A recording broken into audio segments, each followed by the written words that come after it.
Alrighty. Let me let everyone know I'm live.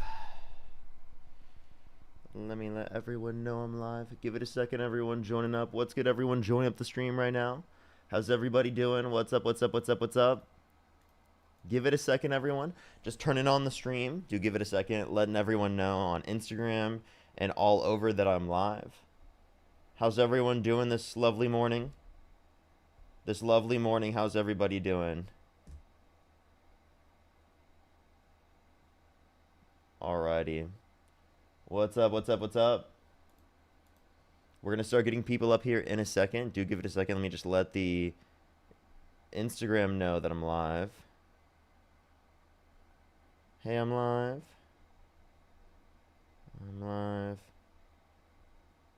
Alrighty, there we are.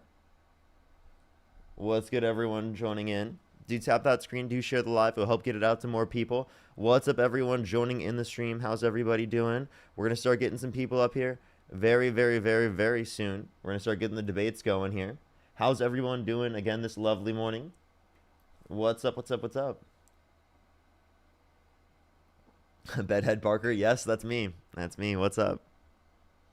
What's good, everyone joining in? We're going to start getting some people up here in a second. Only do send a guest request if you meet that set of criteria listed on the TikTok stream right there. Boom. You see it? What's good, everyone joining in? We're going to start getting some people up here in a second. Only send a guest request if you meet that set of criteria. If on YouTube, hit that thumbs up, everyone. What's up, everyone joining in? How's everyone doing? What's good? Alrighty, we're going to start getting some people up here. Do give it a second. All right, let's start getting people up here immediately. Only send a guest request if you're 18 plus, if you live in the United States and can vote. If you are currently MAGA, meaning if you could go back in time, you would vote for Donald Trump over Kamala Harris. And then you've never been on the stream before. We are just looking for some new debates, just letting everyone know. So please only send a guest request if you meet this set of criteria. I would really, really, really appreciate it if you only send a guest request if you meet that set of criteria. Alrighty, let's get it going, everyone. Only send a guest request again if you meet that set of criteria. What's up, everyone joining in? Yo, what's up? How old are you? Hello? Alrighty, let's go on to the next individual. Only send a guest request if you meet that set of criteria listed on the screen, everyone. We are simply just looking for some debates. Yo, what's up? How old are you? Hey, I'm 18. What's your birth year? My birth year is 2007, February. For sure. And do you support Donald Trump? I do. Okay. If you could go back in time, you could either vote for Kamala Harris or Donald Trump. Who would you vote for? Honestly, I'm not really here to talk about that, Parker. I'm Okay. Bye. Let's go on to the next person. Only send a guest request if you meet that set of criteria listed on the screen, everyone. Please respect my rules. Only send a guest request if you meet that set of criteria. If you're not here to have the conversation specifically about the set of context on the live, I will go on to the next person. That's the rules. Just letting you know.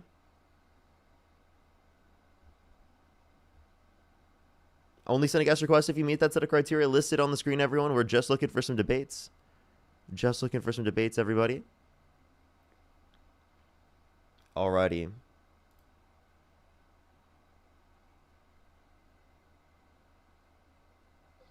Yo, what's up? How old are you? Hello? I'm 18. What's your birth year? February 22nd, 2007. Okay. And do you support Donald Trump? Yeah. Okay. If you could go back in time, you could either vote for Kamala Harris or Donald Trump. Who would you vote for? Donald Trump. Okay. And why is that? I don't agree with some of the Democratic policies. Okay. Which Democratic policies do you disagree with? One of my biggest things is abortion. Okay. What about abortion? I think that there shouldn't be abortion because it's not a good thing. Like, you're killing a baby. Okay. Do you think all things that are wrong should be illegal? Yeah. Yeah? So do you think cheating is wrong? Like cheating on your spouse? Yeah. Okay. Should Donald Trump go to jail for cheating on his spouses, given that he cheated on every single one of his wives? Well, I'm not saying I support him. I'm just saying like I rather support the Republican Party because I don't like most of the Democratic policies. But you're saying that Donald Trump should be in prison, right? Under your own view? Um, well, he already had like 34 felonies, so yeah, I think he should. But so you think he should be in prison? Yeah, And yet you but think he should be president? Do you think Kamala Harris should have been in prison? I think that there should have been like a different candidate for the Republican Party. Okay, no, I'm asking you, do you think that Kamala Harris should have been put in prison? For what? For killing babies, or for the? No, anything. I don't think she should be put in prison. Do you think she should be put in prison? I mean, I don't think she did anything wrong. Okay. So, okay, then you believe that you would vote for someone who you think should be in prison over someone who you think should not be in prison. Can you make that make sense for me?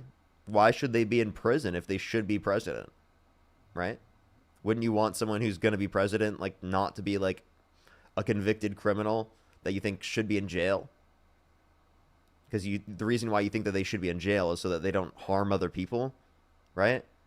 Or so that you have a more safe and secure society, right? Yeah, I can see what you're saying.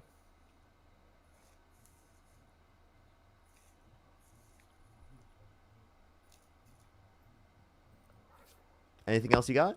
Nope. Okay, they left. All right, let's go on to the next person, everybody. Only send a guest request if you meet that set of criteria listed on the screen, everyone. We are just looking for some debates. Only send a guest request if you meet that set of criteria listed on the screen.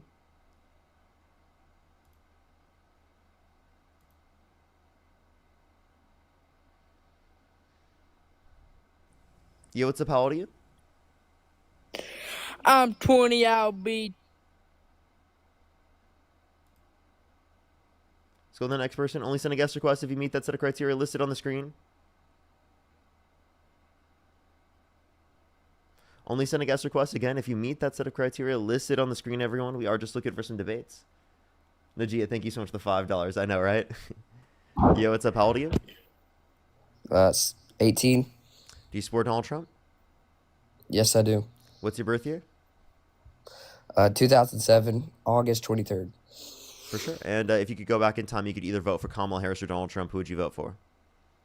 Trump. Okay. Why is that? Because he has better policies, Such as?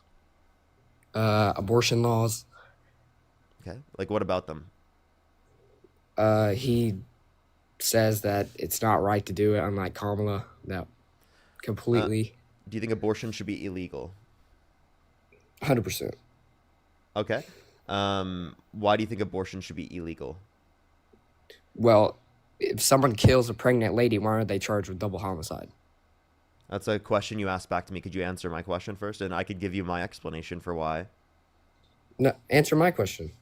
So are you, is it only that I'm answering your questions today, or are you answering mine? All right, state your question again. Why should it be illegal to get access to an abortion? Because you're killing a baby. Do you think a zygote is a baby? Yes. Okay, well, I don't think a zygote's a baby.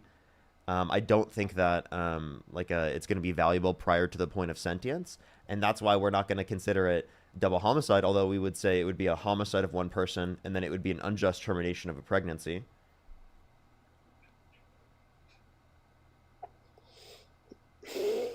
It's still a baby. It's still a baby. Okay. If I were to slap a zygote on the stream right now in a petri dish, kill that shit, do you think I should go to prison? No, because it's not inside of you. You didn't No. give birth to it. What does it have to be inside? Wait, so when birth happens, it becomes more valuable? No, you've been taking care of No? it. Okay, so then what do you inside of me? Like, does it have to be inside of me to be valuable? Well, you're basically taking care of it, which makes it a baby. No, dude, obviously we don't consider zygotes babies. You wouldn't consider a zygote a baby. Do you think that you could look at a baby, an entire baby, under a microscope?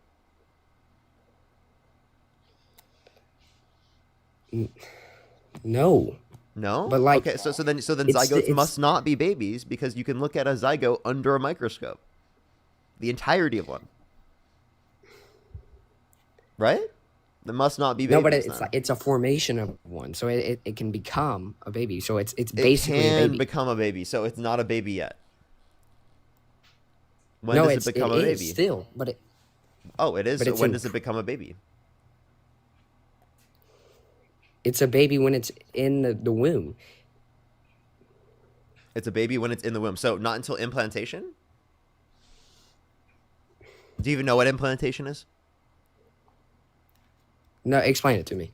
Okay, so it's when the zygote, specifically after conception, would then implant into the uterine wall, beginning the point of pregnancy.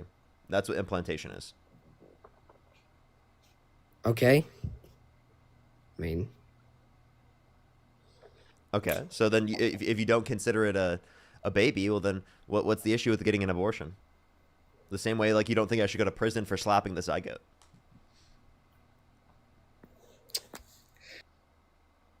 He left. Okay. Alrighty, let's go on to the next person, everyone. Only send a guest request if you meet that set of criteria listed on the screen, everyone. We are just looking for some debates. Only send a guest request if you meet that set of criteria listed on the screen. We are just looking for some debates, everybody. Yo, what's up? How old are you? 21. What's your birth year? 2004. What month? May. Okay. Do you support Donald Trump? Yeah, I do.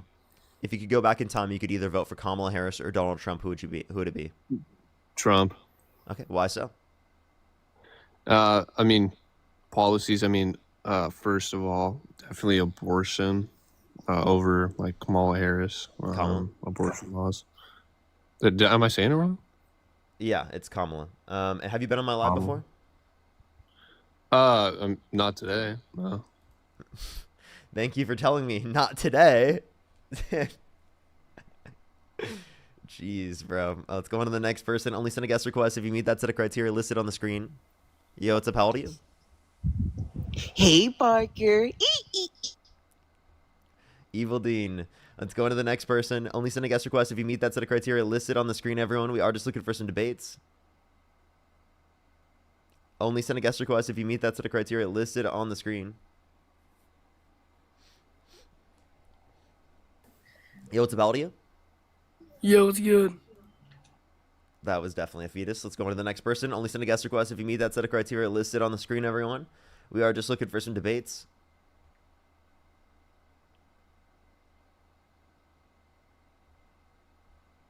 Only send a guest request if you meet that set of criteria listed on the screen, everyone.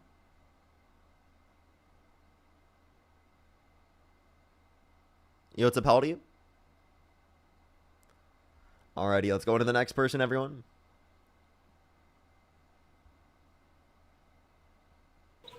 Yo, what's up? How old are you?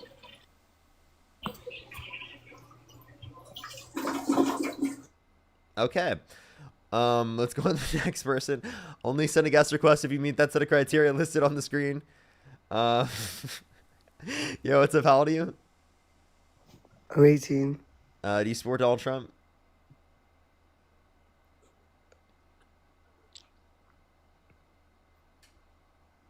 Okay, they just left. Let's go on to the next person.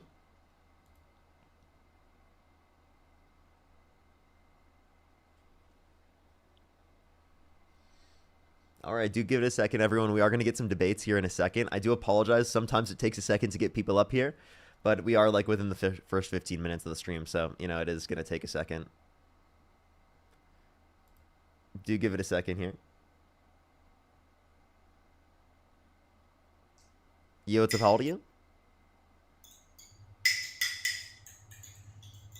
Okay, let's go on to the next person. Only send a guest request again if you meet that set of criteria listed on the screen, everyone. We are just looking for some debates. Just looking for some debates, everybody.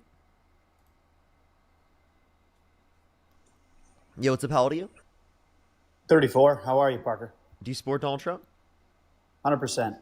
For sure. If you could go back in time, you could either vote for Kamala Harris or Donald Trump. Who would you vote for? Trump. Okay, why so? In that dichotomy, I see that we've gotten to a time where our politicians need business leadership, and our foreign adversaries have infiltrated a lot of our politicians on the left and the right. And I feel like we've kind of swung so far left and so far right where more Americans are moderate than what people think. And Donald Trump, his policies are free market capitalist policies that kind of swing back to how America was founded. And if I had to choose one versus the other, I think that on a global scale, Trump was more respected than Kamala. So that's just not true. If you actually look at like public confidence ratings for different countries, Kamala Harris and Joe Biden had significantly higher confidence ratings on a global stage comparative to Donald Trump. There's only a few countries specifically that you'd be able to point to where it was higher for Donald Trump comparative to any Democrat, like literally any Democrat. Secondly, like the idea that like foreign countries having a control over like the left is not unique to the left. Like obviously there are foreign countries that have control over both sides. And some influence over both sides. It's not total or complete control, but that's true to some degree. And with Trump, I think that's very, very true because, I mean, he took a $400 million jet from Qatar. I mean, he specifically has taken plenty of money from Israel. He's engaged with Israel and said that he's okay with them taking a one-state solution in the context of Israel and Palestine, which is literally genocide, ethnic cleansing, and then annexing of the land. So it's seemingly like there's a huge level of influence that other countries have over the United States. I could also point to like Putin, right? How he thought that he could get a deal with Putin done, but there wasn't actually any deal that he could get done. And Putin just lied in order to be able to maintain more power in Ukraine, which is clearly what he did because Donald Trump pulled away funding and then they went in as hard as they possibly could. And then Trump brought back the funding and then we're at less funding than we were prior, less defense of Ukraine than we were prior. We would have been in a better position to defend Ukraine if we never got rid of it. Well, let's go back to the pre-Biden agenda. When Trump helped get the Abraham Accords in place, I feel like that helped stabilize some of the Middle East. And when Iran was running out of money, I don't think that they would have been in a position to fund Hamas. Now, I agree with you in the sense that I don't like what's going on in Israel and Gaza. I feel like the Mossad has infiltrated a majority of our own political cabinets where it's hard to believe what's real and what's not. And we've come to a time where, like, look at the Gaza Riviera plans. I don't think anybody on the right or the left has a solution to help get out of that other than the U.S. starting to break away with Israel. I mean, look at the 250 legislatures that just went over there. That they're in no means trying to stop that war or that ethnic cleansing. So, yeah, like I mean, I hold that accountable in terms that. of both sides. That's something that I think needs to be rid from our politics is that level of influence that foreign countries will have over our politics. I think that's a really bad thing in of itself. I don't think the Abraham Accords led to better conditions. I think the lack of recognition for a Palestinian state definitely increased the likelihood of conflict in the long run. And then to go back kind of originally to the point that you were making about business leadership, I don't think Donald Trump's specific business leadership would be uniquely good insofar as that we would say he'd be a good candidate for president. And I also don't think just being a business leader at all would be really relevant towards like being a good president because it relies more on like economics understanding, right, within the context of how it's going to affect the entire economy from a federal perspective rather than just like a specific business, because they know what's profitable for a certain business, that they could be good at that, but that doesn't mean that they're good at running the country in a manner in which is not based on profit and rather is based upon like what's best for the people. Mm-hmm. Do you think that the commander in chief or the head of the executive branch needs to hold some form of conservatism in their political ideology? Well, I don't know what you mean by conservative, some form of conservatism. Like I'm not a conservative, so I wouldn't advocate that they should be conservative. But like, I mean, I'd probably be a 1960s liberal. I'm fiscally conservative and socially liberal. But where you feel we are today, like if we had another 4 years of Joe Biden, what would have been different with Kamala as president? Do you feel like we would have sustained a lot of those policies and would have kind of swung further left if Kamala were president? Yeah, obviously, I think that there would be an Overton window shift to the left if Kamala were president. I think it would be better conditions for the average person. I think that we would have clearly had not the horrible jobs report numbers that we saw due to the Donald Trump tariffs. We wouldn't have had increase in prices specifically through inflation going up since April up to 2.9%, trending up from 2.3%. Because of Donald Trump's tariffs, which then puts the Fed in a situation where they can't reduce interest rates as much. But now, because the jobs report was so bad, they're risking increasing inflation even to a greater extent because they need to stimulate the economy to ensure that there are more jobs that are created, so that we don't have potentially stagflation. Yeah, and I think the stagflation, hyperinflationary risk is certainly there, especially with the amount of debt that we're carrying. But you've got to realize also that we're kind of at a turning point where, as AI gets implemented into the American economy, I don't envision job reports to continue to go up and up and up as time goes on. We're at a place where we're going to need prompt engineers, and recursive learning with AI is only getting a lot stronger. And therefore, I think with Trump's tariffs policies, what he's looking for, as he's a pro-crypto, pro-blockchain administration,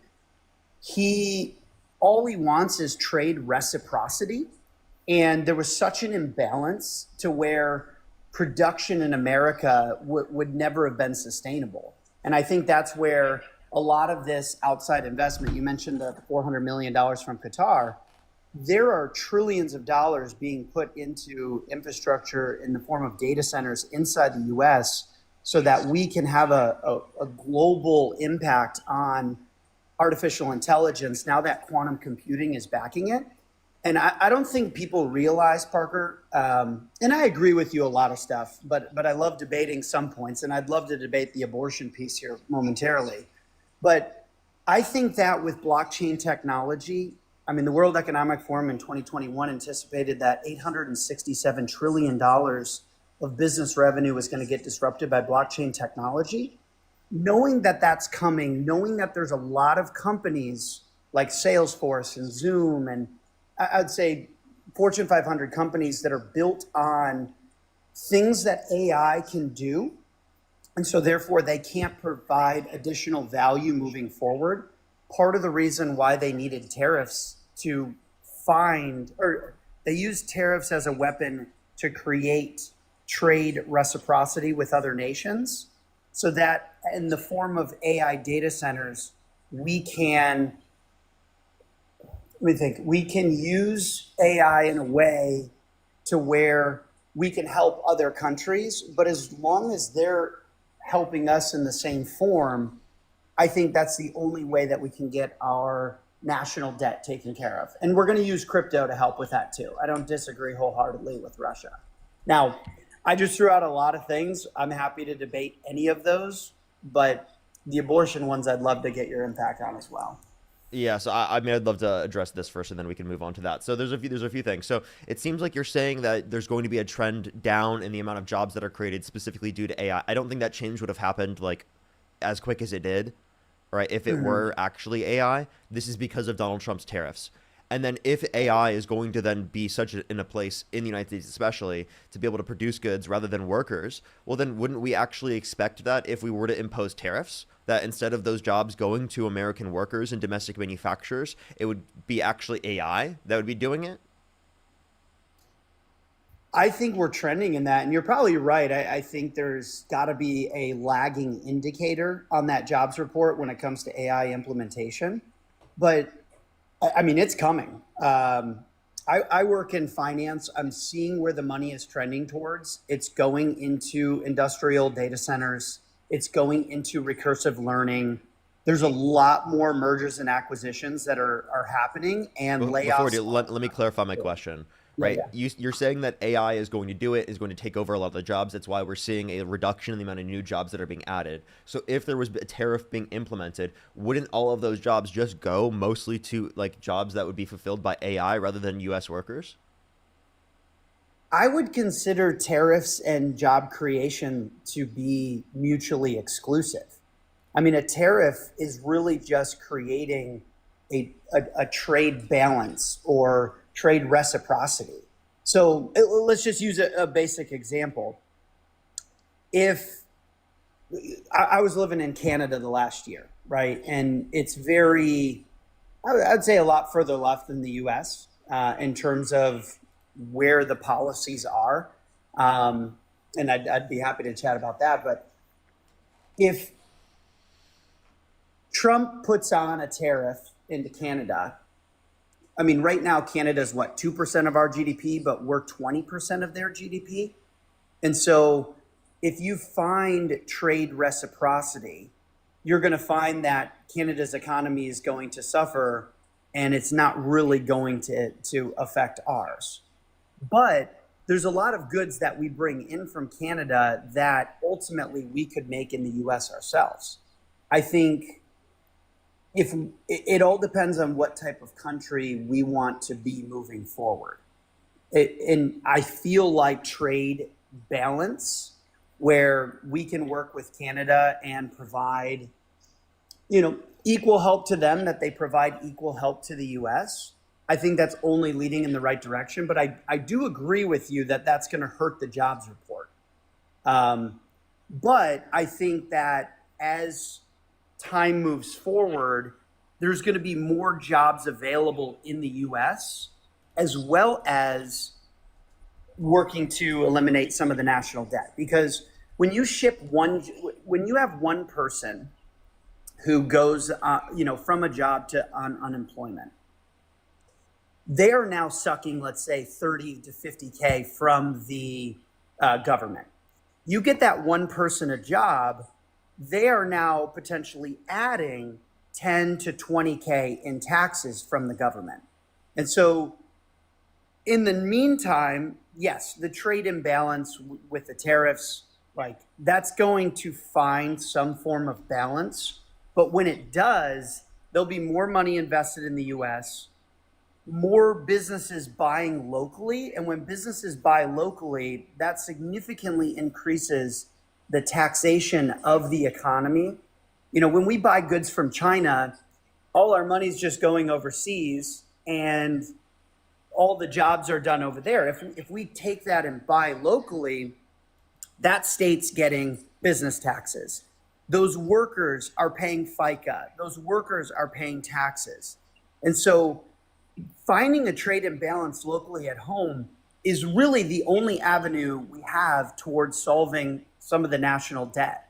Yes, it's going to hurt jobs in the short term. Actually, it doesn't help you with the national debt. The issue is that trade imbalance, in terms of there being a trade deficit, has nothing to do with the national debt at all.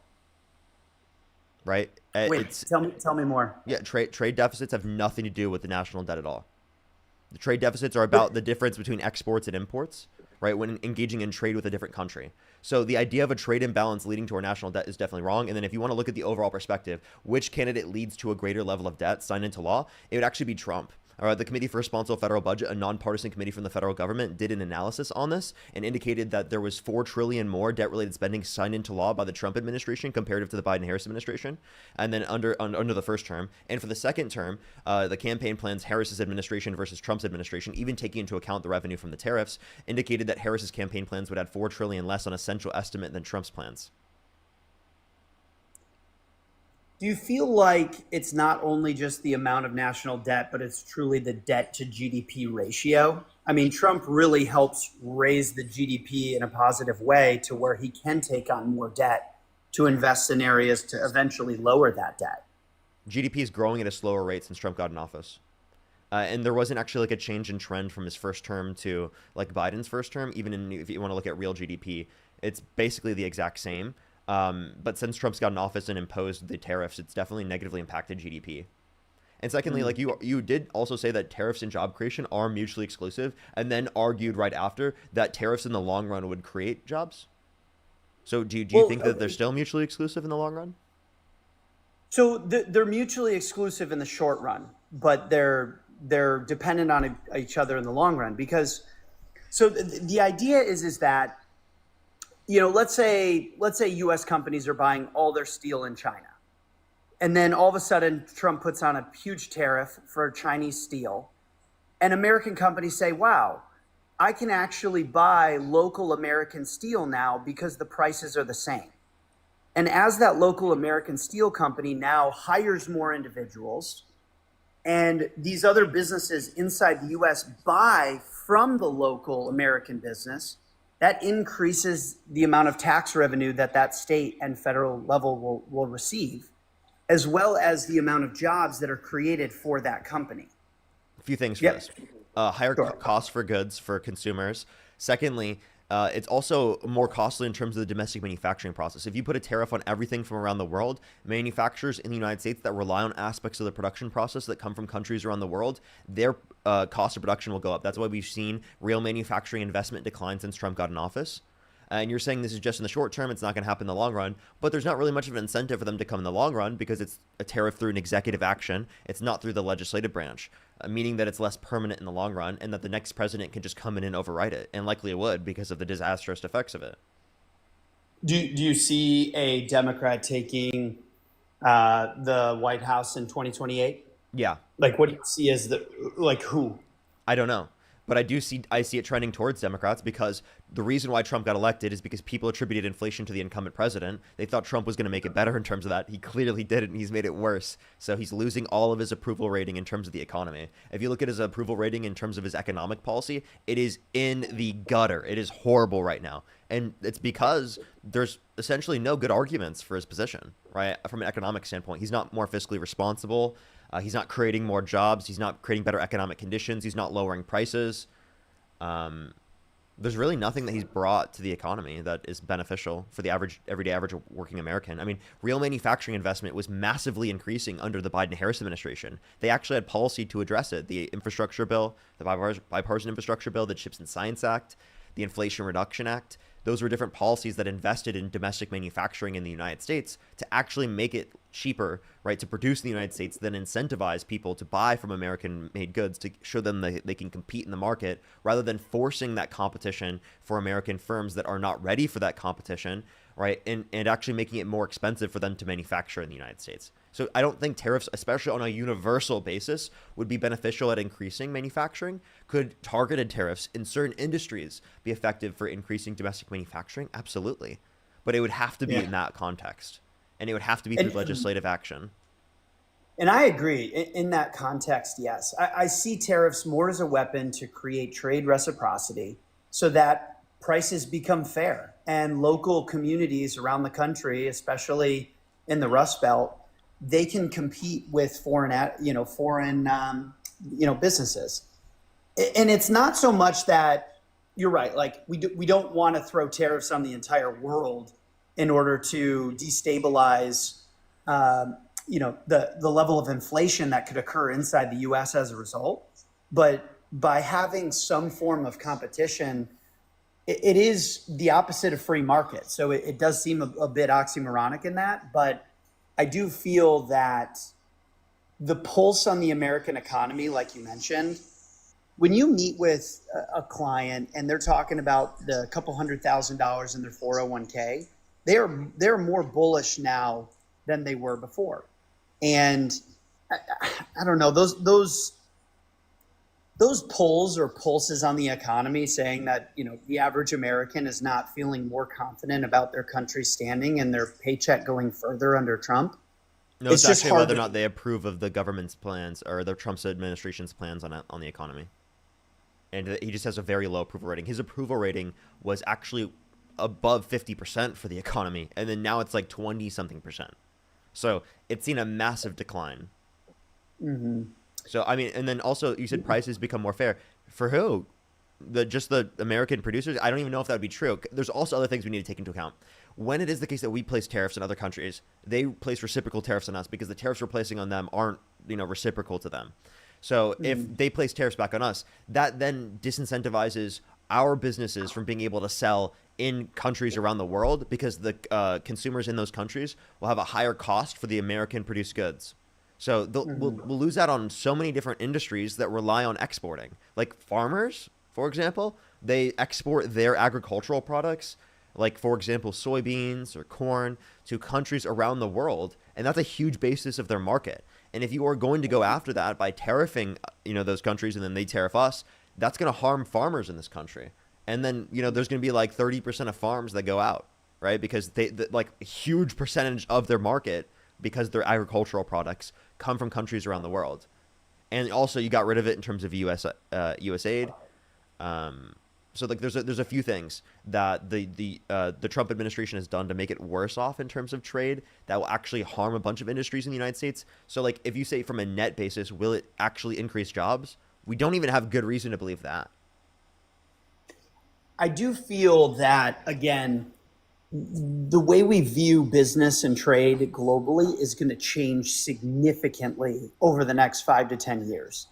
And a lot of what Trump is doing, yes, it can be a bit uncertain as to what the short term looks like.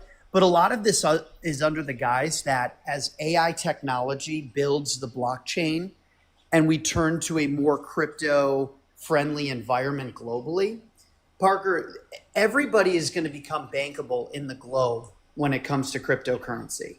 Servers will be on the blockchain, and there's multiple projects that are being invested in right now where the average individual around the world. Yep. I just want to ask you, how is crypto going to actually be a predominant thing if governments don't have an incentive to allow for there to be less control over currency? They have an incentive for control over currency. So if there's any type of crypto, it's not going to be decentralized. It's going to be totally centralized currency. And if you go on to like crypto and you think crypto is going to get rid of the national debt, I don't see any actual like plan for that, fiscally speaking. We're talking about $35 trillion. $35 trillion in real terms doesn't just come out of nowhere. And an increase in the valuation of a particular coin isn't going to actually like net increase how much, in a real sense, money we have. You would just have to devalue the US dollar for that to be the case. Because think about it this way. If you're putting more of our capital into crypto and less of our capital in the US dollar, doesn't that lower the demand on the US dollar? So the way that you're actually getting rid of the debt is by devaluing the US currency? Are people who have money in US currency going to be happy about that? I agree with you on that. I don't know if I necessarily agree with Russia's assessment as to how crypto is going to replace the national debt. I'm more, and you're right. If more of our economy and our assets go into crypto, that would put less demand on the dollar. However, I feel like in the next 5 to 10 years, everything is going to be transferred of value in a smart contract and can be done outside of the government control. And therefore, that is in theory, a way to have this sort of globalist impact with everybody in the world to where governments can't control that. Now, what happened with Trump, and when he was going through all his indictments, he couldn't even access his money, and he couldn't pay his attorneys, and banks were refusing to do business with him on their properties, and he paid a lot of what he needed to get done through crypto, through Bitcoin and the Ethereum matrix. So I think that he sees it as a way for power back to the people, and therefore a lot of the legislation over the next couple of years are very pro-crypto. They're very pro-blockchain. And so let me get in here. I don't think that his policy, if we especially look at a general sense, is pro the everyday average American. And I don't think this crypto policy is that. Sure, there could be crypto policy that would be beneficial to the average American. I don't think Trump's the one to do it, especially because let's go back to what we were doing with the tariffs. What is he doing with the tariffs? He's replacing a progressive tax structure, income tax, with a regressive tax structure, tariffs, because people who are lower income spend a greater proportion of their income on consumer goods. So if you are wanting to be free market, why would you prefer a system that, funds that the governmental structure through a regressive tax on low and middle income individuals to a disproportionate degree, rather than a tax on the wealthiest Americans that already have so much, right? Like, I mean, we would prefer the tax burden be placed on the rich rather than be placed on the working class, right? I mean, that's partially in how the taxes are currently set up. I mean, anybody making under $50,000 is really not paying any taxes. And when you get over $400,000, you're paying 30-40% of your wages.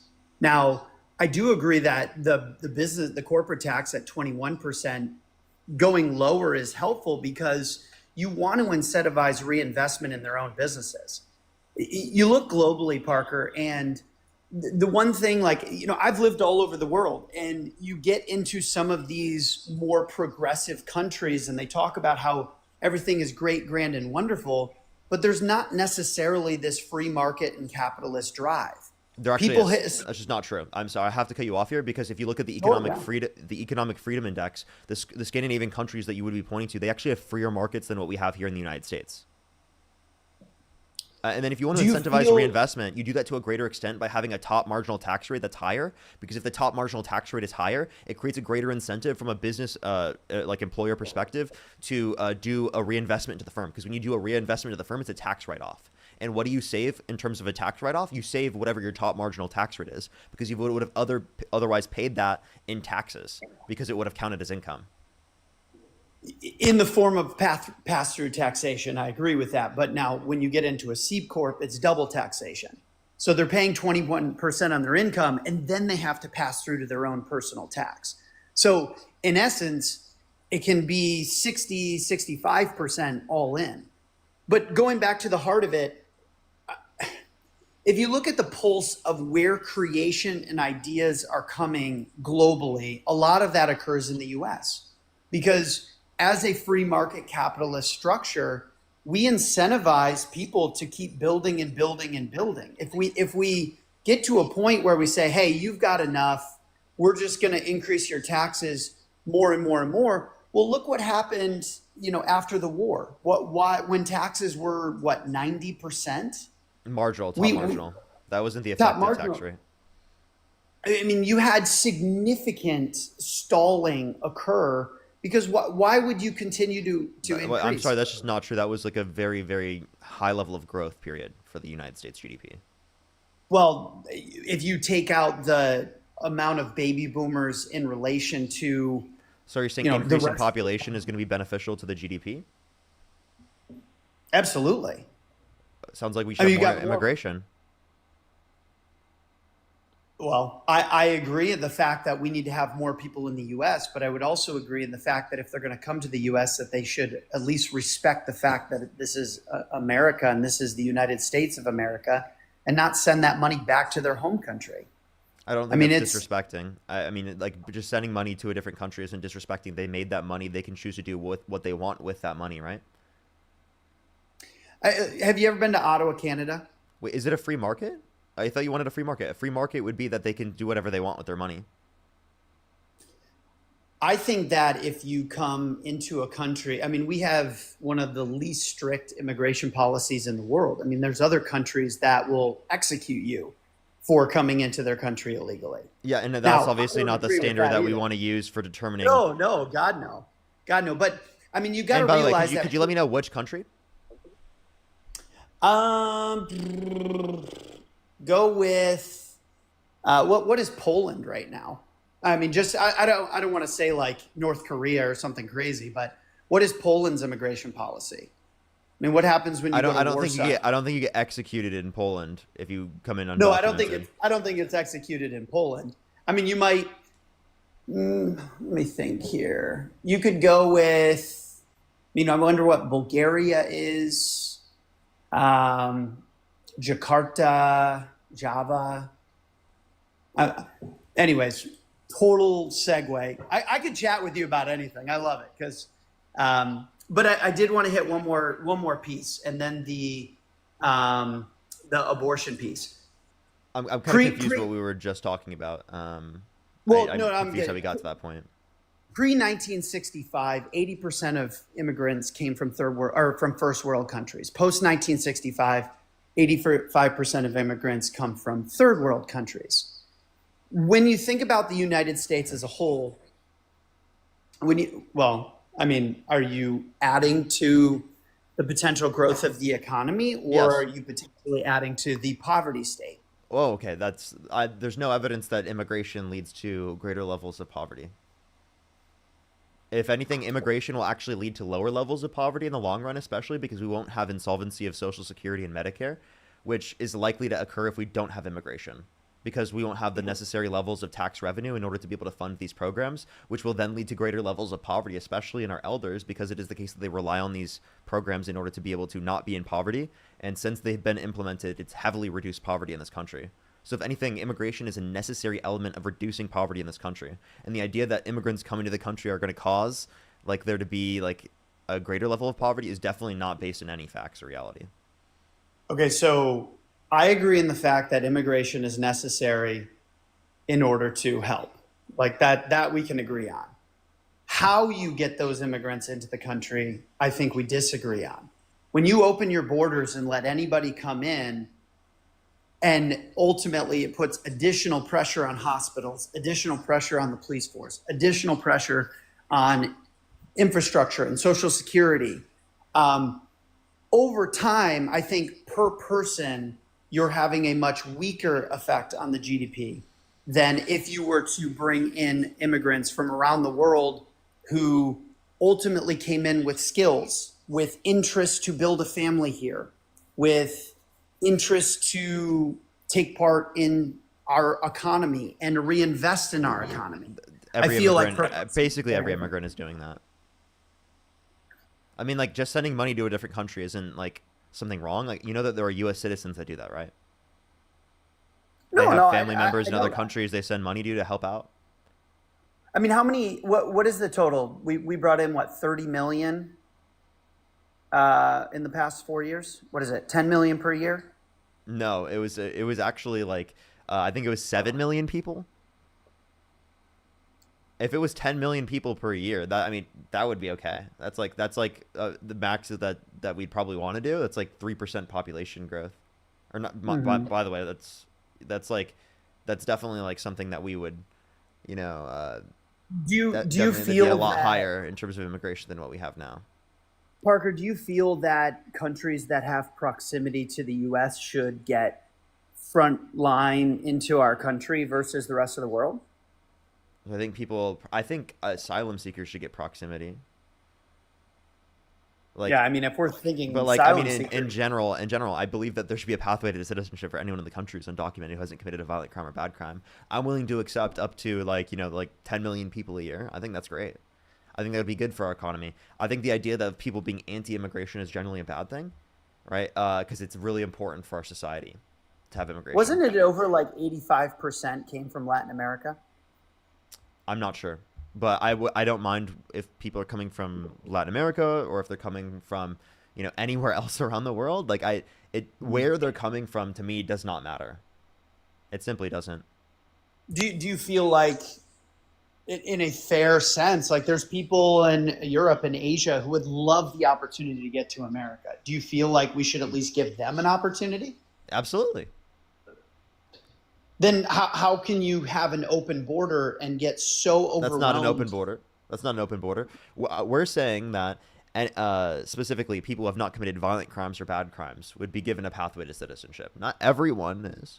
Like, so, for example, if someone was held civilly liable of sexual abuse, we wouldn't let them have a pathway to citizenship. Well, so you have an open border. Our, Arizona, Texas, California, New Mexico, our immigration system is so overwhelmed by third world country asylum seekers coming into the U.S. that we really, like, my buddy from Australia was, 3 months away from getting his green card. And then in 2021, it just kept getting extended and extended and extended and extended. And it took him 3.5 years to get it approved because they were so backlogged in the amount of people that they were trying to process and go through. So no, it's because we're not putting enough money into the processing, right? The processing system. And it was also because of COVID. Like, there was a global pandemic that was happening at that time. So we need to take the money that they're putting into ICE to militarize ICE. Let's get rid of that funding and let's put it into making the process faster for legal immigration. Let's hire more judges. I mean, I'm down to have investment into legal immigration. I think Republicans and Democrats both agree on that. It's I don't the think so, legal actually. part. I think that a lot of conservatives say they do because it looks good to do so. But then when push comes to shove, they actively try to put things in the context of the law to make it even harder for people to get here, to take even longer for people to get here. Maybe we should take care of our own citizens first, and then we can start taking care of third world citizens seeking asylum. Again, when you say taking care of them, you're acting like they're not able to take care of themselves. And like, you know that people coming to the country have a higher labor force participation rate than natural born U.S. citizens. So if they have a higher labor force participation rate, it's not that we're going to be taking care of them. It's that they're going to be taking care of us, unironically.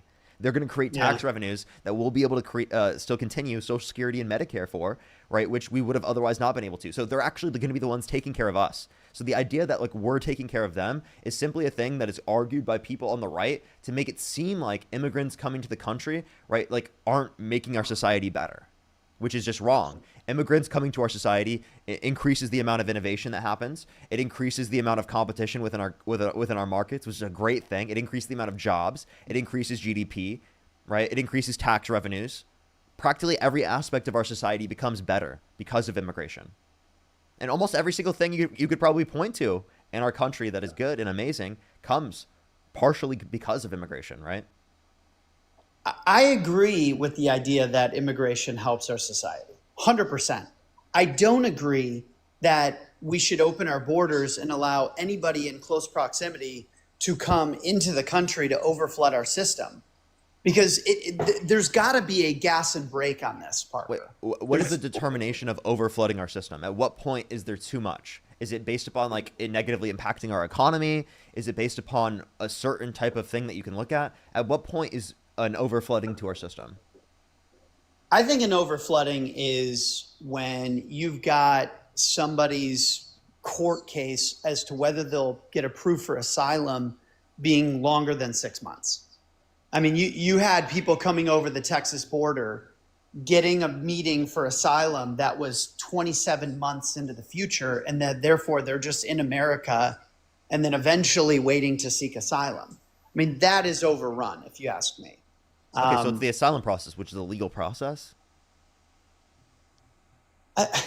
So then you'd have to invest into that legal process to make it go quicker. That's not their fault that the process takes too long, because again, Republicans constantly make that process take too long. It's not Democrats that are making the process take longer. Constantly, Democrats are advocating to reduce the barriers in the system to make it quicker, right, for people to be able to get into the country through illegal means. And again, that being the case, it being quicker will incentivize people to go through the legal process.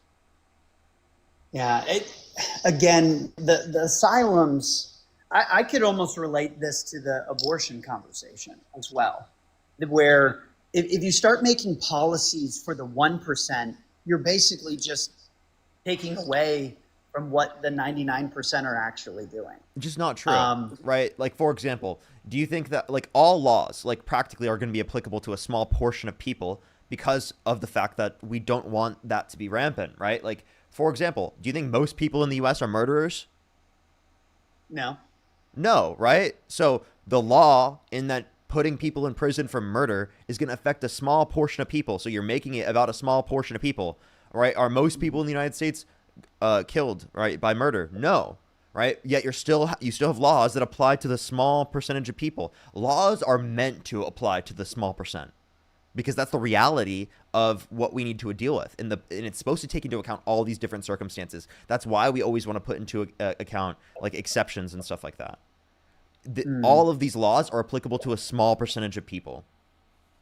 Well, but so compared this to the goes population, back of course. Correct. And this goes back to the sort of idea, do you want a big government or a little government? Now, a lot of this has to do with like regionally where the population is. I mean, look at the state of Illinois, right? 11 electoral votes. The whole state is red, but then you've got Chicago, that's all blue. When you have a high populace of individuals, you want more regulation and more control because it's there to protect you. As the population decreases, you don't need that much regulation. You know, you live out in the country. And so when you look at the global map of the US and where people are, you could almost say that, well, in a perfect world, we have laws for inside city boundaries, and then we have laws for outside city boundaries. But we can't do that. You know, we're the United States of America. So when I think about some of these policies that the left in general want to put forth, I mean, what's the difference between a Native American tribe right now? You know, a lot of what the left's policies are ultimately leading to are very similar to what the tribe has done. And I don't think In what way? I'm confused what you're saying. I guess what I'm saying is that a lot of the policies that the left wants to put into play into the US, they've kind of already done that with Native American tribes. Like Can if you be you specific with what you're referencing? universal basic income, um, basically no taxes. Okay, so universal basic income. You know why some Democrats are bringing up UBI? This is not, by the way, most I don't even know if most Democrats support UBI, but the reason why UBI was being brought up is because of automation.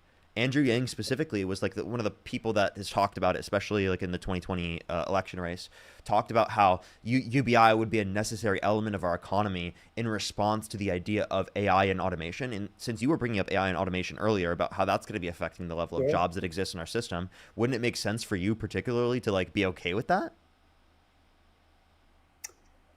I feel like it sounds good, and people, it's hard to argue against it. But ultimately, what it does is it creates complacency. If you put someone on a basic income, their desire to create and build immediately gets taken away. Well, I mean, look at the reality is that some level of automation it becomes necessary.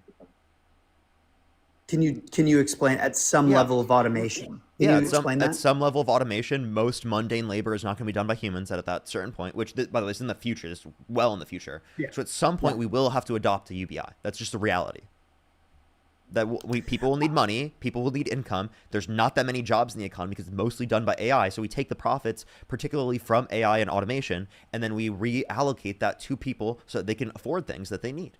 That the reality is that that's going to happen at some point. Mm-hmm. It's almost it's like AI is super helpful for the Communist Manifesto, right? If you that's not communism, I promise you. Communism is a stateless, classless, and moneyless society. If you are giving UBI, that quite frankly is against communism because it has money. UBI indicates that there's money. Do you feel like with where AI is headed, do you feel like it's ultimately going to destroy the middle class? There will be individuals that play part in using AI and creating with AI, and then there's the individuals that have lost their jobs because of AI, and therefore they're just living off of the government. Here's one thing that we need to think about, though.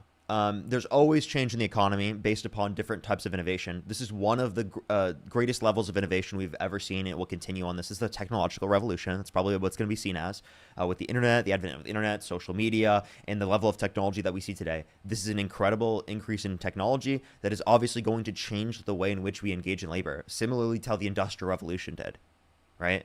So people could have said prior to the Industrial Revolution, right, what are people going to do in terms of jobs? Well, the different types of jobs changed, right? There will probably have more service-oriented jobs. Like if we do still have jobs, it'll be service-oriented. It will be things that like, AI, people don't want AI in, right? People don't prefer AI in all circumstances, unless it becomes indistinguishable. But I mean, at a certain point, we still crave human connection, right? Yeah, so there's so many things that are going to be associated with entertainment that are still going to exist. Entertainment's not going to be run over by AI as much. To some degree it will, but not as much. A lot of the entertainment individuals, like celebrities and whatnot, are still going to be people, you know what I mean? There are still going to be like people working like in marketing and in PR and in all those different industries. Those are going to exist, and they might exist to a greater extent because people have more time to put into that. So there's so many different things that could change about our economy. What we don't know, or we can't predict, and it's also not good for us to be like we should just limit, technology from advancing because technology has advanced and it benefits our life, right? It would benefit our life very much so to have automated everything. The reality is we're not close to that at this point, right? And at some point we might be able to get to that. That's probably going to be like our great grandchildren that get to that point. It's not going to be us. At least in my thoughts, I don't think that we're going to have that. But that inevitably would be a future that we want, so long as the fact that we have a system that is looking out for every American, is looking out for everyone, not just those that are rich or that have access to capital. Because the inevitable reality that could come from this is that capitalists, right, they try to monopolize the markets, right, of AI and automation. And if that happens, well, then there's going to be people that don't have jobs, people who are, fall through the cracks of the system, essentially. So you need to ensure that there's reallocative measures, that there's government influence in order to ensure that there's adequate and fair conditions in the market. And that's the reality. And I agree with that. It's with blockchain technology coming, we've got to make sure we take care of our own, because how can businesses compete? But I did want to chat with abortion really quick, and then I appreciate the time and energy, Parker, because I am pro-life, and I just have a different take on it than what I think most people have. I don't think, we're never going to be able to debate truthfully on just the emotional aspect of what it's like to have a baby in the womb. And we can go back what it's like all day. Mm-hmm. I think what's happening now is that the fetus industry is a multi-billion-dollar industry when it comes to stem cells. And right now, I know that we have the technology for women and men to take a pill and really to ensure that there's no chances of getting pregnant that's not real. Did you know that 51% of abortions are a result of failed contraceptives, meaning that people were utilizing contraceptives? It just is the case that based upon the population, right, there's going to be a small percent of people where it doesn't work. What I'm saying is that I feel like, when a woman and her body, her choice, and I can respect that, when she's telling me, the emotions behind it, making that decision sucks. Whether you do it or whether you don't in that moment can be a very, very difficult decision. And I can respect that. What I have trouble with all of this is that as we push this dichotomy of pro-life and pro-choice, the tough part about pro-choice is we're keeping an abortion fetus industry alive. And I don't think people truly know what's going on behind the scenes there, where women should not be in a position where they have to take birth control and they have to mess up their hormonal state for 15 years and then jump off of it, and they deal with acne and they deal with all of this physical trauma that any sort of birth control has done. And also, latex being inside the vagina is not that great for you either. Then you think of something like Plan B. The Plan B chemical formulation really is not good for you at all. A lot of women who take Plan B ultimately will experience. Are you a doctor? Are you a doctor? No, I was chemistry pre-med. And so I worked my independent study in chemical formulation. And this is so my kind of point with this is that, like, that's something for someone to determine with their doctor, right? What's going to be best for them in terms of their method of contraception. It's going to be different based on different individuals, right? What would be beneficial for them. And the doctor's going to make that determination to a greater extent. They have a medical degree, like they have a background in that, and they're going to be better at determining that than we are. If you're in the agreement that you're going to go to your doctor and trust your doctor's opinion on what chemicals you're going to put in your body, all of these doctors that are out there are only going to believe what Big Pharma is telling them to promote. Some petro-based chemical that you're going to put in your body. That's part of the reason. And then you're gonna go buy some supplements where they also have a profit incentive as well and are making money off of it, and they're selling their course too, and they're like telling you it's gonna cure everything that is wrong with you. You know what I mean? Like, there's some level of accountability when it comes to Big Pharma, and some level of accountability when it comes to these different types of pharmaceuticals, and the science on this especially. That's independent of the pharmaceutical industry. They don't fund completely everything. They're internationally based studies. There are internationally based studies. There's accountability. There's legal systems that ensure that. So I mean, there are things that we can point to at that where there's actual accountability for like the big industries, right, and for Big Pharma, but there isn't that type of accountability for like the supplemental individuals on the side. The people that like support RFK, that have like the idea that like all these different types of things are really bad and harmful for you, and they give you all these different like supplements and things. They're profiting off of that. They have a profit incentive to sell you on a lie that the medical industry is simply just trying to make you sick so that they can make money off of you. When the reality is if they did that, they would have lawsuits. Okay, that's the reality. We have it set up in a situation where if they did that, they would get medical malpractice lawsuits, and those would be more expensive to them than actually going through the legitimate process of providing you what's going to be most healthy. So we've already created, right, profit conditions that exist within the context of the market to, in at least most circumstances, ensure that that happens. Now, they could be extended, they could go even further, but now it sounds like you're advocating for more regulation, you're advocating for maybe moving to a universal healthcare system, having more accountability, rather than less accountability and more free markets. You know what I mean? Like, you know, in the early 1900s, when Rockefeller and Carnegie and Rothschilds came together and put together the Flexner Report, 98% of healthcare was homeopathic. By 1950, unless you were a Flexner Report approved medical school and you sold petro-based chemicals to your patients, you were shut down.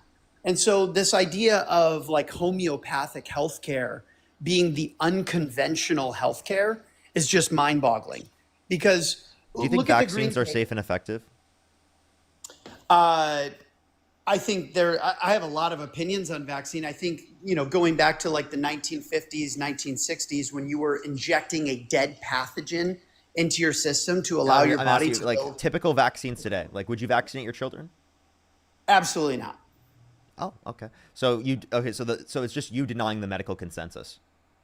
Because there's science indicating that you could say, oh, big pharma, Rothschilds, you can give all the buzzwords you want out, but what evidence do you have that like it's harmful?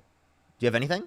I think the idea that by I can't hear you. Did you lag out? Sorry. Call coming through. No, here we go. So I think fundamentally where we're going to differ on is I don't believe that petro-based chemicals are the best form of healthcare. Okay, but what are you basing that on? What are you basing it on? Are you basing it on science? Are you basing it on studies? Because the studies indicate these vaccines are effective. So let me say this. All of petro-based chemicals, all of medication that doctors and big pharma are using are slight derivations of the actual chemical compound formed in nature. Like if you look at the average sleep medicine that doctors will prescribe to their patients, I was waiting for. It seems like you don't want to answer my question there.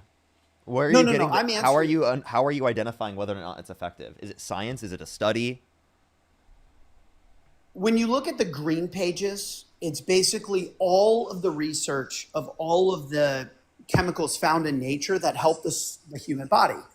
But by law, you can't patent nature and sell it. So therefore, what you're going to do is figure out the chemical formula. So like, look at the lavender flower.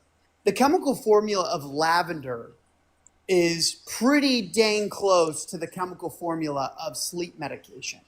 So what they do is they go out in nature, they say, okay, lavender and chamomile, the chemical formula of that is great for sleep. They'll then create the chemical structure as a derivation of an oil-based compound, change it just enough to be able to patent it, and then they'll sell that as sleep medication. By selling that as sleep medication, that will then go ahead and mess up your thyroid. And it's this constant theme. And how do you determine that it messes up your thyroid? Are you using science? Are you using studies? Okay, so I would say that if you're looking at science and studies when it comes to, big pharma pays for certain studies to get published and certain studies to not get published. And so when it comes to, hey, trust the science, well, you got to trust the people who actually put that. So then where do you get your information from? Where do you get it from? Do you just whip it out of your ass? No. I'm serious. Like, where do you get the information from? There are multiple doctors around the world that are homeopathic based, but they're very, So doctors. So you utilize doctors, just like the small percent of doctors rather than the consensus? I think if they are holistic naturopaths, that I would take a look at what they have to say. But a lot of them, they get shadow banned. They lose their medical license. So you specifically are looking for doctors that agree with you, essentially. It's just doctors that agree with your opinion. Because you're not basing it in science. You're basing it in confirmation bias there. I would say that I'm basing it on the fact that there are multiple cases where the information that's being put out to the masses is the complete opposite of what I initially thought or agreed with. And therefore, I will go search who has a differing opinion. Do you think and the then Earth I'll is wait. flat? Me? Yeah. I don't know. I haven't even thought about it. Come on, bro. What do you mean you don't know? You don't know if the Earth is flat? Come on, bro. I mean, I'm gonna the say- Earth I'm is gonna clearly say- spherical. Come on, bro. Come No, on. and I agree with you on that. I agree with you. on Okay, that. well, are you gonna say that they're like trying to hide that information from you? Actually, every single picture that you've ever seen was funded by NASA. Okay, it was funded by the elites that are trying to hide the idea that you're actually living on a pancake and that it was created by God, and you're the center of the universe, buddy. So, do you believe that we landed on the moon? yes, absolutely. I do not at all. You I know, do and not. Why do you think that? I think that there's so many cases where anything that we've seen and heard about it has just been debunked, and it just doesn't make sense at all. Really? Like what? What's been debunked? I don't know. Why is SpaceX in 2025 having such a difficult, situation getting a human multiple miles above the Earth? Are you telling me that, why has SpaceX not put a person on the moon? It's expensive. They don't have any profit incentive. They're a private business. They have no profit incentive to go to the moon. What are they going to get from the moon? I mean, what was the incentive back in '69? Public support. Space race. Yeah, It was government funded. Well, I have an extremely hard time believing that we landed on the moon. I understand, but you don't have any basis to dispute it. I mean, look at the video. Why is the flag waving? There's no air. I'll tell you why. When they put the flag down, the force has nothing counteracting it, so it goes on forever. When you put it down, the force that you initially put on it doesn't stop because there's no counteracting force.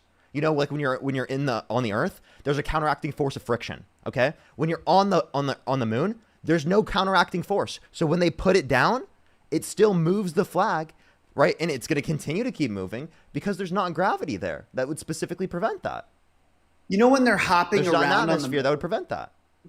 when they're hopping around on the moon, they're like 3-4 inches off the ground.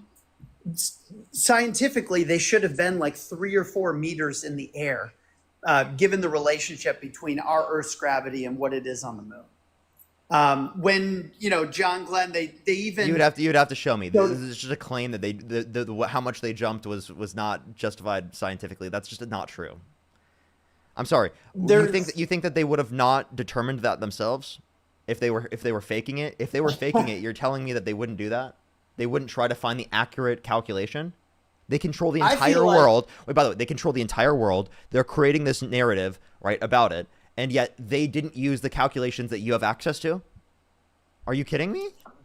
I feel like the CIA in '69 was a bit egregious when they came up with the NASA plot. It was interesting. I mean, there's a lot, Parker. I mean, there's a location in. Do you think there was Northern any Canada. point when we went to the moon? I think that the staging it made sense to try to talk about the space race and the capabilities of the U.S. I think there was a lot of why did the Soviet Union confirm that the flag was there? Are they also controlled by the same elites? No, I don't. No, my thought behind it is when you ask people in SpaceX now what it takes to actually put someone on the moon. Can I answer my question? Hold up. Answer my question. Why did the USSR indicate that the flag was there? Are they also controlled by the same elites? Well, they were engaging in the space race. They had the incentive to call out the U.S. if the U.S. didn't actually show up and lied about it, because then they would win the space race. And that would look bad on the U.S. So why didn't they do that if it is the case that they had the incentive to do that? I feel like nobody was going to win the space race at that time. Parker, I really don't know why. I don't believe that the same elites control the USSR and the US. Oh, then there's a contradiction with your worldview. Because if they don't control, if they're not controlled by the same entities, then the USSR would have came out and told us about that, given that they had an incentive to. They had every incentive to call us out and to want to win that space race. My worldview is based on the symbiotic relationship of the CIA, the KGB, MI6, the Saudis, Mossad, and the CPC. That's truly, like, if you want to realize what's actually happening globally, it's the relationship of those entities and what forces they're driving their information behind. Yeah, hey, dude, you're conspiracy brain rotted. You're going to come up with a conspiracy for everything. No one can take you seriously here because you're the boy who cried wolf. You think that, oh, maybe the earth is flat. You think we didn't go to the moon. You think the vaccines aren't safe and effective. You're the boy who cried wolf. I will never take anything you say seriously in terms of any conspiracy we bring up because you don't base it in evidence. You don't base it in reason. And you're just going to look for some random ass explanation you pulled out of your ass like a QAnoner that's on Facebook. You know what I mean? Like, I genuinely, how am I supposed to engage with this? Or other than being like, this has no basis in reason. You have no evidence for this. Right? Like, are you going to base your position in evidence? Or are you going to base it in like a perspective that, you know, actually is critical? Or are you just going to base it in whatever you feel like? Because it's so harmful to our society that people believe things like this. How many other people out there like you that believe bullshit like this? Like, it's ridiculous. Parker, I'm sorry, you follow RFK, you follow people that don't base their positions in science. And how many people are hurt in terms of their health because of it? That medical misinformation was rampant during COVID. How many people died because of that? There were people begging for the vaccine after they were on the fucking about to die because they didn't get the vaccine, right? And nurses can't give you the vaccine after, right? That's not how vaccines work. Parker, and that shouldn't be the case. It shouldn't be the case. They have to figure out after. We should create a society where we don't have this type of distrust without reason. You're supposed to have distrust when you have good reason, and when you have distrust without reason, it's the boy who cried wolf, and then people get harmed because of it. I think people get harmed more by what you said because you're just trusting the information that our governmental entities are allowing us to be able to receive. I'm not a conspiracy theorist. You are totally a conspiracy. What do you mean you're not a conspiracy theorist? You just said we didn't go to the moon. You just said vaccines aren't safe and effective. You said that it was controlled by the Rothschilds, right? And like all these different elites that control big pharma when there's literal internationally based research. You think it's just the Rothschilds controlling everything? There's internationally based research, right? Verified from universities around the world, verified from medical institutions around the entire world. It's not specific to the United States. You've got about 150 families that control the global money supply.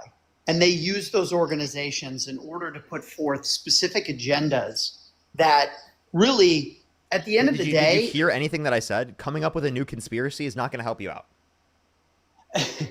I think that if you're going to blindly I'm serious, dude. trust, Another conspiracy without responding to what I just said. Are you serious? You just said that you're just blindly trusting the medical establishment. I'm not blindly. I'm basing it in evidence. You're blindly trusting some random bullshit narrative you literally whipped out of your ass. I'm not trolling. Where did you get this? Did you look at BitChute, 4chan, Fox News? Like, where are you getting these conspiracy theories from? It's from the back of your fucking mind, right? There's no evidence to that. It's your gut feeling on the matter. That's it. That's not evidence based. Do you feel like... Let me just say one thing. So vaccines are safe and effective. Okay. Blindly trusting that mRNA technology get injected into your skin. By the way, we didn't blindly trust it. There's literally a bibliography in my bio, a works cited page, that has over 30 plus pages of peer-reviewed studies and systematic reviews that indicate the effectiveness of the COVID vaccine and the safeness of it. Okay? Push the galaxy. This is not me blindly following. That's 30 plus pages of straight the best standard for evidence you could possibly get. And it's like, you still don't believe it. Like, what standard of evidence could we fulfill where you would finally believe it? It's like that we have to hit the max standard of evidence for anything relating to the vaccines, but for anything that you advocate for, you don't need any evidence to substantiate that being effective. Right? You don't need studies. You don't need evidence. You don't need a bibliography with 30 plus pages of peer-reviewed studies. You just need something whipped out of your ass, right? And told us to by Dr. Sebi, right? Like, that's, come on, bro. Do you feel like the medical establishment got it right with COVID over the last 4 years? Like, when you look back, do you think they actually did what was best for us? Do I think the medical industry? has done Yeah, best like for us. if Yes, you vaccines saved trusted- the vaccine saved millions of lives. Interesting. I would say that there is a growing consensus of people that felt like we were just consistently lied to year over year over year about What, Dr. Robert Malone? Peter McCullough. I knew you were going to say that. Oh, that's the second person I was going to say. Come on, bro. It's the same people over and over again. You Parker, find like look 2 at or Argentina. 3 doctors that agree with you and you run with it. And that's the standard of evidence you accept, but you don't accept the peer-reviewed studies from the consensus of doctors and scientists. Well, dude, like, okay, peer-reviewed studies is all bullshit. Like, look at the peer-reviewed study about Monsanto. Wait. So, wait. Tell me, what's a better? Tell me, what's a better standard of evidence? I think understanding where that information came from and why it was put together the way that it was put together. What's a better standard of evidence that you get your information from that gives you more reliable information? I think there's no like specific location that I'm going to search. Nothing. There's nothing. There is literally nothing. There's no standard of evidence that's acceptable. Okay, if there's no standard of evidence that's acceptable, then you won't believe anything. You'll stay agnostic. Just stay agnostic on everything, man. I feel like I try to get a better pulse on where the money is going and where the future trends are going. And that gives me a pretty good idea as to, okay, this seems pretty far in one direction. Where's the counter thesis of this? Now let's weigh the facts and let's move forward. Like, if you're weighing the facts, you would have indicated that the vaccines are safe and effective. I'm serious. If you weighed the facts, that you would have already made that determination. You didn't weigh the facts. So Pfizer. You said that the can facts just were pay- corrupted. It's not So just Pfizer Pfizer. By the way, it's not just Pfizer. These are internationally determined. There are universities and medical institutions from the entire world, not just Pfizer, dude. And by the way, other companies have an incentive to call out Pfizer if they do something that's wrong. They have a financial incentive because then they could develop the vaccine and they could profit off of it. So the entire world has a financial incentive to call them out. Did you get vaccinated? Yes, absolutely. Did you get like the multiple boosters and Yes. feel like every time you got one? I got boosters, yep. Do you know what the mRNA technology is doing inside of your system? Yes, I actually do. Okay, And I know that it's tell me not in about- my system anymore. You want to know why? Why? Because after a bit, it's not like in the system anymore, right? You understand that, right? So the spike it has it- protein yeah. and the envelope that It was causes created. it causes its effect, and then it doesn't stay. So have you done your blood tests and acknowledged the fact that you have 0 spike proteins in your blood at this point? Wait, there wouldn't be 0 spike. You're just saying specifically the ones associated with the mRNA vaccine. The mRNA technology, yeah, because they've been synthetic through the P&E envelope. Like there are certain tests, like a genetic methylation test, where you could identify the specific mRNA spike protein. Yeah. So again, if you look at any of this, if you looked at the science, you would have been able to understand this, and you would have known that the vaccines were safe and effective. You think that you can just say it's not effective and that's it? This is all predicated on the sense of you're saying that because I don't agree with the science, I'm No, baseless in my you're just saying you don't agree with evidence. That's literally what you're doing. It's not that you, Okay, but where is that evidence coming from is the real question that I would start being the concerned entire about. globe. The entire globe. Say the entire globe. Yes, I'm serious. You Dude, can look at my bibliography. There are studies from institutions from around the entire world. Do you eat genetically modified fruits and vegetables? Technically, all of them are to some degree. Well, I Yeah, mean, maybe like so. artificially selected, at least. I mean, don't, that was I don't know if probably- my fruits are genetically modified. I'd have to check, but I don't have like an issue against GMO. I mean, okay, so let me give you an example. I had this conversation with my stepfather, who's a physician, and he was telling me how there was this peer-reviewed article about how a genetically modified crop created more per square foot than a conventional. I'm actually going to go on to the next person. Hey, to be honest, I don't see this being productive at this point. Like it's literally like he's not even engaging with the arguments, to be honest with you, completely. It's just pivoting to a new conspiracy every time. I'm going to go on to the next person. I feel like the conspiracies were infinite there. Like, you know what I mean? It's just like you debunk a conspiracy, move on to a new conspiracy, and then they create a new one. It's just infinite, you know? And like, I genuinely, like, I just don't understand how people can have that thought process. It really makes no sense to me. It's so harmful to this country because, like, if you need evidence-based reasoning, if you don't have evidence-based reasoning, well, then that's a huge issue. And it will lead to absurdisms like that. Appreciate the galaxy. Thank you. All right, let me say thank you to some people. Najia, thank you for the $5. Jack, thank you for the $5. Nina, thank you so much for the $10. I really appreciate it. Carolina, thank you so much for the $5. Really appreciate it. Kyle, thank you for the $5. Ron, thank you for the $2. Thank you so much. Patricia, thank you so much. I really appreciate the $20. Thank you so much, Patricia. I really appreciate it. Hino, thank you so much. I really appreciate the $20. Thank you so much. I really appreciate it. Thank you. Thank you so much. I really appreciate it. Thank you. Absolutely, though. Richard, thank you so much for the $10. Kayla with the $20. Thank you so much, Kayla. I really appreciate it. Because W's for Kayla in the comment section right now. Zach, thank you for the $10. Thank you so much. Lovey, thank you for the $10. I really appreciate it. Thank you. Thank you. Yes, it's so important to get vaccinated. Yeah. Carolina, thank you so much for the for the $5. Thank you. Najenda, thank you so much for the $5. Jazz with the $10. Thank you. Cole, thank you so much. I really appreciate the $5. Yeah, thank you so much. I appreciate the $5. Thank you. Carolina, thank you so much. I appreciate the $5. Zach with the $20. Thank you so much. I know, right? Literally, though. Josh, thank you for the $5. Amanda, thank you for the $2. Carolina, thank you so much for the $2. Charco, thank you so much for the $5. I really appreciate it. Feisty with the $20. Thank you so much, Feisty. I really appreciate it. Thank you. W's for Feisty in the chat. And Nurse Susan, thank you so much for the $50. Thank you so much. I really appreciate it. Seriously, though. Like, I know multiple people that were frontline, and it's just, I don't understand how people could do that, especially with how much the information there is justifying the effectiveness of vaccines. By the way, everyone, we're going to go on to the next person here right now. I'm done thanking people, everyone. Or actually, not completely. I do have some people to thank. I'm going to get the guest up here to debate real quick, and then I will thank some people fully. Let's go on to the next person here quick. Only send a guest request if you meet that set of criteria listed on the screen. We are just looking for some debates, everybody. We are just looking for some debates. Yo, what's up? How old are you? Hey, hello. I'm 18. What's your birth year? 2007. What month? June. Do you support Donald Trump? Wait, hang on. I'm not here to debate. I got a quick question that I'm sorry. I am just looking for some debates. Only send a guest request if you meet that set of criteria listed on the screen, everyone. Only send a guest request if you meet that set of criteria listed on the screen. If you're on YouTube, hit that thumbs up, everyone. If you're on YouTube, hit that thumbs up. If you're on TikTok, tap that screen.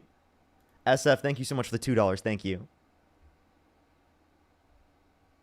Alrighty.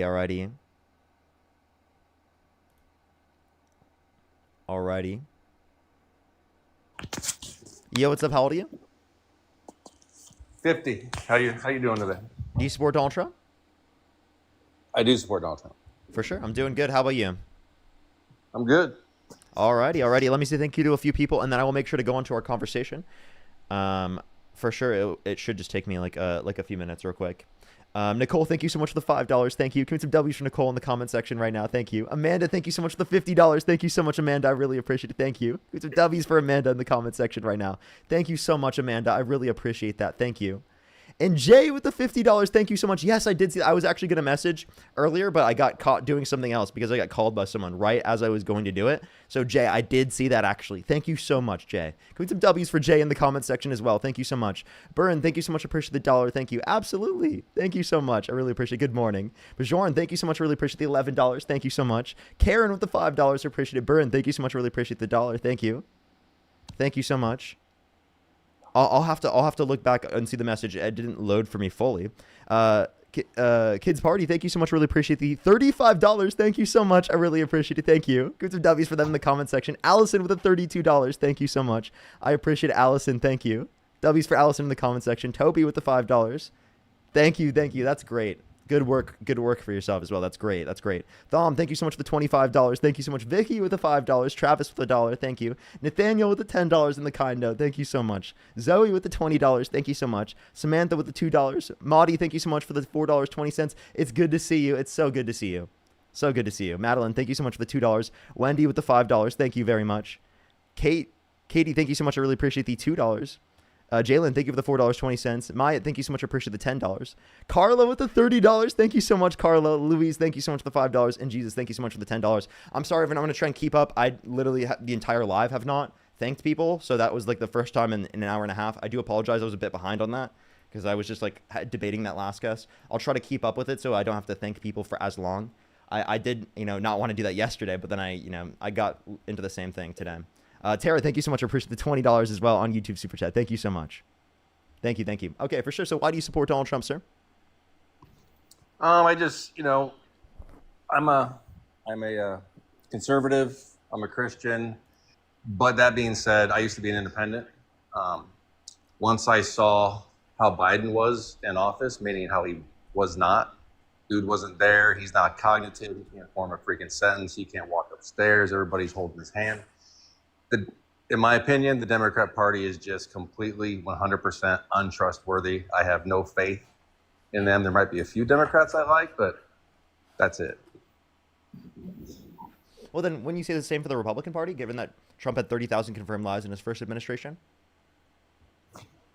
He had 30,000 confirmed lies? No, we can bounce what is and what is not a lie back and forth all day, but no, absolutely not. But wouldn't that destroy your trust? Because it's constant lying over and over again. Whereas particularly with Biden, it's not that they were lying. I genuinely don't think that they were lying. They do believe that he had the ability to do the job of being president, but it was not to the sufficient degree that we would want. Which makes sense. You don't believe that. I do. I really do believe that. I do believe that Biden can fulfill the necessary elements of being a president, which he did. Here's the difference, okay? Maybe the Republicans lied us about stuff. Absolutely, 1,000%, right? But the Democrats will tell you the wall is blue when it's red. They don't have. They will lie to your face. Can I give you an example of the other way around? Well, hold on one second. Like with Biden, right? When he can't find the exit on stage, when he can't form a sentence, we can see with our eyes what's going on. There's no conversation you can have to justify his behavior and his obvious cognitive decline. No, I mean, we can acknowledge that. I'm not disputing that exists. I'm just saying Trump also has that. He has cognitive decline, and that's very clear. I mean, he said that windmills are causing whales to die in numbers never seen before, and he said the climate's going to start cooling and that science just doesn't know it yet. Both of those are objectively, verifiably false. So it's who's lying? It's obviously Trump. Trump also said he won the 2020 election, and when there's no evidence to indicate that, that's objectively, verifiably false. So it's how many times, to a greater extent, has Trump and the Republican administration lied to you, and even worse lies than literally Joe Biden? I'm sorry, Joe Biden not being cognitively aware is so minimal comparative to everything that is true with Donald Trump. The inciting of a violent insurrection at the Capitol, the being held civilly liable of sexual abuse, the calling for a termination of the Constitution, the violating people's First Amendment rights by trying to put people in prison for a year for burning the American flag, by going after Jimmy Kimmel, right? Jimmy Kimmel, are you kidding me? He blatantly told a 100% lie about the shooter. Said that he was a Republican. He was not. No. Everybody knows actually what he this said. Is evidence that was hold up. out. That's just not true. That's not true. So he said that MAGA was trying to do everything they could in their power to act like the shooter was not theirs, which was true at the time. They literally stopped doing the rhetoric they were doing the day before because of that. He said that after he already had the information. And also wait.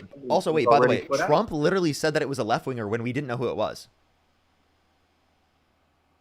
So, do you blame Trump for that? Should Trump be canceled for that? I'm not going to dispute what you're saying because I honestly don't know if it's true or not.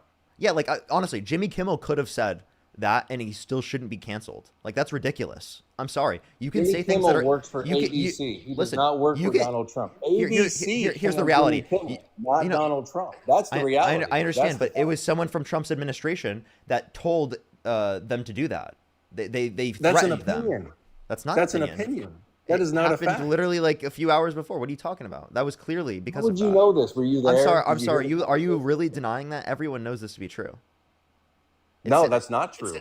He has made multiple statements in the media stating that Jimmy Kimmel should be off the air. The View should be off the air. He's made statements about those people forever. Who said that? Jimmy Kimmel got his butt tossed off the air because he told a bold-faced lie No, wait. to You half can the nation. wait. If it's only You half can the tell nation, lies. you Wait, can't I'm sorry. watch it. I'm sorry. You can tell lies and not be kicked down. That's freedom of speech. Okay? You can He works lie for and you don't get taken ABC. down. He works for ABC. It is not freedom of speech. ABC has the freedom to kick his ass off the air. I need to do a few more clarifications. Again, I do want to clarify for the chat. We know he didn't lie. I was just saying, like, even in the context that it was true, if he lied, does not mean that he should be taken down. None of this means that he should be taken down. I thought you guys were the party of free speech. We are the party of free speech, 1,000%. That's a lie. That is disparaging to Charlie Kirk and his family. That is you don't say Well, that. crap, man. I'm sorry. It's I'm common sorry, sense. but that's It's freedom common of sense. speech, correct? Yes, he can say whatever he wants to say, but his employer can fire his ass if they don't like it. Okay, but that's not what they were doing though. They were doing so at the threat of the Trump administration. That is what they were doing. They were that doing is what so they were at the doing. threat of the Trump administration. It took them to wait for him to make a pathetic, disgusting comment in relation to a guy that was murdered. Okay, again, Murdered in front of his family. For them to fire this guy. he was joking about Trump's response to it and how Trump was actually dismissive of it. No, he wasn't that's making a not joke true. about Charlie. That's not true. I heard the comment. That's not true. What He was the was lying comment? about who the shooter was affiliated with. He was trying to Wait, find a these way. are different claims. He didn't He's say trying that. to find I a way already to wait. spin it. Why are you repeating the same talking point that I just disproved as false? Just because you say you disproved it doesn't mean you disproved it. But I did. I told you exactly what he said. He said that MAGA was trying to do everything in their power to act like the unaliver wasn't theirs. And Which that's was a true lie. at that time. No, it wasn't. That wasn't a lie. That's true. And by the way, again, you can lie and not be taken down. I have joked on the stream lies before. Like, I make a joke all the time saying that I have 10 children, right? Because people are But like, "Oh, this do is you a have freedom of kids?" speech issue. Right? And I make This a joke isn't all the time. So freedom of speech I'm issue, lying. Jimmy Should I be taken down off the air because I'm lying? Come on, man. But Jimmy Kimmel being taken off the air is not a freedom of speech issue. His employer took him off the air. His issue is with his employer. Oh, chat, I know I do have 10 children. I'm just trying to make a point. Sorry, repeat what you just said. I said his issue is with his employer. He has the right to say whatever he wants. His employer does not have to keep him employed if they don't like what he says. Well, yeah, no, obviously they have the right to say that they don't want to keep Jimmy Kimmel employed if that was true. Like, but that's not the reason why they did this, and everyone knows that. No, the reason they did it is because of what he said. That's why they did it. Wait, can you tell They me? didn't like what he said. They didn't like it, really? Can you give me any source for that information? Where did they say that? I mean, some people use common sense. If an employer suspends someone or terminates them, that's on the employer. Did the If Donald did Trump they had a say? problem Did the with- employer indicate if that that Donald was Trump because had a of the? problem with What did the employer say on the matter? I do not have that information. Okay, so they never indicated They're the what you were ones in saying. charge. They didn't But- indicate what you were saying at all. They did not indicate that specifically because of their own concerns with Jimmy Kimmel's actions that they wanted to take him off. They did so specifically because of the Trump administration. And everyone knows this. It's not disputed. And this is a clear action of Donald Trump going after people's First Amendment rights. It really is. It's him going Everyone after the that media. likes It's conspiracy theory. honestly his first dip his toe in the water of doing this to the entirety of the media. He's dipping his toe in the water to see if he can get away with it. Well, that's an opinion, bud. It's a correct opinion. And I'm sorry. Please do not let this guy take away your freedoms. I'm serious. This is your freedom as it's mine. What Okay, freedoms? and like you don't freedom want to this. claim I'm a furry, I the don't. I just freedom want to let you to know choose my you don't want to gender. set this. You don't want to set this precedent either, because we will come back a lot stronger against your own side if it is the case that that happens, right? If you're going to come after our speech, we're going to come after yours when we're in power, right? You guys have been coming after If we us. can take You've down already what we killed Trump consider, twice, wait, and you if just you're killed setting a Charlie Kirk. precedence, if you're setting a precedence that we can take down hate speech, we will do it. The only I'm ones just letting you spewing know. hate is the ones on the left. No, it's not. It's ridiculous. The Nazis, the fascists, the Or our government. Trump called our Kamala world Harris. is Did you in know a that Donald? huge Did you state know of that Donald crisis Trump? right Wait, now. hold up. Did you know that Donald Trump called Kamala Harris a Marxist, communist, fascist? I'm not trolling. Trump called did not- Kamala would not Harris a surprise me. Marxist, communist, fascist. It would not surprise me. Donald Trump has called people a lot of names. Okay, so isn't that so then the same thing you were just saying about the left is something that Trump does, and apparently it's not hateful when Trump does it? It's something that Trump has done. You have almost everybody on the Wait, left. is that okay though? Is it not hateful now? You changed your mind really quickly on that one. You have what's her face, Miss Crockett, saying if you commit a crime, you're not a criminal. That makes sense. Well, again, I just want to let you know, right? There are connotations, which I don't know the context of what you're talking about in terms of the quote of hers, but there are contexts in which like people who are designated as the law as criminals right now, we don't believe should be criminals. So there's a connotation that we could not consider someone a criminal who has committed a crime, right? Yes, but that's not. like saying, I don't know if that's the sense that she's referring to. I'm not quite sure.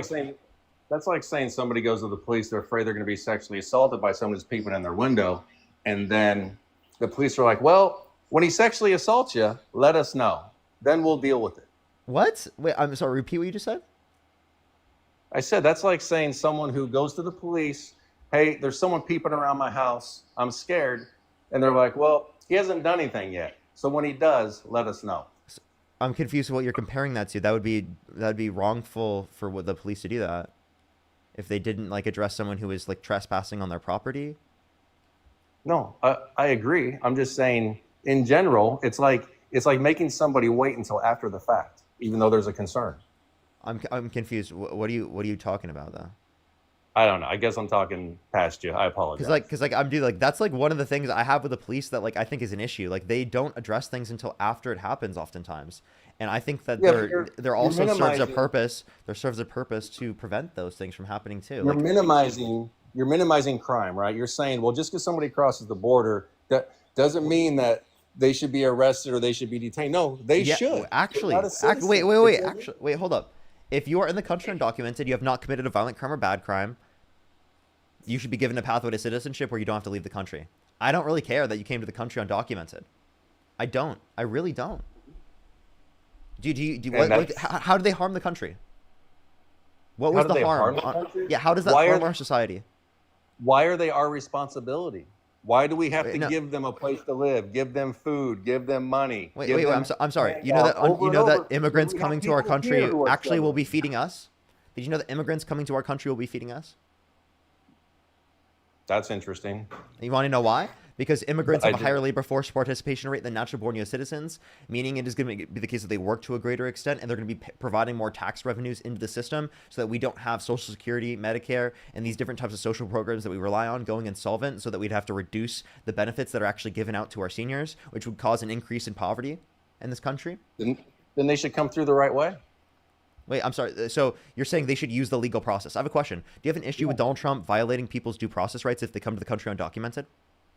They don't have due process rights if they're not a citizen. They do, actually, according to the 14th Amendment. So do you disagree with?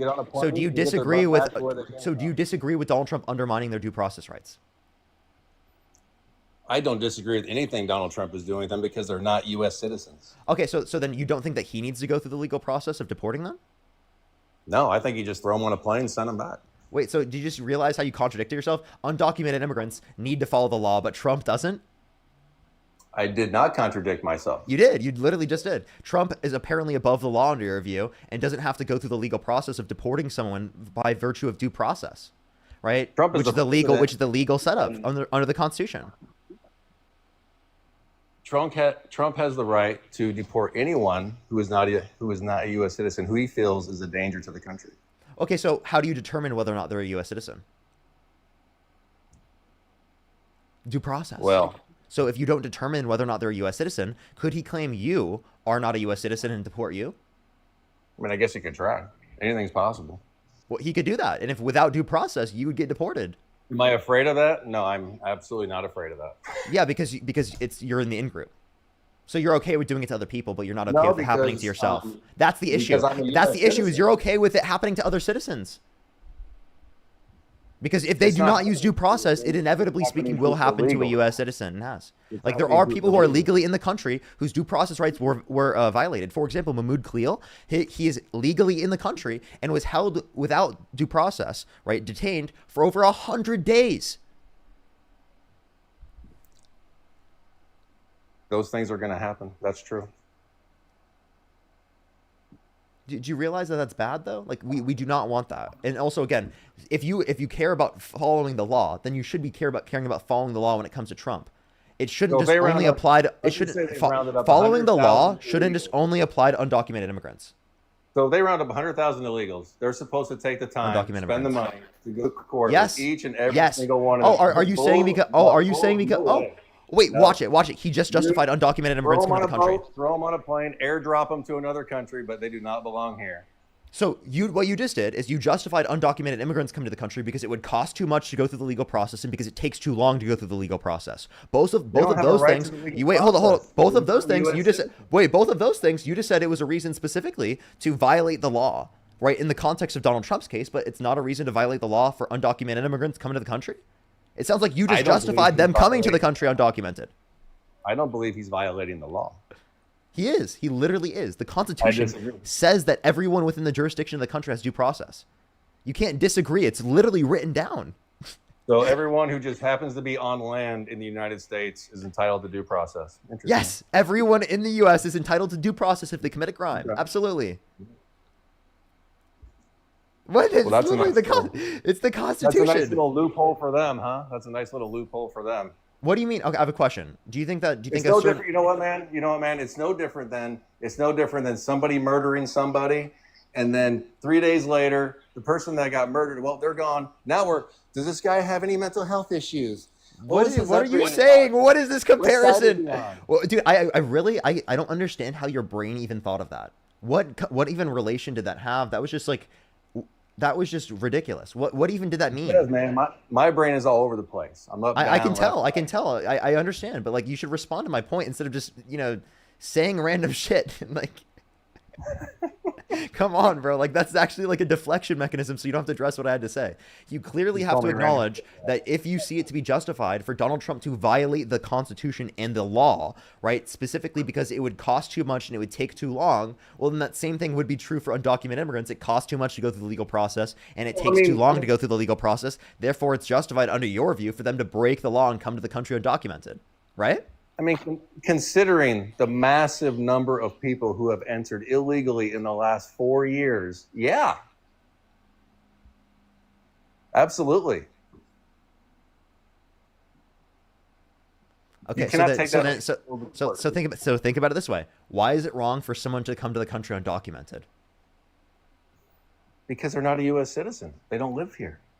Are you saying because they're not following the law? Boy, it always goes back to the same thing. Is the only reason just because they're not following the law? Because that was not an issue with Donald Trump. Violating the law, he called for the termination of the Constitution, wants to put people in prison for a year for burning the American flag, which the Supreme Court indicated was a violation of the First Amendment. You know what I mean? Like, literally going after people's free speech, violating people's due process rights ingrained in the Constitution. And, that's okay because it's Trump. He can violate the law because it's Trump. Okay. You do realize they tried to prosecute Trump, right? Not for those. No, for made up bullshit. It wasn't made up. He was convicted of 34 felonies. He actually did it. Wait, I'm sorry. Do you not accept the conviction? I do not. So the entire American jury were lying? You think an average American was just lying to get Trump in office? I think the reason they went after him was only because he was running for president, which makes it unethical. So no, it's specifically because he committed a crime. Okay. Well, we can disagree on that. What was the crime? It was something with tax fraud, I think. Falsification of business records in the first degree, which is a classy felony in the state of New York because of a predicate crime. Some indicated it could have been election interference, right? That he was trying to limit this from being public information, the hush money payments to Stormy Daniels, by falsifying business records, right? So it was in furtherance of another crime, and that's why it was a felony. Well, okay. I'm talked out, man. You're better than me. So unless you got anything else for me, we can probably squash this. Well, I mean, like, why do you still support Trump? Unless you don't want to talk anymore.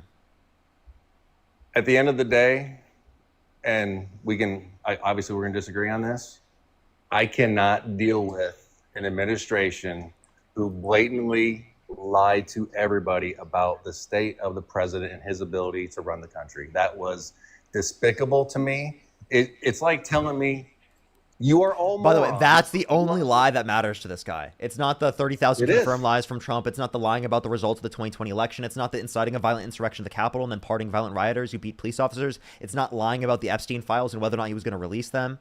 Right? It's none of those lies. None of those lies are ever brought up. It's not the lying about reducing grocery prices, reducing prices for gas, or any of those different types of things. Him lying about all of that. None of that matters. Into Epstein. They're looking into Epstein because Trump became president. Biden wasn't looking into shit. They were released. They released. Wait. Some of the stuff that Trump just released was stuff already released under Biden. What are you talking about? Everything that they could have, they specifically did. And now if you want to address that, if it was the case that there was any accountability on behalf of Democrats for anything relating to limiting this from coming out, I would hold them accountable. But seemingly you can't do that to yourself. No, I can do that. Both administrations, neither one of them want these fucking names released. You know it and I know it. Wait, so then why did Trump run on it? Why did Trump say that he was going to release them and then lie about it? Apparently none of these lies matter to you. I'm not saying they don't matter. No, they don't. No, like literally them quote unquote lying about Biden's cognitive health, which apparently you could determine anyway, is the biggest issue ever in the world. No bigger lie than that. But all of the literally fucking bullet points of lies that I mentioned to you, that's not enough for you to indicate that like Trump's worse in terms of lying? 4 years. The protesting over the last 4 years, burning down fucking buildings, turning over police cars, all this bullshit. All these whiny, I get offended over everything, pansy ass little babies out there. Yeah, like Donald Trump who wants to literally get people fired because his feelings are hurt. Yeah, Trump did that. Trump is doing that right now. Trump with January 6th specifically incited that violent insurrection at the Capitol, and he pardoned people who assaulted police officers. That girl that got murdered in North Carolina. Listen here. That girl that got murdered in North Carolina. If that would have been the other way around, they would have been rioting, burning down the fucking city. You're being ridiculous. Listen here. Know it. You know who did? You know who did riot and stuff? That was the January 6th violent insurrectionists that Donald Trump pardoned. Not one fucking Democrat. Yeah, not one Democrat was there. Exactly. Not one Democrat. It was the Republicans. It was MAGA, right? Specifically. That's what happened on January 6th. You got one fucking thing to land on. January 6th. I'm sorry. I'm sorry. Is there an example that you could bring up? Wait, hold up. Pause. Can you give me a single example of a Democrat pardoning one of the violent rioters? Give me a single example. Oh my God. Go back and look at how many people Biden pardoned. Yeah, tell me. Name one violent rioter that Biden pardoned. He set the fucking record. Name one. He pardoned his own family. He can't do it. That's not a violent criminal. He pardoned people who haven't been charged with anything. That was preemptive pardons. Okay, but those aren't violent crimes, though. Do you know why he pardoned all of them? Wait, pause. Can you answer my question? Can you answer my question? I'm trying to get to answer this. Hey, I'm genuinely trying to make this productive. I want to make this productive. I'm trying to ask you a specific question. Did you hear my question? You're the one being a hypocrite now, though, bud. Just saying. Well, we can talk about that. I want to flesh that out. But like, can we have this question first? Can you answer this question? We can, but pardons really? When Biden pardoned over 1,000 people, we're talking about pardons. I'm not having an issue with just pardoning in general. I'm having an issue with pardoning violent rioters. Okay, so can you like address? Can you name a single violent rioter or a violent criminal that Joe Biden pardoned? I can't, and I'm not going to Google that shit right now. There isn't an example. The reality is that there's not an example. Well, then I guess it's all about the definition of why they're pardoning who, and why Biden would pardon his family, and why he would pardon people who haven't even been charged. It makes no sense unless you're worried about getting charged with something. Sure, you could say that they were, but that doesn't change the reality that Donald Trump pardoned violent rioters. We were talking about violence, right? You could have an issue with the pardons on both sides. You could have an issue with the pardoning of Hunter Biden. That's fair. This is the thing, man. Like all this stuff is, you can say one thing, the other side can say another. They can contradict each other all day. None of this is going to solve anything. The talking actually is probably making it worse. People get more offended. That's ridiculous. I'm sorry. That's ridiculous. So you would prefer that we don't have these platforms to talk? No, I would prefer people take a month to just shut the blank up. Take a break. Wait, so then why did you speak on the live? If you thought that people should not talk right now and shouldn't be speaking right now, why did you decide to wait in my guest box to join up on my stream to speak to me? Because my son listens to you and he wanted me to talk. Isn't that hypocritical? No. You want people to shut the fuck up, so why don't you do the same? No. I don't want people to shut the fuck up permanently. I'm saying take a break. You're not taking a break right now? I know I'm not. Come on. But I had to get on here. Hey, I had to get on. You had to get on here. You You know what I mean? You couldn't take a break. You had to get on. Something was forcing you. I used my telepathy to force you to come on the stream. You know what? I didn't take that into account. You're right. I can't tell you that the best thing to do is to pause. Sometimes you gotta pause. You're right. I used my telepathy to cause you to come on the stream. I didn't say you caused me. No, dude, you chose to come up on my stream, right? You decided not to speak on my stream. You wanted your voice to be heard. Did you hear my reason? Because you think no, the point that I'm making is that you engaging in this conversation proves that you think that engaging in these conversations are valuable and productive. No, I'm asking you if you heard my reason as to why I'm on this call. Have I heard the reasons? Yes, because you wanted to have your voice heard. No, I said that my son listens to you and he wanted me to debate you. Wait, yes, but you still, okay, that's fair. W son, right? W son. Yes. You know, perfect place for him to send you. Like, I'm genuinely serious. Like, I want to change your mind. I genuinely want to be able to convince you otherwise. And I don't think that viewing these different types of mechanisms of talking to people are as bad or worse is actually going to be better for the country. I think that these types of platforms for talking to each other are incredibly important because, one, it allows us to critically think to a greater extent. Two, I appreciate the amazing. Thank you so much. It gets people to engage with the other side and to understand the other side. Three, it gets people specifically to look for evidence, right? Specifically whenever they're believing things to be true. Four, it brings people closer to the values that I think are true, right? Like, I genuinely think that Trump is a bad person. I think he's a bad person for our country in the position of presidency. And I think that if people didn't support him, we would have a better country as a whole. We'd be more united. There'd be a lot more peace. I think that the normalization of Donald Trump has led to a more normalization of violence, like particularly with the idea that he pardoned violent rioters. I see a huge issue with that. Yeah, I mean, I don't disagree. Was I a fan of him pardoning all the January 6th people? I wasn't. But I don't agree with everything on both sides, which is why I was an independent, which is why I voted for Barack Obama the first time. Okay, so but like, why would you not vote for Kamala Harris then? I wouldn't vote for Kamala Harris to make me a sandwich. That woman doesn't know anything. Why would that was honestly misogynistic, genuinely. Like, why don't do that? I don't care. That woman. No, don't say you don't care. That's fucking gross. Dude, don't say you don't care. Do you not care about women? Don't spin this on me. I'm serious. That was just straight up you associating women specifically with like making sandwiches, like making you a sandwich in particular. That is absolutely misogynistic. No, that was me making a sideways comment, which I think is funny. If you want to take it and be offended by it, that's fine. I don't care. That is what your generation does. You guys get offended. No, don't just like put this on me. Acknowledge what you did wrong. Like, seriously, like that's not good, right? Okay. That's not good to associate that a woman's role specifically is to make men a sandwich. Like, that's ridiculous. I find issue with that because that perpetuates culture that other people are particularly hearing from. You think that's okay to normalize? I wouldn't let her do my laundry. I'm not lying. I would. Why do you keep doing that? That's the same shit you're doing. What is wrong with you? I like to laugh. You find it funny. You find it funny to degrade women. That's an opinion. No, that's the reality. That's what you just did. That's an opinion. Well, I'm sorry. So then, what's your opinion on the matter?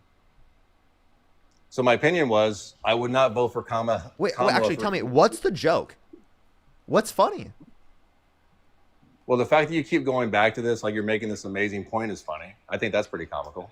So you just get off on the fact that people are saying you're doing bad things? That's a weird humiliation kink you have there. You just get off on trying to twist people around, turn them into something they're not on your little podcast. No, I'm just saying genuinely. Like, I don't know why you're doing this. Oh, I'm the bigger person. Like, you're rage baiting. Like, what's the point of this? That was inappropriate. But Jimmy Kimmel's comment was totally okay. Don't worry about freedom of speech. An employer can't fire him for saying crap like that. Talk about a hypocrite. Hey, did you ever watch The Man Show growing up?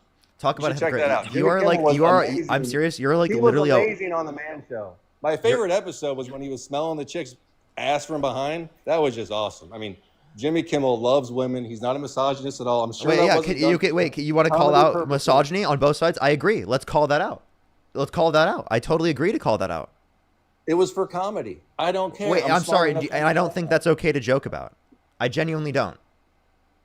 I don't think that's okay. It's freedom of speech, so it doesn't matter if you don't like that. It's not okay. Wait, for so you. then, It might be okay, okay so for others.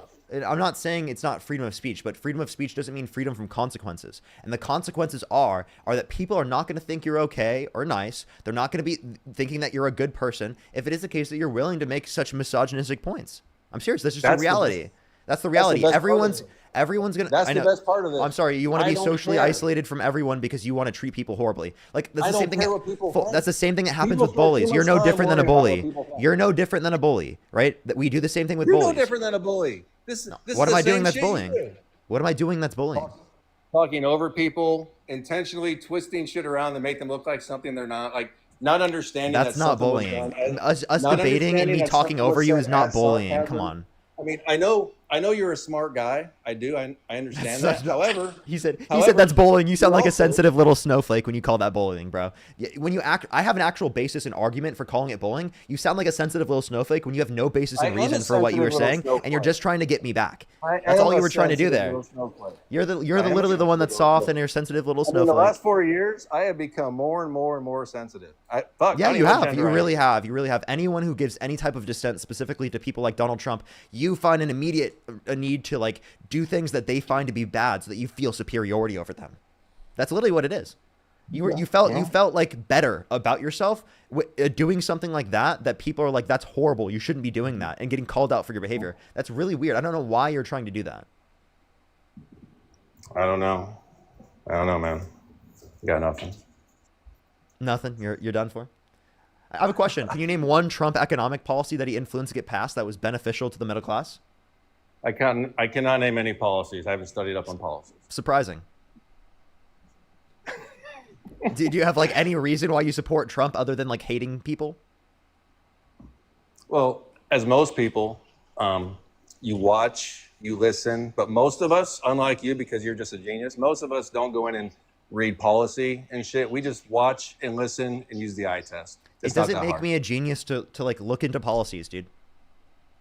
I'm serious. Like Well, that's not genius behavior. That's literally some of just us have doing basic actual- research, right? Like basic Some of us research have does not actual mean you're a jobs we have to genius, go right? to, you know, some of us have shit that we actually do during the day, and coming home and reading government policy might not be the most exciting thing in the world.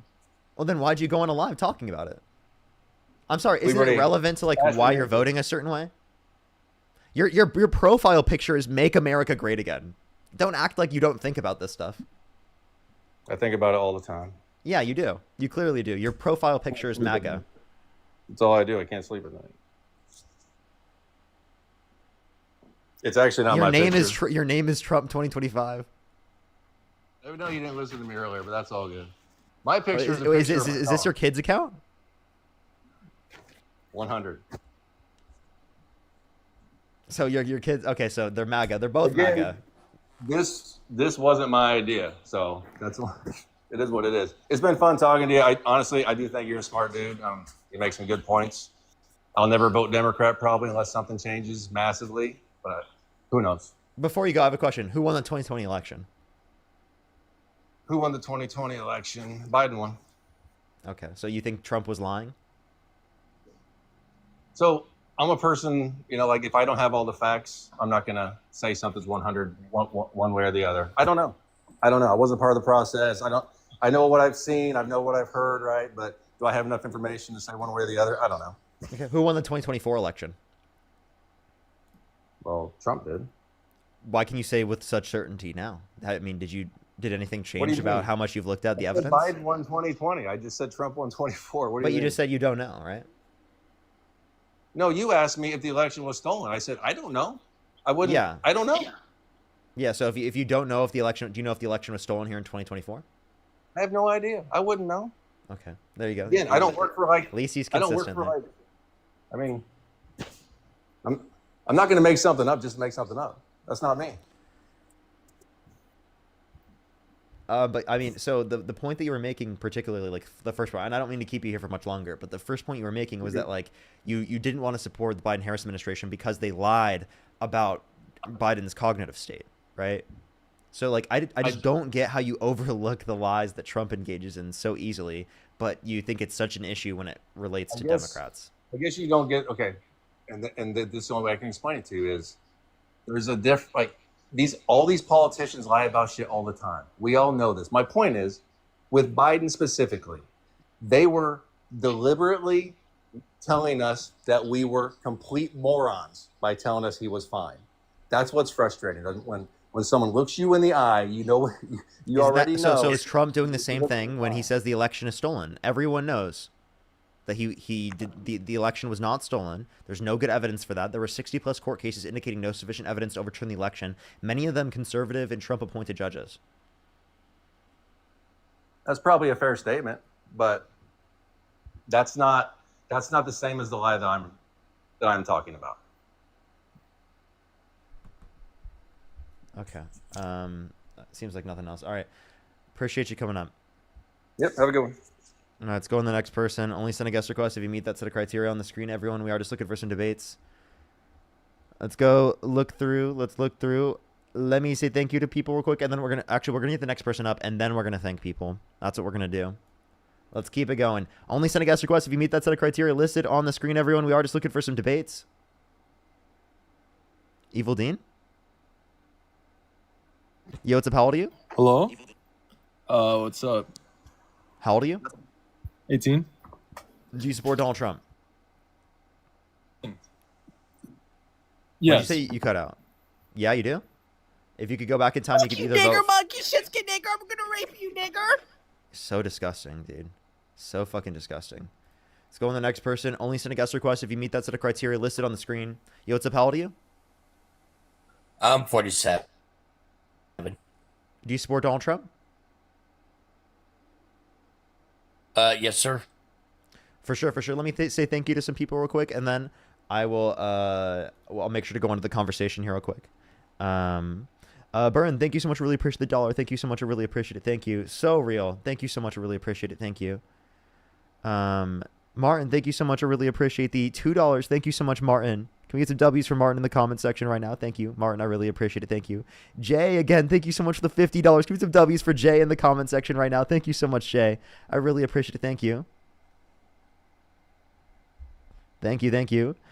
Joseph, thank you for the $20. Thank you so much. I really appreciate it. Joseph, thank you so much. Can we get some W's for Joseph in the comment section? Maya, thank you so much. I really appreciate the $10. Thank you. Erica, thank you for the $4. Kyra, the $5. Thank you so much. I really appreciate it. Thank you. I know, right? Maddie, thank you so much. I really appreciate the $2. Thank you. Maudie, thank you for the $4.20. I did see it. Thank you so much. Good to see you as always.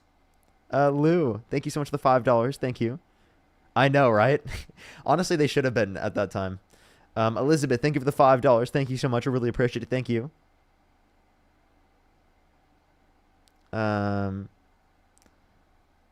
Yeah, no, I obviously just want to make it better here. Wendy, thank you so much for the $20. Thank you so much on Venmo. Thank you. I really appreciate it. Thank you so much. Oh, that's so nice. That's so nice. W Chase. Grateful. Thank you for the $7. Thank you so much. Jalen, thank you for the $4.20. Thank you. Michael, thank you for the $5. And Katie, thank you for the $2. I think I'm fully caught up, everyone. If I missed your message, I'm so sorry. If you want to support me, as always, Venmo, Cash App, PayPal, link tree in the bio, as well as the description of the YouTube, as well as you can support me over YouTube Super Chat. Let me check on YouTube, and then I will continue on this conversation. Scott, thank you for the membership subscription. Sheila, thank you for the $20. Thank you so much. I really appreciate it, Sheila. Thank you so much. That's so nice of you. Trav, thank you so much for the $2. Barbara with the $50. Thank you so much. I really appreciate it, Barbara. Thank you. Can we get some W's for Barbara in the comment section right now? Thank you so much, Barbara. Trav, thank you for the $5. Thank you. LaFox, thank you for the membership subscription. Flip, thank you for the $5. Thank you. Trav with $10. Carolina, thank you so much for the $2. Thank you. Aaliyah, thank you so much for the $5. Thank you. Trav with the $2. Carolina, thank you so much for the $5 twice. Thank you. And then Zach, thank you for the $20. Thank you. Najia, thank you for the $2. Carolina, thank you so much. I appreciate it. Real Lighting, thank you for the $5. Libby, thank you so much for the $10. Tara, thank you so much for the $20. Thank you so much. SF, thank you for the $2. Charco, thank you so much for the $5 as well. Thank you. I think I am fully caught up. I appreciate everyone so much. Thank you. I'm so sorry it took a bit to read through everything. Brian, thank you for the membership subscription as well. So why do you support Trump, sir? I'm a conservative Republican. I've always been my whole life, and I always tend to vote on that side of the aisle, and so yeah, I'm gonna, do I agree with everything he does? Probably not. I think the whole thing that happened with Jimmy Kimmel, as a conservative, I do not agree with what they did to him.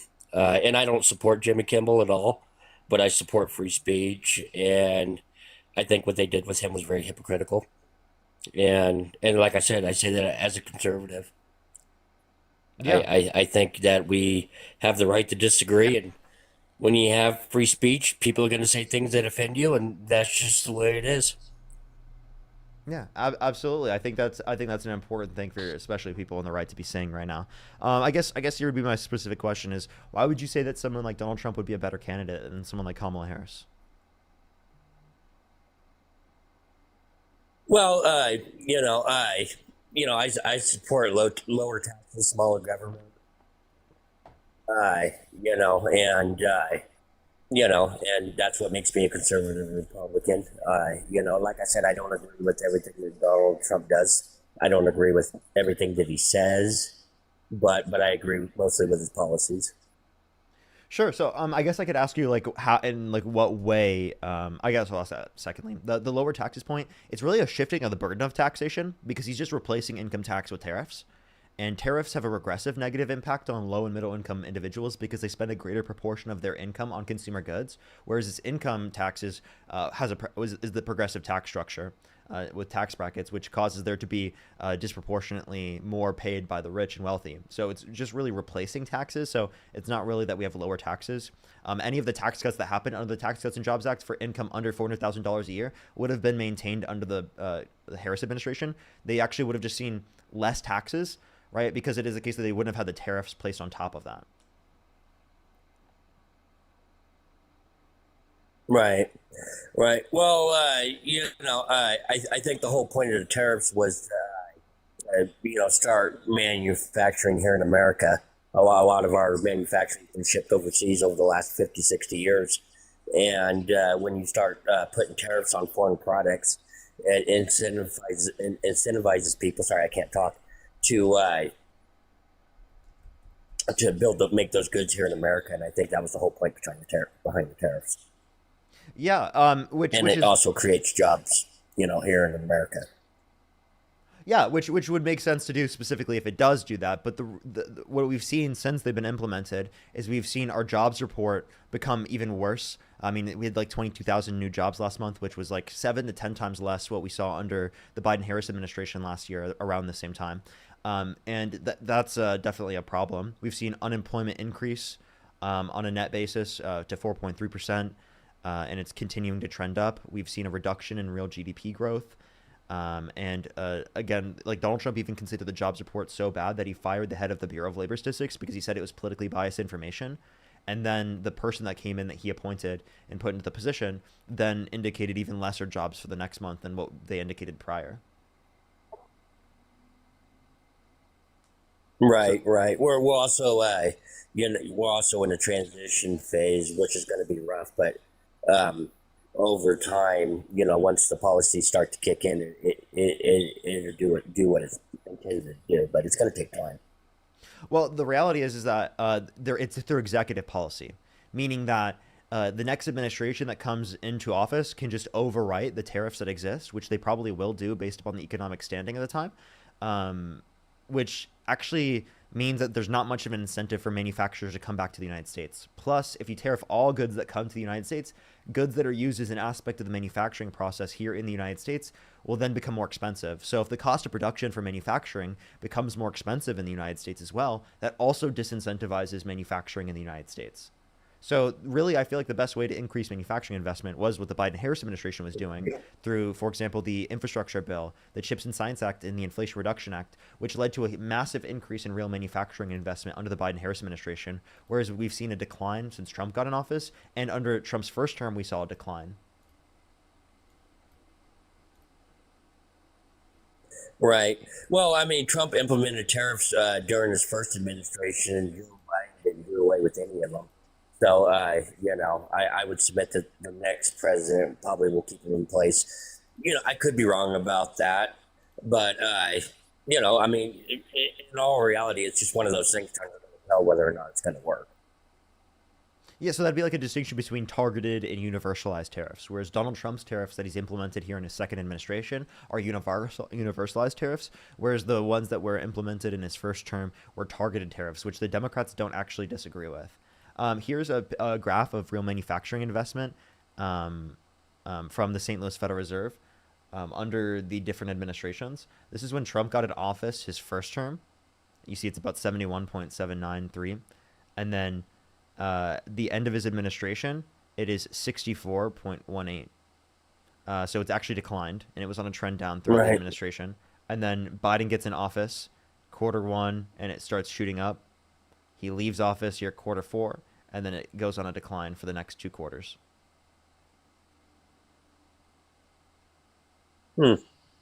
Okay, fair enough. Fair enough.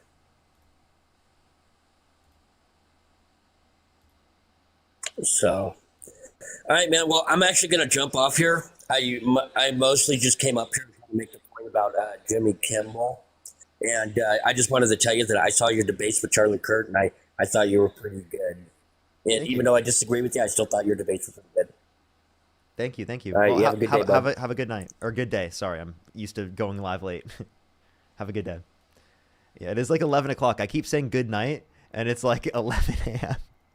I'm like, I don't even know what time it is, bro.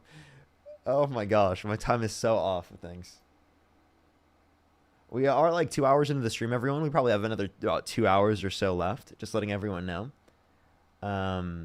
We do have another like 2 hours or so left. Do you want to say thank you to some people in the meantime as well? Mary, thank you so much. I really appreciate the $10. Thank you. I really appreciate it. Thank you. I generally like her. Jamie, thank you so much for the $20. Thank you. I do obviously prefer AOC because AOC is like more progressive in terms of policies. But Ducky, thank you so much for the $10. But would definitely be a good candidate as well. Jamie, thank you so much for the $20. Thank you so much. I really appreciate it. Jamie, thank you. Put some W's for Jamie in the comment section right now. Thank you so much. Absolutely. Allison, thank you for the $5. And Ellen, thank you for the $10. If you want to support me as always, Venmo, Cash App, PayPal, link tree in the bio, as well as the description of the YouTube, as well as you can support me over YouTube Super Chat. Ducky, thank you for the $10. If you're on YouTube, hit that thumbs up. If you're on TikTok, tap that screen. Let's try to get to 1 million likes, everyone. If you're on YouTube, hit that thumbs up. Let's try to get to 3,000 likes today. We did like the past 2 days, so that was pretty cool. I think we have like 1,400 right now. We're running it up right now. Yo, what's up? How old are you? 45. Do you support Donald Trump? I do. For sure. Why is that? But first of all, I just want to say something for you. I'm glad you're safe after seeing you was at that debate that day and everybody's saying rude, horrible things. You do good work just like Charlie did. People don't always agree, but I'm glad you're safe. For sure. Thank you. So why do you support Donald Trump? Well, I'm not smart and can't go into all the intellectual stuff like you do, but I was just raised, Christian, conservative, and just all the things I see, the left, like just there's so much anger. Everybody's just supposed to come together, and I know people on the right, they do things too, but it's usually when all this gun violence and stuff happens, who is it usually coming from? And then people praise it, and I don't know, just the world's just horrible altogether. I can be honest with you, I didn't even vote, but If you could go back in time, would you vote for Donald Trump over Kamala Harris? yes. Okay, for sure. So here's my points, is that actually typically if you look at domestic terrorism that happens in the United States, it actually is disproportionately caused by the far right. Now, this is not something I say about the entire far right. I don't hold, or not far right, the entire right. I don't hold the entire right accountable for some members of the right committing acts of terrorism, even though they disproportionately cause it at a higher extent. It's also disproportionately like white, straight, cis conservative men. So that's also the idea too, is that a lot of these prescriptions, we shouldn't make generalizations based upon just, a predominant amount of the actions being caused by like the right over the entirety of the right, unless they're like specifically like going to be a part of it or something like that. So I'll point to like specific things. That's why when I talk about stuff that is coming from the right, I talk about particularly something that Donald Trump had explicit control over. The fact that he pardoned people who assaulted police officers on January Oh, yeah, 6th. don't get me wrong. Donald Trump does some horrible things. Believe me, I know he does some horrible things. He's not the best president by far, but I just didn't see like Kamala when she did debates. Like she never said what she's going to do. She just kept retracting herself, and I mean, maybe she could have been good, but she didn't never tell anything good that she was going to do, and it was just I couldn't understand it. She actually did, and I would have recommended that you look at like her policy website when it was up. I'm pretty sure there's still PDFs you can go and find. And I can tell you right now some of the policies she advocated for. She advocated for expanding a child tax credit to $6,000 for the first year of a child's life, $3,600 through them being 5 years old, $3,000 through them being 18. She advocated for a $2,000 cap on pharmaceuticals out of pocket, a $25,000 tax credit for first-time home buyers for new homes to help stimulate the building of houses. I mean, Donald Trump promised a lot of stuff too, and he don't do it. I know all politicians promise a lot of stuff, and most of them don't ever carry through with what they're going to do. And just like with the other guy. Well, then you can't say that she it's didn't. Horrible. You can't say that she didn't say it. Then she did say it. I mean, you could say it's that just like the debates I seen. I could have looked more. I didn't. That's my fault. But I guess it's the way I've been raised, and I see people in your chat saying no vote, no voice. That's correct, but that's why I don't vote, because I'm not so intellectually involved in it like you. I watch you a lot and I learn a lot from you, but I just see so much more hatred from the left. Just like when Charlie Kirk got shot, you don't see people on the right celebrating. Let's go through this. Let's talk about multiple things. The Hortmans family, they were literally murdered by by MAGA Republicans, and you had people on the right celebrating it. There was Paul Pelosi getting attacked and beat with a hammer, right? And you had people on the right that were like laughing about it, making jokes about it. So like, I mean, the right definitely doesn't like not engage in that. So like, I don't think that this is like an argument that people have that's legitimate over the left. Especially because I see, like, if you look at most predominant figures that are on the left, they've all condemned it. Yeah. Oh, and I know that they're not for it. It's just like the younger and the people that maybe they're liberals, maybe they're not left, maybe they're not liberals, but whatever. I don't have the right terms for everything. I really just want to get on here and say I'm glad you're okay. I've seen your videos and I felt really bad for you. I've just always been a Republican, I guess, by the way I was raised. I'm a Christian, and I don't know. I'm just proud of the work you do, and there needs to be more people like you. For sure. And I guess I have a few more questions because I do think that like there could be a few things more applied here. Like, do you think that like it's in accordance with your values to support, say, for example, the big beautiful bill that does take 420,000 children off of free school lunch and breakfast every single month on average? Well, like, I mean, they didn't take that away, and the big beautiful bill didn't get passed. The big beautiful bill did get passed, and it is going to be taking away. I mean, free lunches ain't taken away. Yes, they will be. I'm serious. Like in the bill, like the Congressional Budget Office indicated an estimated 420,000 children will not have access to free school lunch, whereas they otherwise would have. All right, given that the big beautiful bill was passed. So it's in the bill. Like it actually really is. And like as a Christian, I grew up in a Christian conservative household. Yeah. I don't think, Christians want, children to go starving at school. And I don't think that anyone really does support that policy. So I really wonder how, like, anyone could come up with a policy that could get someone to overlook that. Because I feel like that's a really bad thing that oftentimes people are overlooking. Yeah. I wish somebody just like we protect all these other places, I want there to be protection in school. One of the presidents haven't done that. We can't protect our kids, but we can protect airports and all these other things. But what about our children? That's our future. Yeah, I mean, are you talking about protecting our children from gun violence and from, and like with vaccines? Well, I mean, I think it's a vaccine deal, but like, I'm a single mom. I have a kid in school, and I worry every day, and I just wish they had security in schools or some type of protection for our kids, like they do in other, like, big buildings.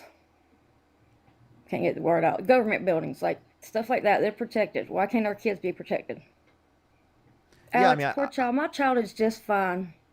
Yeah, of course we definitely need, you know, there to be a rapid response in the situations of like these school settings, but we also need a basis of God, law. your chat is horrible. We also need like a basis of law to prevent people from having these types of guns in the first place, right? Who often commit these types of crimes. So different types Do of you think comments. that's ever going to be possible if anybody try to take guns? You're never going to get them from the people that don't need them. I'm just saying common sense gun control policy that specifically has been shown around the world to been very effective at reducing these different types of acts of violence. Yeah, I just think even if they try to take guns, the criminals and the people, like most people that do horrible crimes, aren't supposed to have guns anyway. I just think they will still, But they'll they still be get out through. there. They still get it through legal means, right? Yeah. It's not So- the guns killing people, though. It's the people killing people. It's actually both, right? Like we don't think people should be able to have nuclear weapons, like legal access to nuclear weapons. And you could make the same argument. Oh, it's not the nuclear weapon killing anyone. It's people killing people. Like that would be ridiculous. It's obviously both. The person who used the nuclear weapon Yeah. or the person used the gun. So they're not. It's not one or the other, essentially. Yeah. Mental health is crazy, and everything's just crazy. This world is a scary place. Absolutely. So then, like, you agree that, like, again, you can't give any example of Democrats, particularly like pardoning violent criminals. Somebody here's my microwave gun. So there's a few things. Donald Trump, not only does he pardon violent criminals, but he's a violent sex offender himself. So if we care about limiting violence in this country, we should probably start with like not putting someone like Donald Trump in the position of power. Yeah. Well, I understand. He's not the best, for sure. I don't agree with a lot of his stuff, but I agreed more with it than the other, and I can't explain why. I'm not smart. I actually got nervous and started shaking because I didn't know my name was coming up. I figured I was going to be way down the wait list, but it was just nice to get to talk to you, and I don't know what I'll do. I'm not registered to vote, and I'm just learning. That's Here's what I'm what here it is. to do. I do think you're smart. I think you can look into this, and I do think that like you have the ability to understand everything that I'm talking about and everything I'm bringing up on the live. And I think that you actually will with due time. You know, I do think that like when you tell yourself that you can't learn something, you are preventing yourself from being able to do it when you Oh do no, have I the can ability learn. to do That's so. what I'm trying to do. Yeah. Yeah, of course. I just, yeah. All right, I well, I want to appreciate do you coming better on. for my kids and my grandchildren. So they're our future. So we got to do something. Absolutely. Well, is there anything else you'd like to talk about or add? No, just congrats and keep doing what you're doing. You're going to be president one day. Appreciate you If coming you're on. up for president, I'll vote for you. Okay, for sure. Appreciate you. Have a good one. You as well. You as well. Alrighty, everyone. Let's go on to the next individual real quick. Only send a guest request if you meet that set of criteria listed on the screen. Fish, thank you so much for the $5. Thank you. Absolutely. Good to see you. Rich, thank you so much for the $2. Thank you. Yes, that would have been a good question to ask, honestly. Gary Bear, thank you so much. I really appreciate the Cooper. Thank you. Thank you so much. Kelly, thank you so much. Really appreciate the $25. Thank you so much on Cash App. I really appreciate it. Thank you. Shannon, thank you so much for the $1. I really appreciate it. Millie, thank you for the $20. Thank you so much, Millie. We have some W's for Millie in the comment section right now. Thank you so much. W's for Millie in the comment section. I definitely don't plan to run for president, chat. I definitely don't. That's not something I'm planning for sure. Definitely not. I'm not someone who wants to go into politics to that degree. To be honest, especially not right now. Maybe I'll change in the future though. I don't know, but yo, what's up? How old are you? Hello? How old are you? Yes, I'm 19. 19. What's your birth year? 2006. Do you support Donald Trump? Yes. For sure. If you could go back in time and you could either vote for Kamala Harris or Donald Trump, who would you vote for? Trump. 100% Trump. Okay. Why is that? I mean, he's strengthened the borders. Okay. In what way? I mean, yeah, I would say You're a dirty fucking nigger! You're such a disgusting fuck. They're so disgusting. Let's go to the next person. Only send a guest request if you meet that set of criteria listed on the screen, everyone. We are just looking for some debates. Only send a guest request if you meet that set of criteria listed on the screen.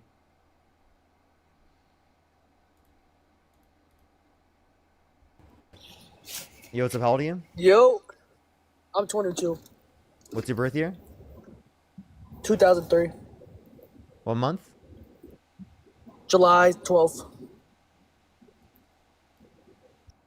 I'm sorry, I don't know. I think that was a fetus. Am I wrong, chat? I'm not sure.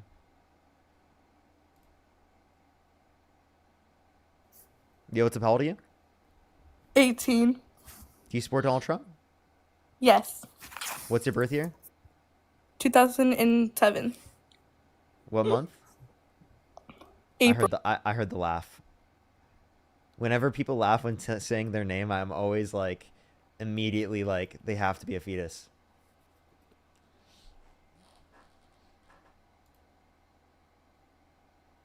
Yes. Yo, what's up? How old are you? 18 and 20 respectively. 20. Okay, what's your birth year? 2007 and 2005. Okay, for sure. Do both of y'all support Trump? Yeah. Yes, sir. Also, I was gonna bring up one thing. How are you holding up? I'm okay. So why do you support Donald Trump? I think Donald Trump has a superior policy in pretty much every facet, namely economic, foreign policy, social. The only thing I say he's lacking is in moral character.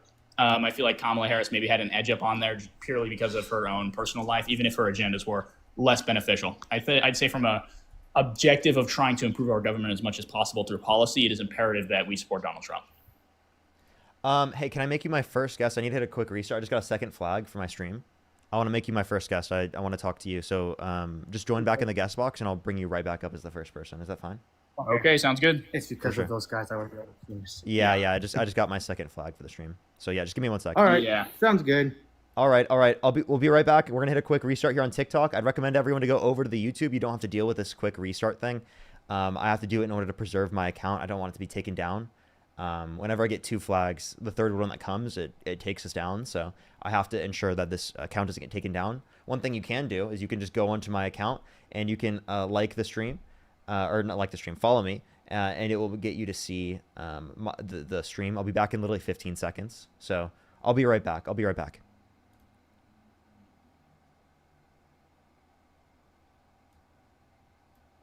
I'm so sad that I have to end the stream. We had 6.9 thousand people on TikTok. Like, the fact that I have to end it is so sad. What's up, everyone on YouTube, though? Do give it a second, everyone. The person who is debating will come right back. Hopefully I can debate them. It sounds like we'll have a pretty long debate there. Libby, thank you so much for the $2. Thank you. Absolutely. Like the stream. How many likes are we at? I'm trying to look. Let me look. Let's see. We're at 1,600 likes. I think we could get to 2,000 real quick. I think we could do 3,000 today. I think we could do it. I believe in us. Ducky, thank you for the $10. Maybe. Rich as well, thank you so much again. Thank you. And Ducky as well, thank you for the $10. Surgeon, thank you so much. I really appreciate the $2. Thank you so much. Oh my gosh, I'm so sorry, everyone. Chase, thank you for the $2. Scott, thank you so much for the $5. Thank you.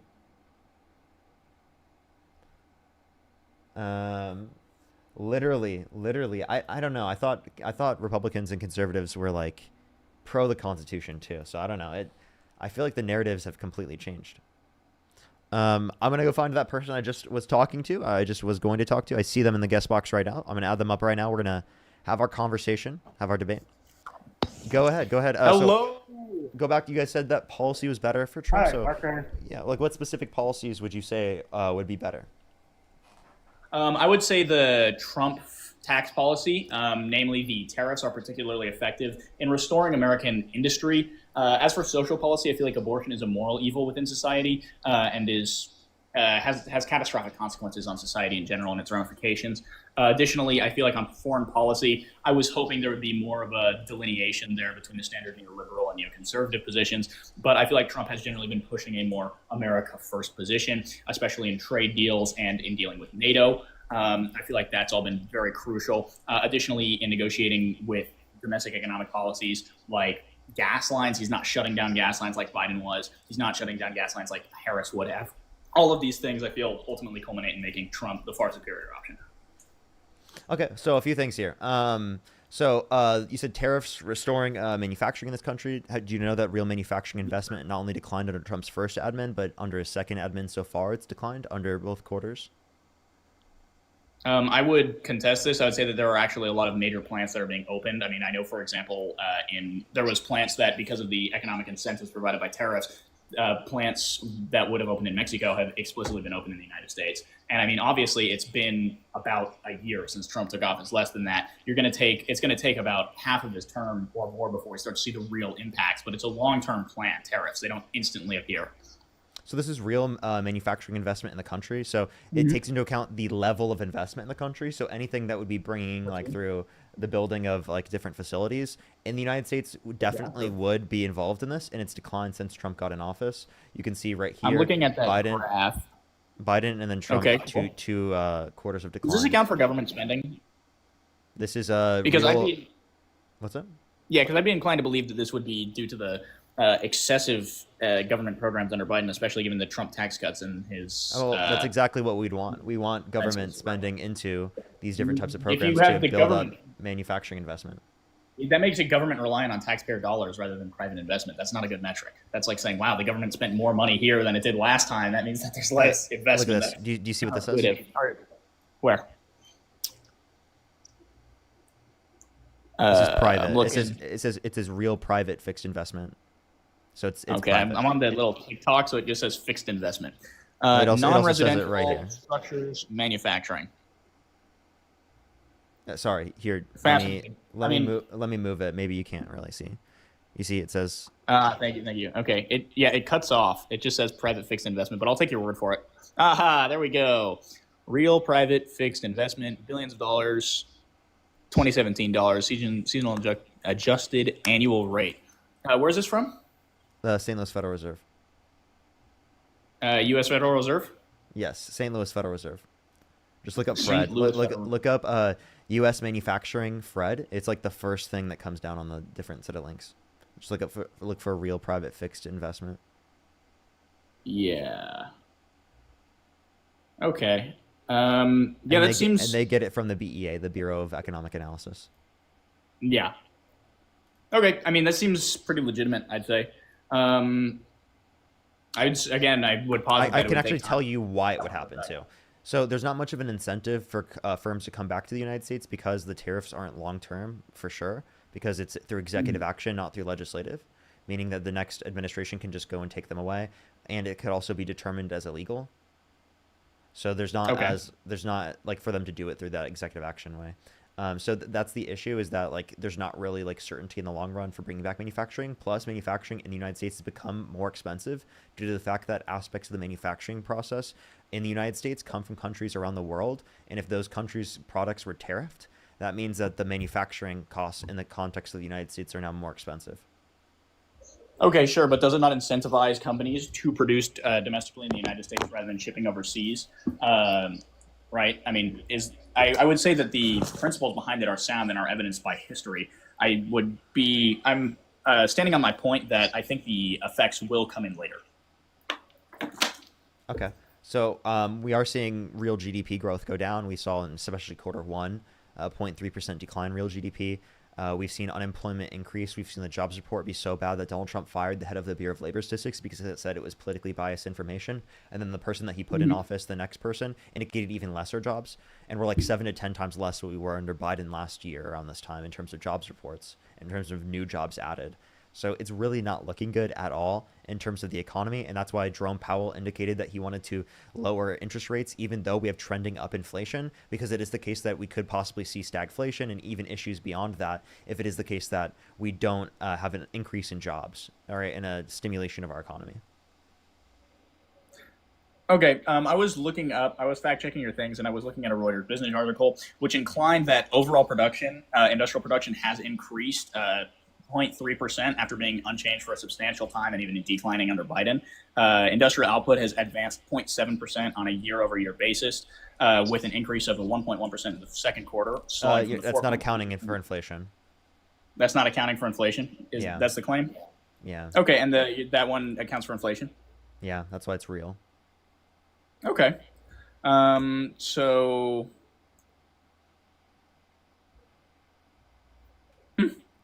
Okay, that could definitely be true. There could be a slouch in the economy as a result of the tariffs taking time before businesses can be assured that they will actually maintain. But I feel like the principle behind the tariffs is sound. Why would companies not be incentivized? Why would it be better to not incentivize companies to produce domestically? I'm saying that you can incentivize people to produce domestically. It's just the Biden-Harris administration's policy seems like to be better for that. With the not the Trump policy. And like the tariffs, like really what it's doing is it's shifting the burden of taxation from those that are higher income to those that are lower income, because it's an aspect of cost of production and distribution for an American importer, meaning it's passed down mostly to the consumer. And consumers, people who are lower income, spend a greater proportion of their income on consumer products comparative to people who are richer. They spend a lower portion of their income on consumer products. So there's an increase in the cost of the consumer products that's going to disproportionately increase the taxes and get tax revenue from those that are lower and middle income. But wouldn't from supply and demand increasing the price of these goods on lower is going to reduce demand, which is then going to result in profit harms if they simply pass this on to the consumer, which would then incentivize production in America to compete? I feel like that's a reasonable conclusion.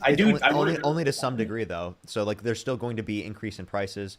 Obviously, corporations to some degree will eat if they can, but they can't to some degree because it's an aspect of cost of production and distribution. It's different than if it were placed on the Yes, profit. but it creates the incentive because, it is literally going to be worse for you to produce in this other country and then import because you're going to have to pay that tariff rather than producing domestically, right? If you're subsidizing in the United States, now you're literally taking taxpayer dollars, which would still fall upon the burden of the taxpayer, right? It depends on just how you're collecting taxes. I mean, I presume you're more pro collecting from the higher income brackets, right? But it would have either the same effect or less. And I would say because of government inefficiency in actually administering funds, it's much more effective to have a ubiquitous tax to make incentives domestically.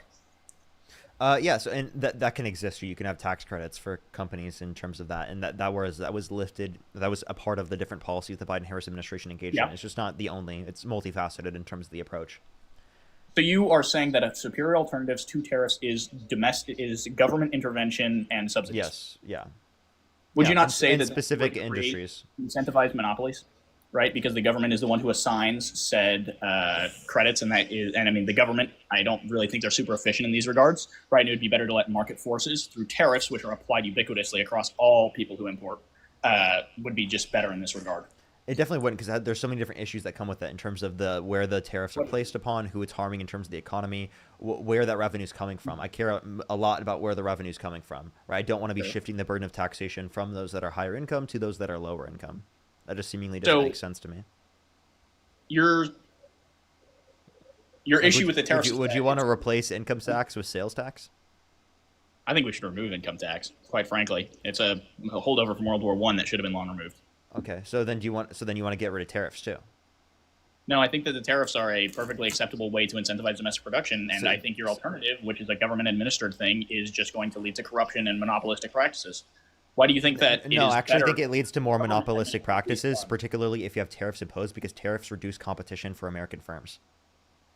They increase the competitiveness of American-based firms compared to international firms. The only thing that no, they reduce competition for already big American firms. They reduce competition for already wait, what? Hold on, back that claim. What? There is less imports. If there are less imports, then there's going to be less goods coming from countries around the world, therefore reducing the said competition for American companies.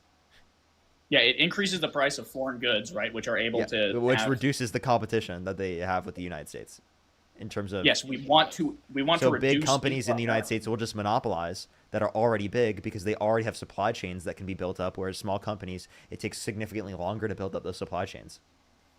The thing is, if we have the galaxy, thank you. If you have companies that are in the United States, that are small businesses, right? They have an advantage over these companies which are already invested internationally in foreign areas. It's a lot harder to uproot a factory in Malaysia than it is for a small business to expand its operations as it's been incentivized because it's not hurt as much by the tariffs, right? I'll repeat what you just said. You said it'll make them. I know it'll bolster American companies, but it will bolster already large American companies to monopolize more of those markets because of their access to production, comparative to like smaller companies. That's what I was saying. Why do you think that? Because it would affect all companies equally. It would just, if these international companies that are large have foreign bases, right, that they're relying on, that's going to hurt them more than small businesses, which are solely located within America. So if a big company already has production lines, right, or already has more money, they have a greater ability to be able to build up these different types of manufacturing developments within the context of the United States, comparative to the other companies that are smaller that may not be able to have that capital to offload onto that type of production.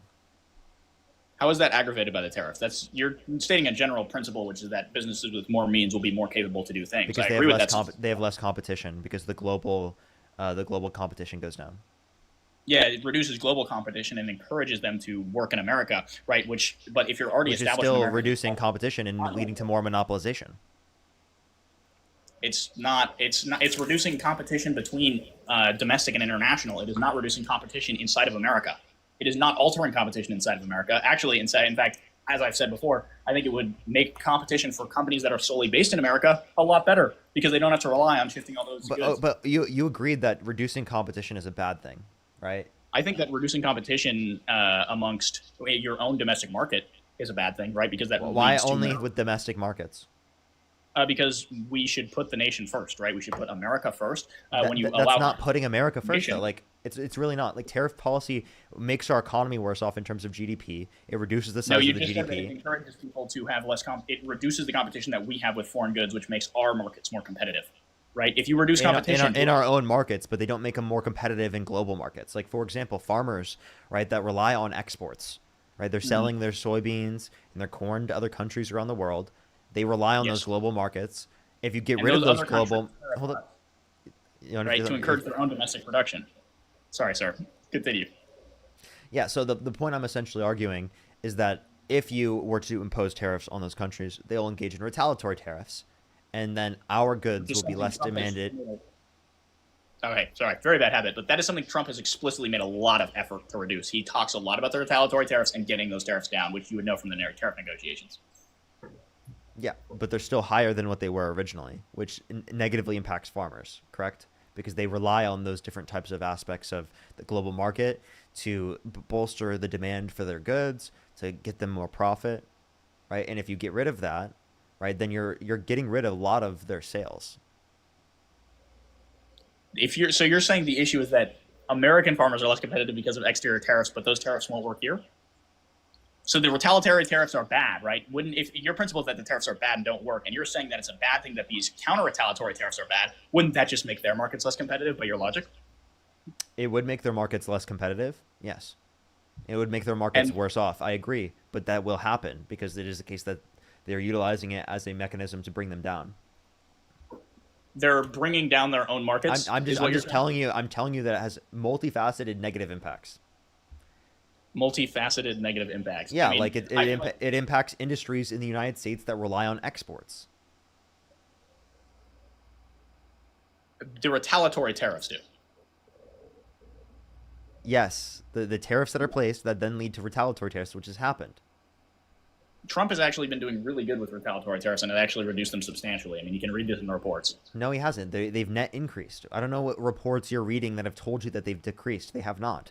The USMCA, for example, was a negotiation that I actually agreed with where he did do that, but it is the case that he overrid that specifically by trying to increase tariffs on them again.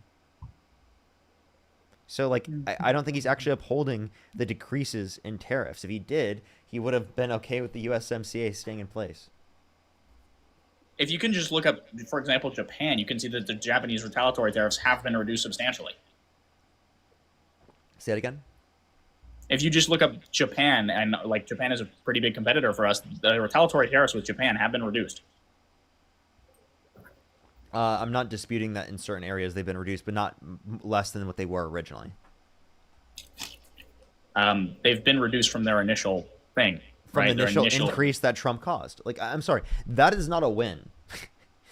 Trump increases it and then decreases it slightly, right, to a point that was still higher than what it was originally, and then you take that as a win? That still decreases demand for those goods on global markets.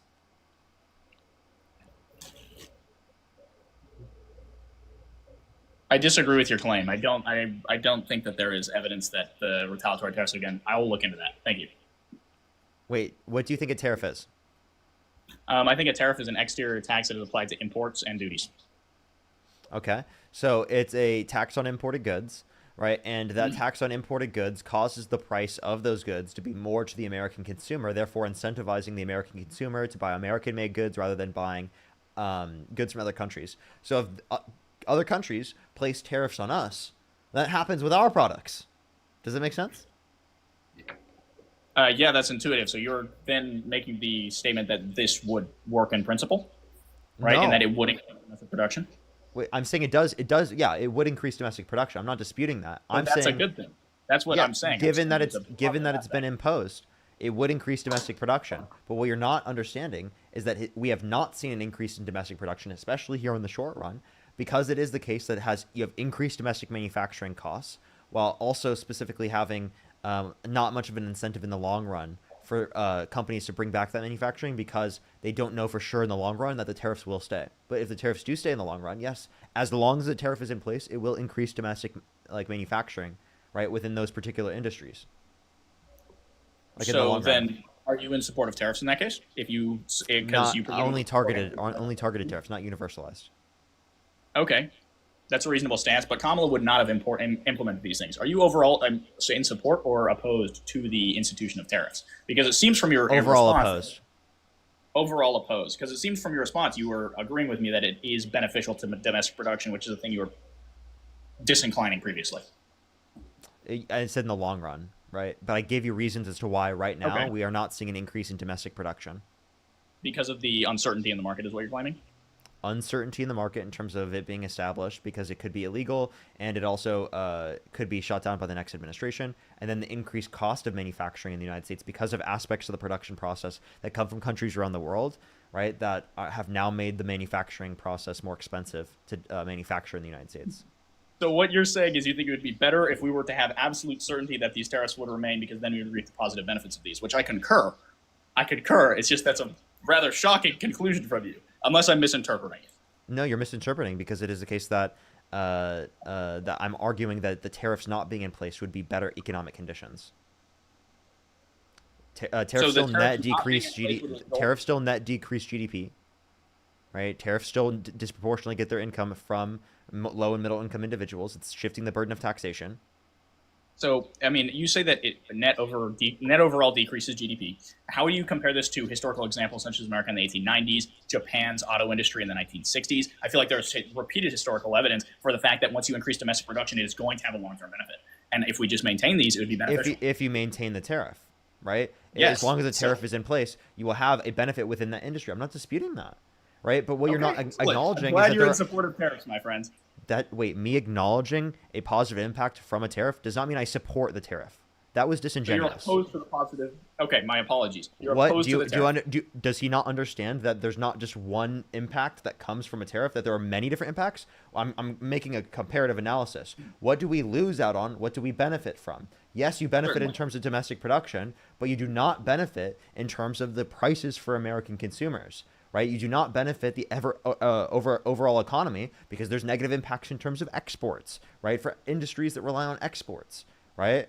There's so many different aspects. You're not relying on comparative advantages much. You're reducing innovation. How do you think the tariffs reduce innovation? Could you elaborate on that? Yes, because it is the case they reduce competition. So, but you think it increases domestic Reduce production? Competition, increase price. Yes. So, but you said it increases domestic production. Yeah. Nothing. Okay. That doesn't contradict anything I just said. Okay, I think the benefits outweigh the drawbacks. So the only benefit you can mention is an increase in domestic production. all the negatives I just mentioned, that's definitely not, that's not a net benefit. It's a net loss. That's why we look at the GDP, net lose. You have Hold less on, money we'll in be right our back. economy because of that. I'm getting a phone call. Be right back. Okay.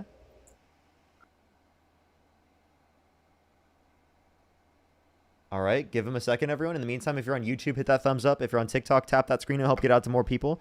Gia, thank you so much. I really appreciate the $5. Thank you so much. I really appreciate it. Jonathan, thank you for the $7.77. Thank you. Carissa, thank you so much for the $5. Robert, thank you for the $4.20. I don't know. It's crazy. Jennifer, also thank you for the $5. If you want to support me, as always, Venmo, Cash App, PayPal, link tree in the bio, as well as the description of the YouTube, as well as you can support me over YouTube Super Chat. All right, yeah, sorry I had to leave there for a hot minute. I had to take a phone call, but I do appreciate the dialogue. I do have to go, but I think the conclusion was interesting that you do agree that it increases domestic production and you think overall that the tariffs are negative. I disagree. I think that we will see the results in the next 4 years. I am pretty strongly convinced based off of historical evidence that these tariffs will be beneficial, and I think the shifting of the burden of taxation is less significant figure than you make it out to be, because I think the overall benefits of having increased jobs domestically, right, will outweigh that, right? No, just in manufacturing. You're not taking into account, you said increased jobs overall. No, it does not increase jobs overall. If there's a decrease in GDP. Yeah, in the targeted industries. Wait, so, but then why don't you do targeted tariffs?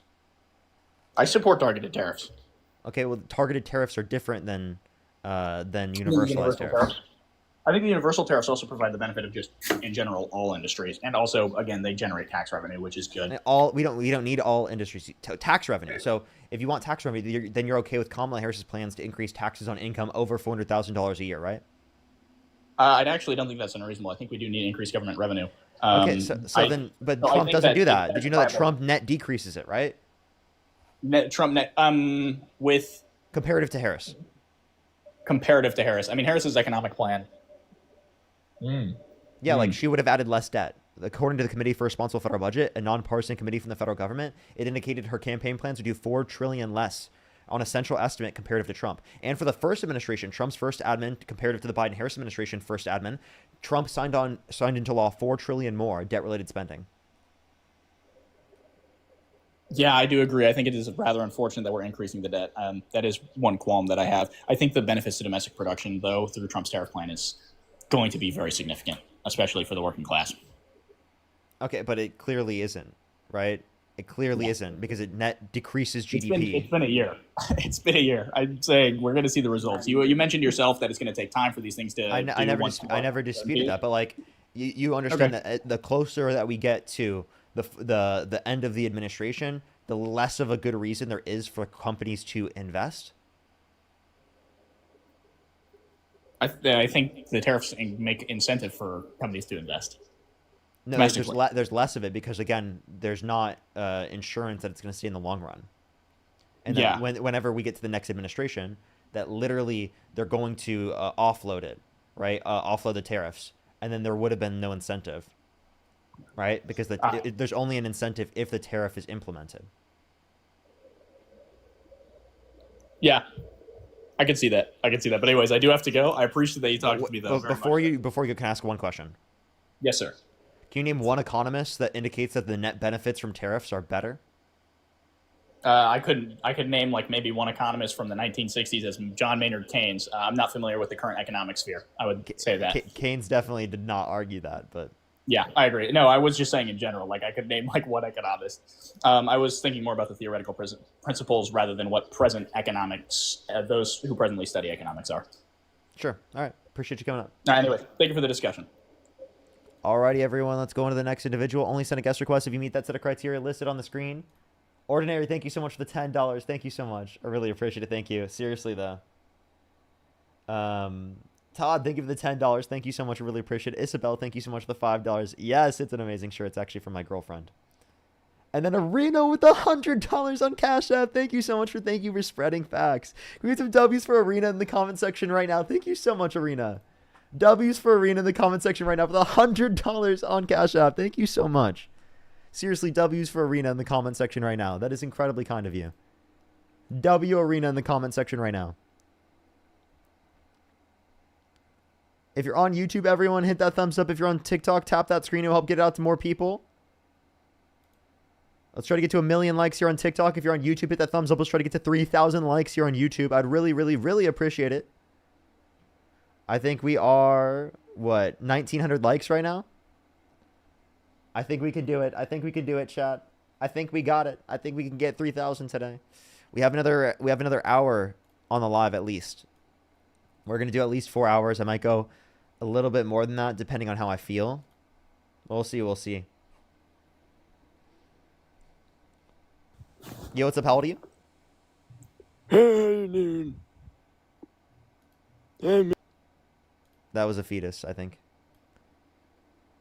Only send a guest request if you meet that set of criteria listed on the screen.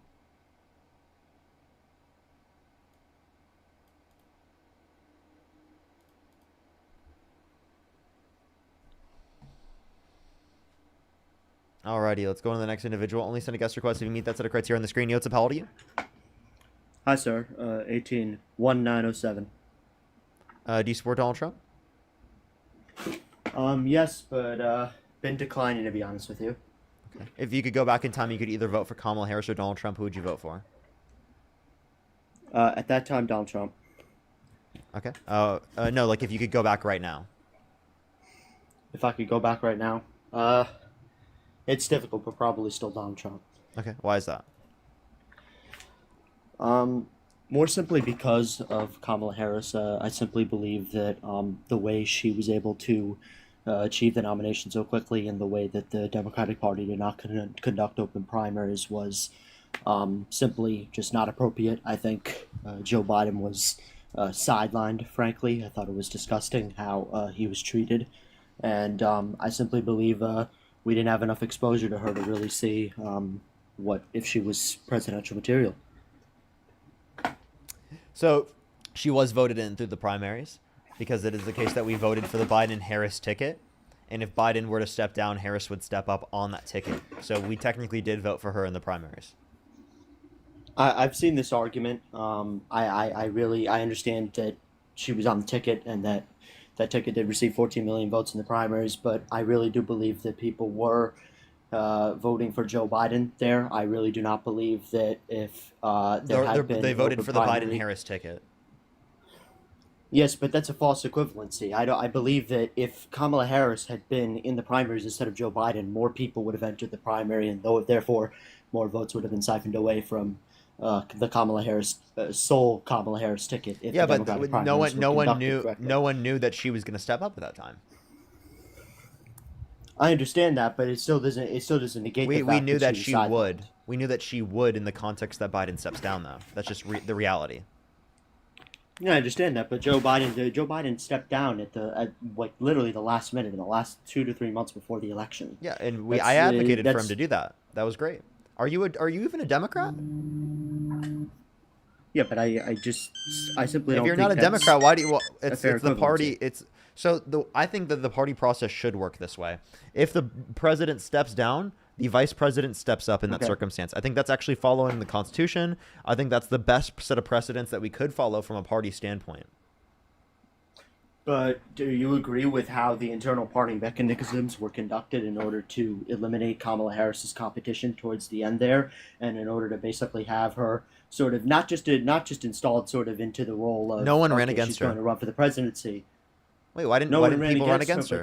No one ran against her, but that was influenced by internal party mechanisms. There were several reports at the time and going forward that several of her competitors, including competitors that would have performed, I would assume, decently well, were sidelined because her team had the access and wanted to be placed at the top. Wait, how are they sidelined? What was it based upon their own decisions to not run? Like what was the sidelining mechanism? They were influenced by elites. They were influenced by in what elites way? in the party. In order So people talked to them and they changed their mind and they didn't want to run because of that? That's fair. That's okay to do. Even if political consequences are on the line? It depends on what you're talking about. I don't think there were political consequences here. Why is it fair? Why is it fair that if party elites speak with certain politicians in order not to run, and ordinary people speak with certain people not to run? Why is it that party elites speaking with certain what party elites are you talking people about? I feel like that's just a statement you're making. Chuck Schumer, leadership in the House, including Nancy Pelosi. So why would towards progressives the end there. listen to them? Progressives don't listen to them, and I commend it. I think then why did they in run? the party have a lot more backbone. But because the progressives in the party haven't had a standing, the progressives in the party, especially Bernie Sanders, have been robbed. He was robbed in 2016, and he was robbed in 2020. Okay, so you're just saying he didn't do it because he was robbed. That's it?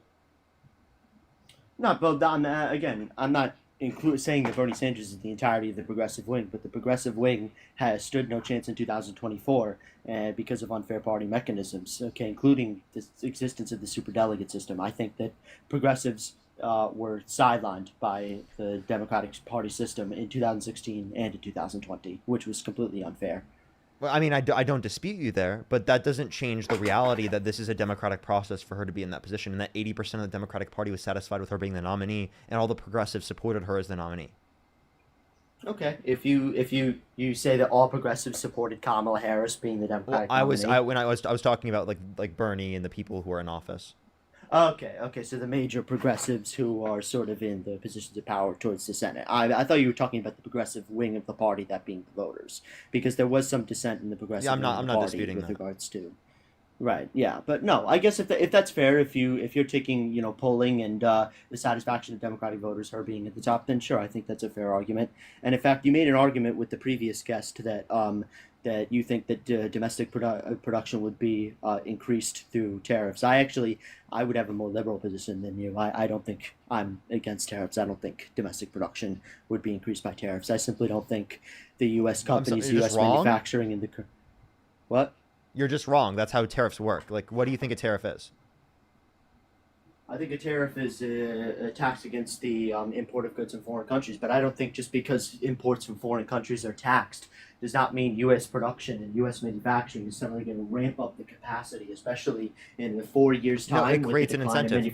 It does create an incentive for that, though, because the prices would go up. It creates an incentive. Well, I believe that the tariffs Trump has implemented, they absolutely don't create enough of an incentive. Otherwise, there would be more manufacturing plants built. I don't think there's been nearly enough manufacturing plants built in order to meet the capacity that foreign production could potentially. I would agree. It wouldn't be. Wait, you're misunderstanding my point. I'm not saying it meets the same set of level. I'm just saying it does cause an increase in domestic production to some degree, which is factually true. Well, I'll say this. I'll say, sure, I believe so, but I don't believe to any significant degree that it would boost the American economy. I don't even believe. Wait, that's what I said. I said it net declines the GDP. Did you listen to me? I agree. I'm against tariffs. That's why I personally am against tariffs. I think the only way that American manufacturing could potentially be stimulated is with heavy government incentives to corporations that are already in the net profit. So there's really no incentive for them. It's just more money for them in order to move the manufacturing here. So it's really just a nationalistic position that position is generated from. Okay, so then I'm confused what your point is here then with that. What were we previously talking about? Because that was you said domestic production was increased. I just wanted to make sure that you weren't saying that domestic production would increase to the point where it could meet the capacity the foreign production meets. I mean, that's clearly a separate claim. That's clearly a separate claim. But what were we talking about prior to that? Because you used that as a deflection mechanism. We were moving on from the topic. I just agreed that if you believe that Kamala Harris, if you believe she had support after she was installed and she was made the head of the Democratic primary, if you believe that she had the support and you believe that she was a properly consolidated candidate, I think that's fair. And that's the position. Okay. Well then, sure. If you think that's fair, then what would be the reason why you don't support or why you support Donald Trump then? Absolutely. So I think that Donald Trump fundamentally, I think that he performed moderately well for the United States economy up until COVID-19 during his first term. I think the USMCA was a great replacement for NAFTA. I think he should have done more in the taxation end. I think the U.S. tax cuts that were implemented during his term did not. I don't believe they went far enough, and I think that the way he implemented it was substandard, but to the point where I think it did create an increase in business activity and GDP overall. I likewise think that his building of relationships with foreign allies and his building of relationships with internal industry within the United States Likewise, you would agree that's just not probably, true, especially with his tariff policy now. His tariff policy does not cause an increase in the GDP, right? like I said previously, though, I do not support the tariff policy. Yeah, I understand, but that's his economic policy today. I understand that, but again, whether businesses perceive it to be a serious economic policy is different, because I don't believe the tariffs are going to end up standing once they get to higher level courts. The revenue from the tariffs is already irrelevant. The tariff from the revenues, the revenue from the tariffs has already been frozen by courts. So that Scott Besson is currently trying to fight to get back in federal courts, but the revenue has been frozen because they've been generated at an executive level. So you're arguing the tariffs are going to be so bad for our economy and so bad for our system that they won't go through the context of the courts, they won't go through our systems, and the tariff revenue will be negligible. So we're not getting any benefit from it. So then, like, really, what economic policy does he have that's so good? Because if it was a tax regulation and decrease in tax. What regulation? Decrease in regulation and decreases in regulation in environmental regulations on businesses that are increasing American energy, decreases on regulation for healthcare businesses, decrease on regulation. Can we stop with the first one? What environmental regulations would you like to gut? I wouldn't say he gutted environmental regulations. I think that's overstating things. No, I'm asking which ones would you want to gut? Which ones would you want to get rid of? Primarily the rebates for the production of natural energies in the United States, that being wind, solar, hydroelectric, these being clean energy sources that have been... No, I was asking for like a regulation. What rebate are you referencing? I'm referencing Biden-era subsidies for wind, solar. That was included. That's not a in the, regulation. That's a Inflation Reduction subsidy. Act. Oh, for regulations, I would say the inclusion of regulations on the coal industry, including the on the production of coal, Like and what how aspects of the that has been production? regulated. Like, do you want to get rid of like scrubbers that they use? Like, No, like those obviously are not. necessary. Well, that's necessary for safety. I don't think Trump has stripped safety regulations. I think he's stripped. What environmental regulations are you referencing? It sounds like you don't know a specific environmental regulation. On oil, on gas, on coal, he has stripped regulations as it pertains to the production of this energy. You don't know a specific regulation, so then like you're just saying you don't want regulations on these in general, but you don't know whether or not it'd be effective or not effective to get rid of if you don't know the specific regulation, right? I'm not speaking on... Yeah, no, you're right. I don't understand the specific regulations. I'm speaking on what effect are we speaking about here, though? Well, you were saying that like getting rid of regulations was like a good thing, but you don't know what regulations, so then how would you know it's good? Because just we can agree there are plenty of regulations that should exist, and getting rid of them would be actually really harmful. So the idea is that you'd have to know what particular regulations you're getting rid of in order to be able to know that the effect was good. And if you can't mention any of them, well then seemingly like that point's invalid. I mean, it's hard for our own government to determine the regulations that are being stripped. I mean, there's such a quantity that, you know, just stripping regulations across the board can lead to some positive elements being stripped and some negative elements, you know, obviously being stripped as well. But I really think across the board stripping is not appropriate. Okay, so then if we don't know the certain circumstances, then it would be an invalid point to bring up on the live, right? Because we wouldn't be able to mention specifically which one it was a benefit to get rid of. Sure. I always give people pushback on this, because I do think that when people say, "Oh, I want deregulation," it's something that generally sounds good, but we have to know the specific cases with the regulations in order to know whether it's effective, because there are plenty of regulations that are necessary. I'd say, okay, well, let's move on from regulation then, because I think you make a fair point. I think without being able to, if the government can't even name the specific regulations that they're trying to strip, then I think you're right, it's unfair to bring it up on the live. So I'd say I'm disappointed with the Biden performance. I was disappointed with the Biden performance. I think his performance led to stagnation in the economy. I hate how bills like the Inflation Reduction Act and at least what he was able to pass and Build Back Better, I hate how those were introduced and congressmen and women were I love forced the to, Inflation Reduction Act. It's great. What do you disagree with? I disagree with the pork barrel spending that was included in the act. Like what? Because it was deficit reducing. You believe the Inflation Reduction Act was decreasing instead of deficit neutral? Because the Congressional Budget Office... It was deficit decreasing. They said it had a slight... How would it be... They said it had a decrease, the Congressional Budget Office. How slight? The deficit increased... I think it was a few hundred billion. That's barely a dent when you think about the fact that Joe Biden... That's so then whatever. If you want to say a few hundred billion is negligible, sure. But then like you're making an argument that it's pork filled isn't justified.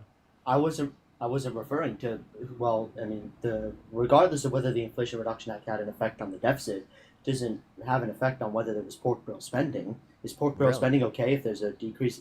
Even if there's a slight decrease in spending, do you think it's okay to have pork barrel spending if that's a part of it? Well, then you have to tell me what aspects of it were pork spending, because apparently you're okay with the $3.4 trillion added to the debt under the big beautiful bill. That's not pork-filled spending, but the Inflation Reduction Act that was deficit reducing is.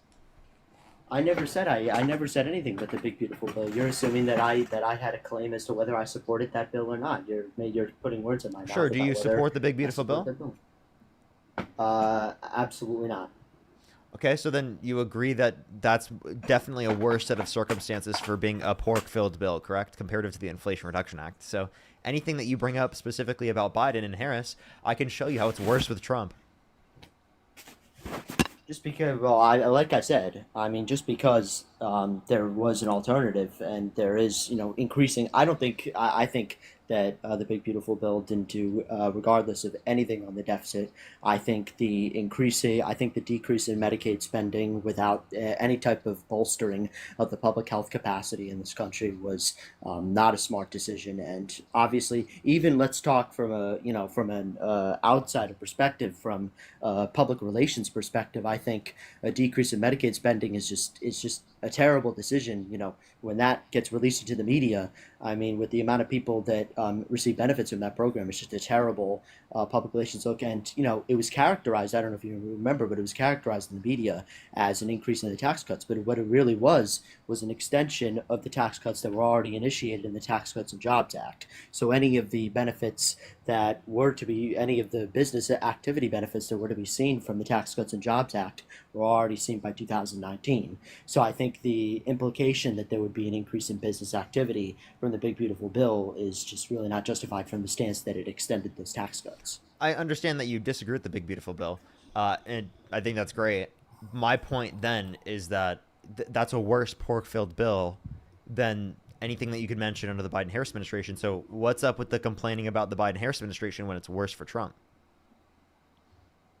Because if Kamala Harris, because we're speaking about Kamala Harris versus Donald Trump, if we're speaking about the continued election of Kamala Harris, I think that spending would have, because of what she proposed during the campaign, I think that spending that type of pork spending would have continued under Kamala Harris. I have no assumption to believe that she would have discontinued that practice, or she would have put her foot down on the continuation of bills filled with pork. So I think it's an overall neutral effect. And whether you want to talk about how whatever bills she would have been able to manage through, which likely wouldn't have been much, considering that Republicans, even if through a slim majority, did get elected to Congress, if she had been able to pass anything, I don't think it would have been a discontinuation of the pork that was initiated under Joe Biden.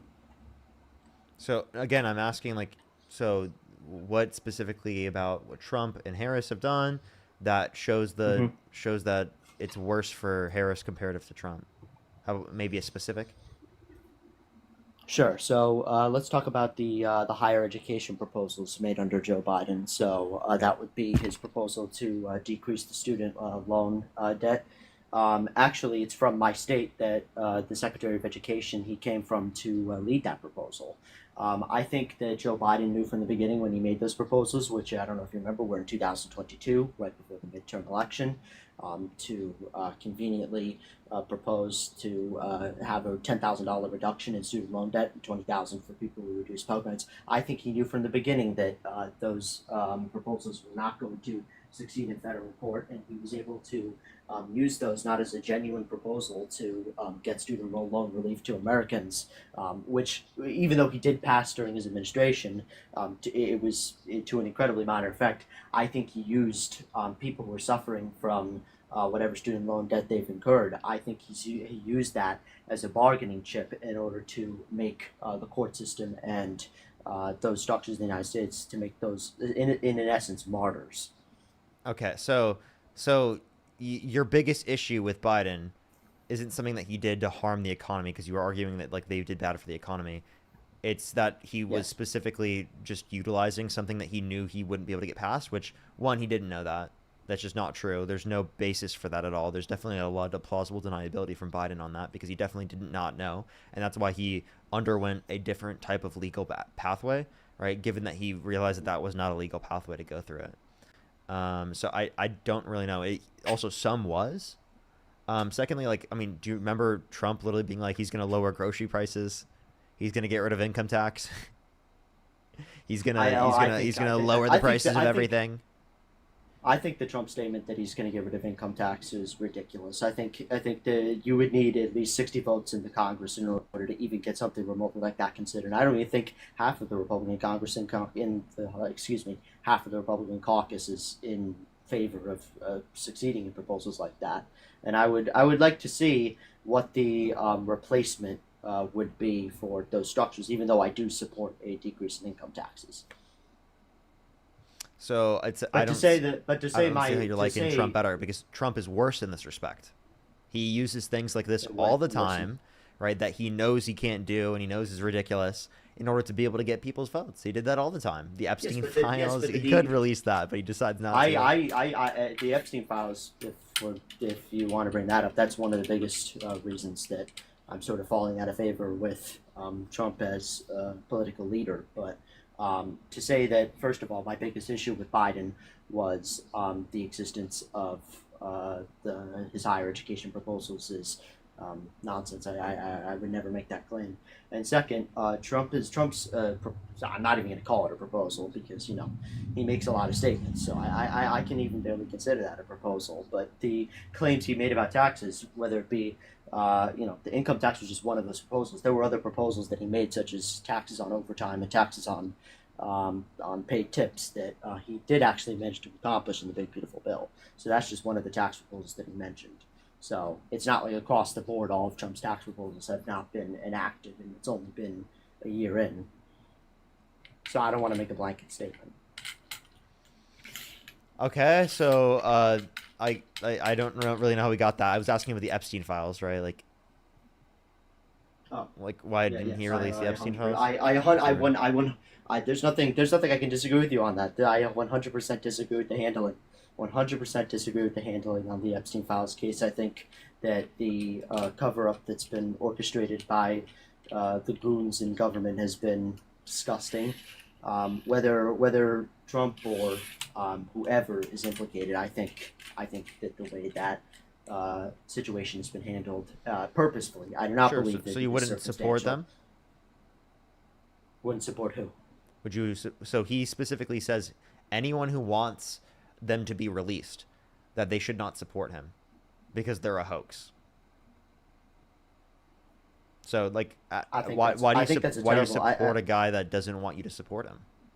I think that's a terrible statement, but it's a change. But not just directly from Donald Trump, but for everybody related to the administration. The narrative about the Epstein files, as you know, can change week to week. It can not only turn. I mean, last week it was he was an FBI agent informant that was providing information to the FBI about Epstein, and that was suddenly dropped this week. So, as you know, the narrative can change very quickly, and even statements from the same human being can change very quickly. So, I'm not gonna. If you say that you want me to take that as a genuine statement, then yes, obviously, I think that's gross. I do not like that statement at all. Okay, so then why do you still support Trump is essentially my question. Given that it seems like to you very obviously that he's not a good guy, he's not a good candidate, you're losing faith in him. I think he was a good kid. I think on that one issue, let's back to the Epstein files. I think first of all, I think that the perspective of the issue was different in 2024 when he was running.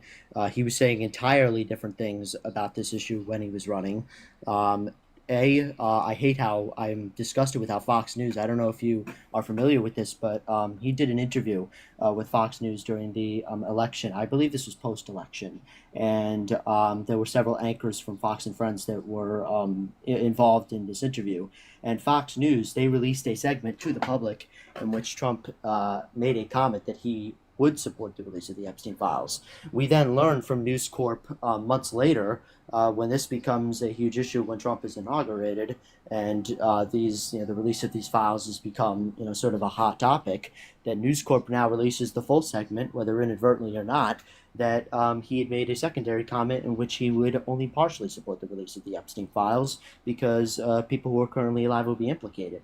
So we were deceptively informed by major media corporations before the election about the stance of President Trump on the release of the Epstein files, and I believe that even as a generalization, that his stance was different at that time. And so I don't believe that it's fair to make the assumption that we can only make our election decisions based on the information we have available to us. I believe that if I had known what the stance was going to be on the Epstein files as of today, I believe that would have been a complete negative on that issue when considering whether I would vote for him as a candidate.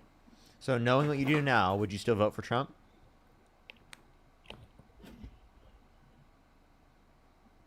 That's hard. I mean, that's really hard for me, and especially over the past couple of months, I've been very. I mean, the first term, okay. I think COVID was sort of a severe, a radical 180-degree turn for the Trump administration during the first term. But I think overall, 2017 to March of 2020, it had its ups, it had its downs. But I think with the performance in the first term, going back, I mean, I've been to say the least disappointed. So that's a hard thing for me. But I guess if I had to lean, I mean, maybe I would not. I would say this under all circumstances. I would not vote for Kamala Harris. But as to whether I would vote for Donald Trump, the answer is very quickly turning towards a no. Okay. And I would definitely not the future, like if J.D. Vance or Marco Rubio were to come up in 2028, like J.D. Vance, who I think is, I actually like J.D. Vance. I actually liked J.D. Vance back in 2019 going into 2023, going into 2024, on the surface. And now that we've gotten to see more of him and, I guess more out of Marco Rubio, who I don't know if you would consider him a more serious person, no matter what you would think about his policy positions. I really don't have much favorability towards either of them either. I'm going to be honest with you. Okay. Well, I appreciate you coming up, man. Thank you. Alrighty. Let's go on to the next person here, everyone. Only send a guest request if you meet that set of criteria listed on the screen, everyone. We are just looking for some debates listed on the TikTok screen, everyone. If you're on YouTube, hit that thumbs up, everyone. Feisty, thank you for the 5 membership subscriptions. Thank you so much. Don with the membership subscription. Chris, thank you for the membership subscription. What's it called? Rachel, thank you so much for the $5. Thank you. Maholtra, thank you so much for the £5. Thank you. Or the $5 from, that's Canadian. I don't know why I said £5. I don't know why I read that. Qte, thank you so much. Really appreciate the $10. My Ordinary Life, thank you so much for the $10. Thank you. Scott, thank you so much for the $5. Thank you. I think I'm fully caught up there. Iris, thank you so much. I really appreciate the $5 as well. We did hit 320K on YouTube. It's actually crazy. Yeah, the YouTube has been really growing. I do have to catch up fully. I have a little bit to catch up on. Oriana, thank you so much. Really appreciate the $10. Thank you. Cyrus, thank you so much for the $50 on Venmo. Thank you so much, Cyrus. Give me some W's for Cyrus in the comment section right now. Thank you for the $50. Thank you so much. Absolutely, Cyrus. Absolutely, as always. Sarah, thank you for the $10. Thank you so much. Lisa with the $20. Todd with the $10. Thank you. And Isabel again, thank you for the $5. W to the Snoopy shirt. W to the Snoopy shirt. Absolutely. Let's go on to the next person here. Only send a guest request if you meet that set of criteria listed on the TikTok stream. If you're on TikTok, hit that thumbs up. It will help get it out to more people. I would really, really, really appreciate it. If you want to support me, as always, Venmo, Cash App, PayPal, link tree in the bio, as well as the description of the YouTube. Yotsup, how old are you? I'm 20. Do you support Donald Trump? Yes, absolutely. What's your birth year? 5. 05. And if you could go back in time and you could either vote for Kamala Harris or Donald Trump, who would you vote for? Donald Trump. For sure. And why is that? He's a Christian. He did a lot of good things. And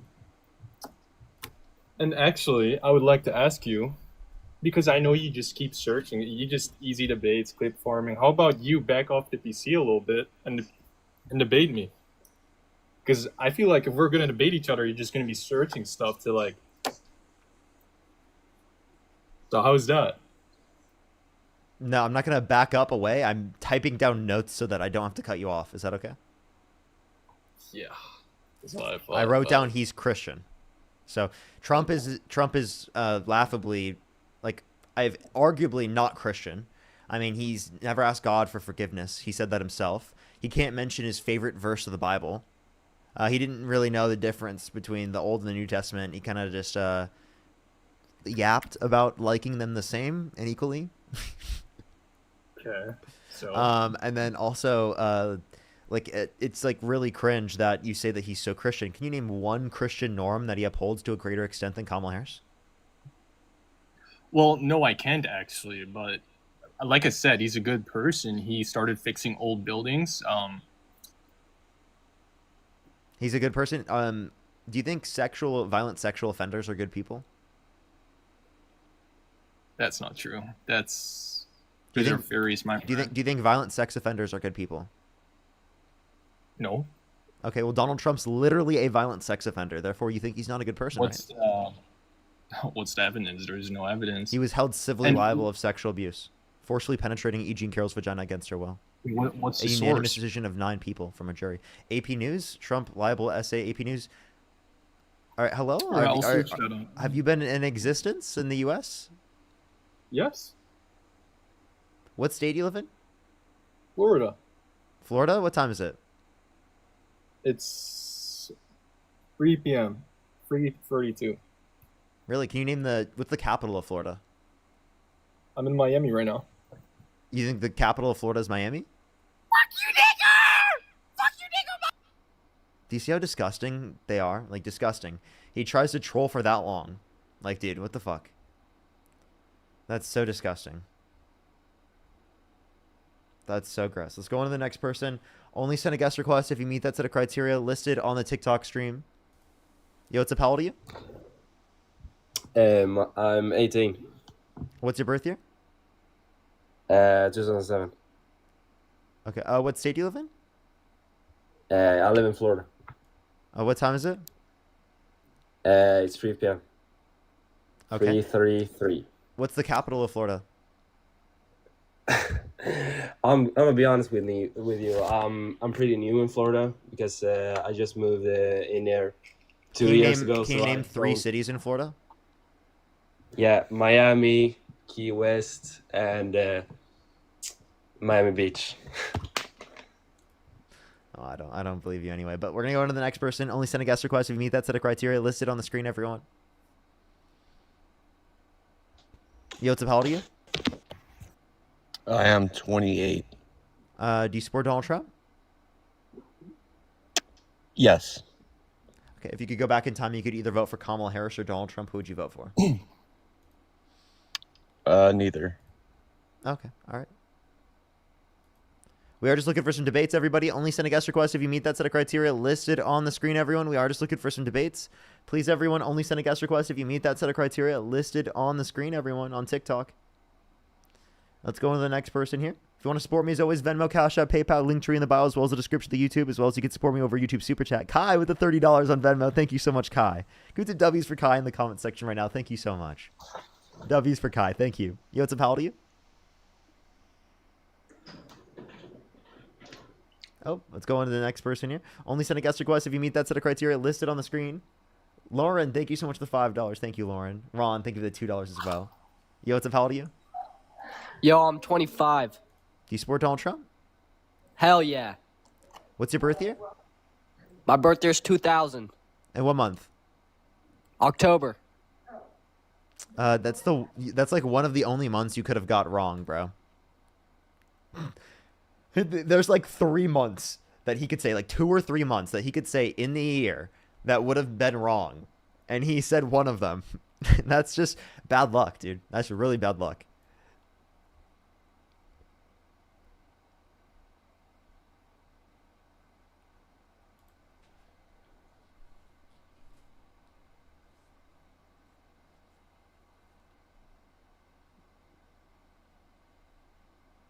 Okay, let's go on to the next person. Only send a guest request if you meet that set of criteria listed on the screen, everyone. We are just looking for some debates.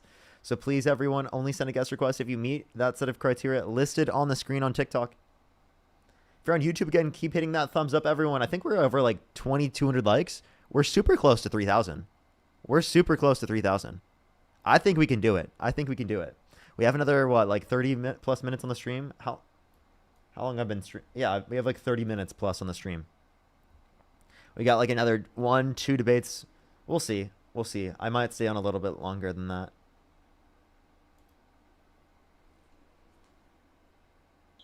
Yo, what's up? How old are you? I'm 33. Do you support Donald Trump? I support your mustache that you had. There's so many people that are like, keep the mustache, and then so many people that are like, get rid of that mustache immediately. Yo, what's up? How old are you? Oh.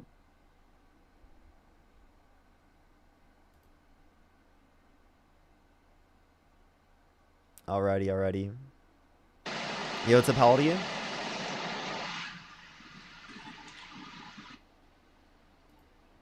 go to the next person. Only send a guest request if you meet that set of criteria listed on the screen, everyone. We are just looking for some debates, everybody. Yo, thank you so much for the tiny morning. Thank you so much, Care Bear. Yo, what's up? How old are you?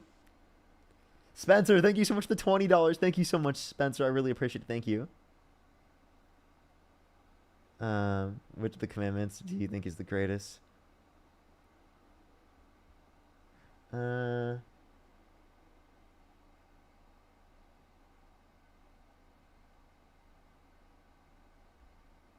Yeah, seriously, I'll have to ask sometime. What are people's favorite commandments? Sorry, I was just reading. Yo, what's up? How old are you? Ain't no way I'm on this right now. That's crazy. I'm not even here to debate. I'm just here to say What's up? Let's go to the next person. Only send a guest request if you meet that set of criteria listed on the screen, everyone. We are just looking for some debates. Yo, what's up? How old are you? 20. What's your birth year? 04. What month? 12. Okay. And do you support Donald Trump? Yeah. If you could go back in time and you could either vote for Kamala Harris or Donald Trump, who would you vote for? I have a question for you. The Galaxy, thank you. Did you want to answer that question first? Would I vote for Trump again? Yes. But I have a different question, which it might be a little off topic because I've been seeing Stick you on pop topic. up on. It might be a little bit off topic, but it's not necessarily completely off topic. What was your viewpoint on the Charlie Kirk shooting? Let's talk about the topic. Why do you support Trump? Why do I support him? Yeah. Because I like a lot of stuff that he stands for.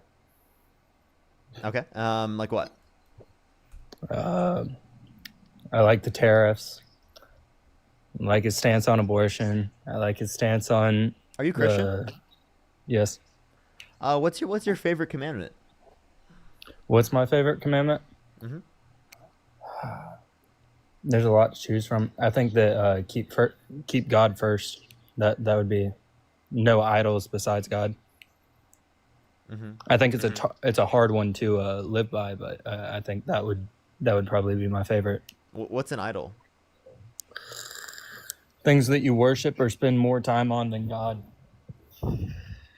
Things you worship or spend more time on than God. Yeah, anything can be an idol. Your phone can become your idol.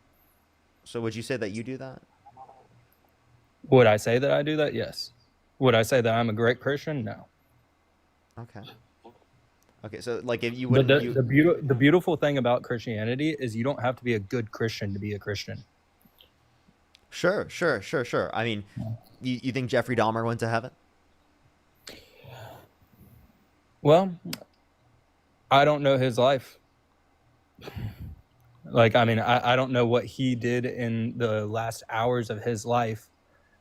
Apparently, Maybe he apparently he accepted turned Christ. his life to Christ. Apparently he did. Who are we to say he didn't?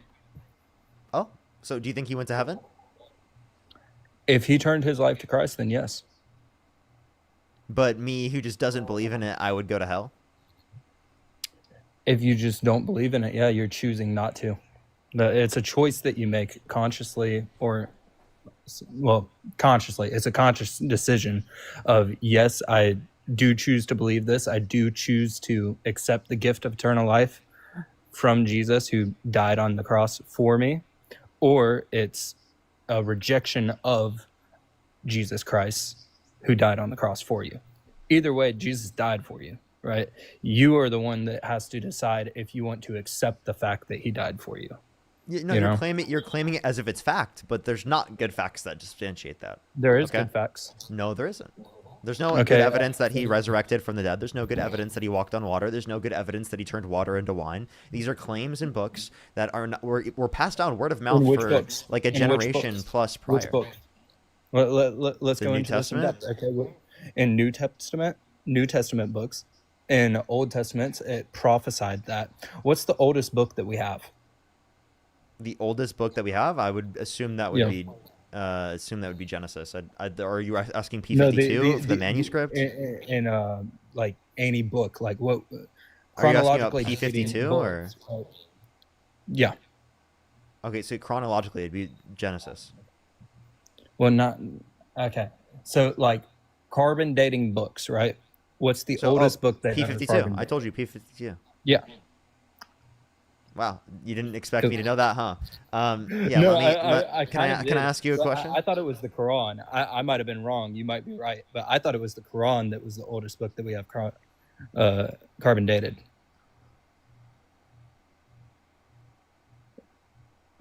Are you joking? Maybe, I don't know. Okay. Wait, anyways, why would you joke about that? I'm so confused. Like, what was? Did you actually think that? I have to look it up, and I have to. Oh my goodness. Okay, which? All right. So what is P52? It's like one of the first manuscripts that was dated to like the. I don't really know much about it. Just like one of like the first manuscripts that I know. But can I ask you a question? What are the first four books of the New Testament? First four books in the New Testament? I don't know off the top of my head. Matthew, Mark, Luke, and John? Yeah, Matthew, Mark, Luke, and John. That sounds about right, yeah. Okay, can you tell me? That's the four Gospels. Okay. What's your favorite book of the Bible? Favorite book of the Bible? Genesis. Why is Genesis your favorite book?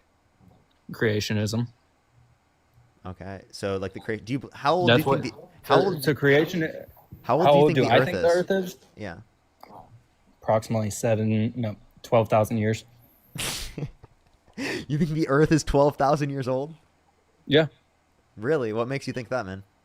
Okay, so do you know what the greenhouse effect is? Yes, I do. Okay, so I believe in the greenhouse effect.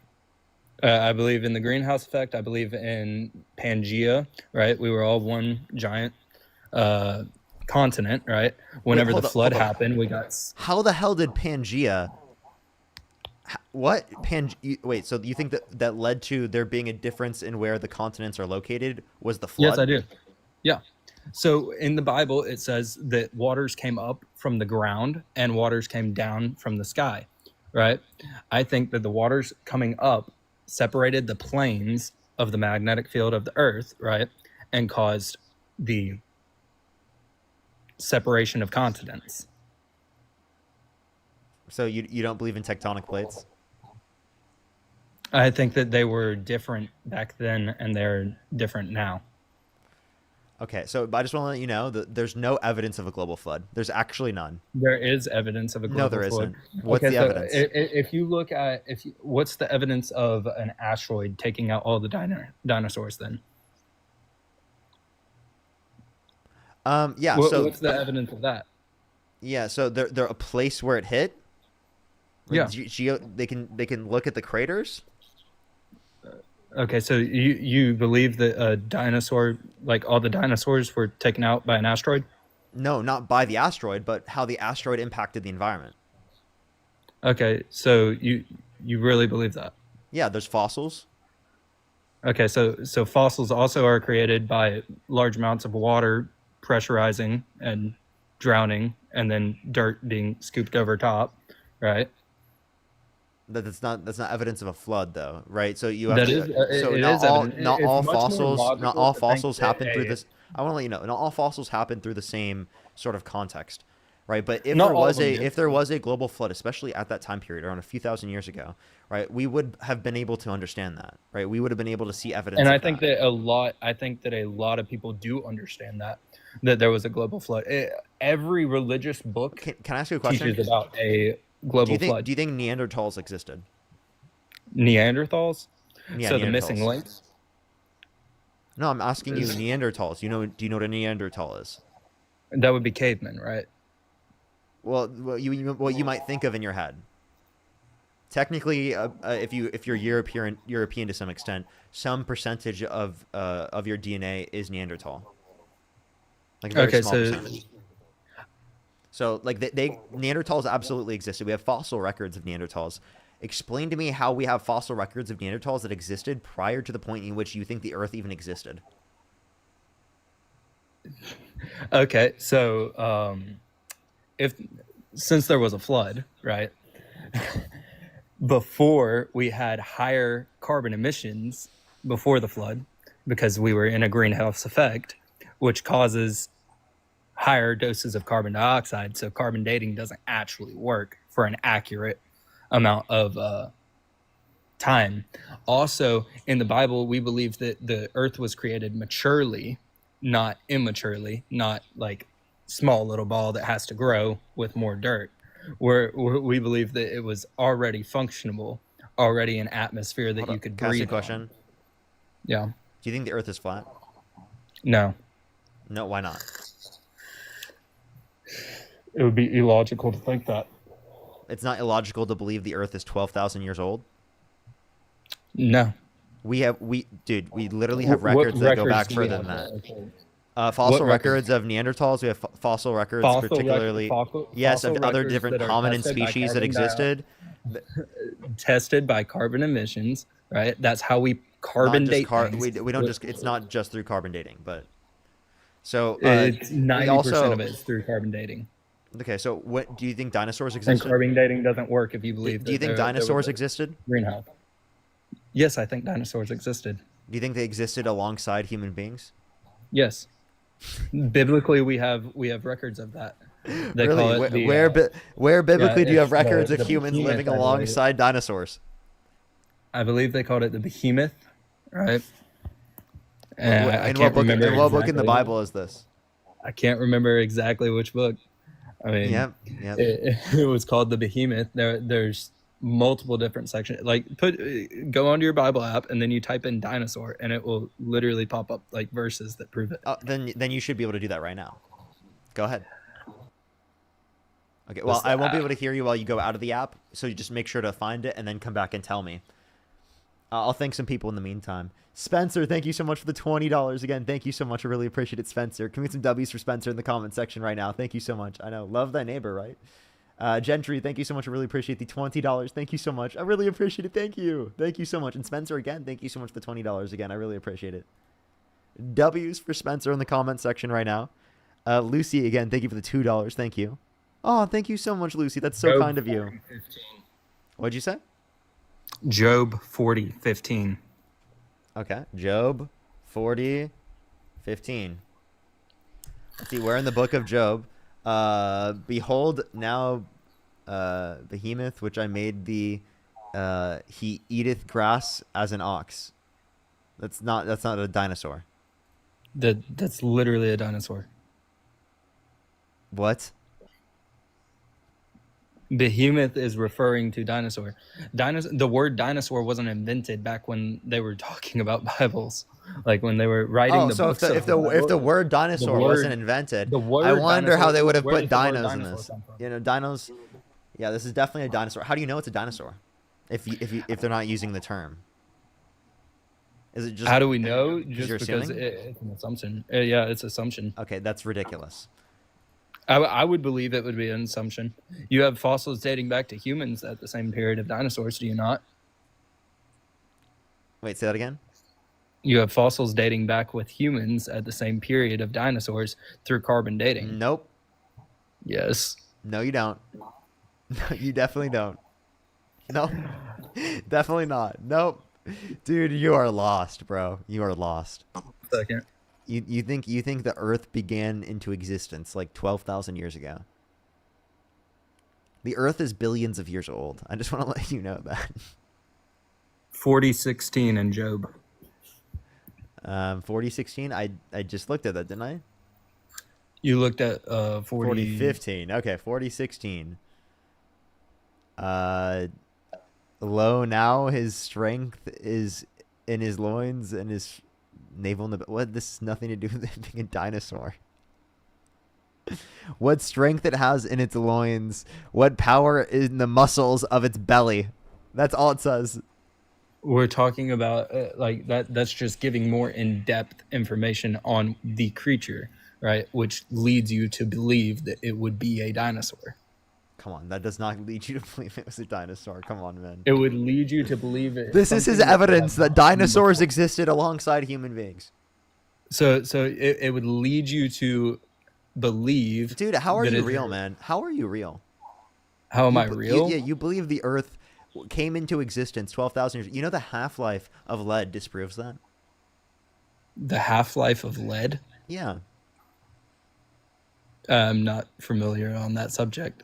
Yeah, there are plenty of different things that you can use specifically that to indicate that there are datings well beyond, right, 12,000 years.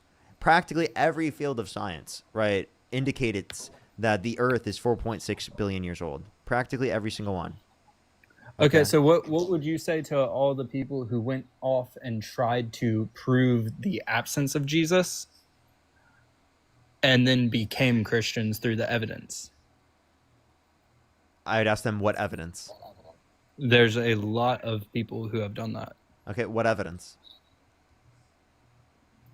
What evidence do you want? And I'm sorry, like, Christianity being true. Wait, by the way, Christianity could be true, and what you're saying is still false. Okay, you know that, right? You know, yeah, on dinosaurs, No, on how old the Earth is. You know that Okay, most. so think like, about it wait, by the way, logically, you think there are a lot of Christians in my chat that think you're ridiculous. Okay, this isn't just a Christian thing. This isn't just disagreeing with Christianity. This is anti-science. With dinosaurs? Yes, you're denying science. No, I mean, No, I'm not denying science. I'm just saying that the Earth is way younger than science indicates it. I know science indicates that it's 4.5 billion years old, but it is the case that I am just going to assume that it's 12,000 because my book says it. Come on, dude. Seriously, okay, dude. so no, but like think about like it.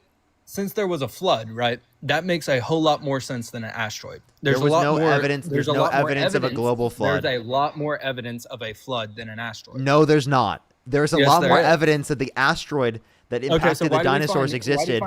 Why do we find seashells at the top of mountains? Because of tectonic plates. How so? Yeah, there's change in the tectonic plates over time. And do you know how mountains are formed? They were like this, and the tectonic plates go towards each other, and it causes it to go up.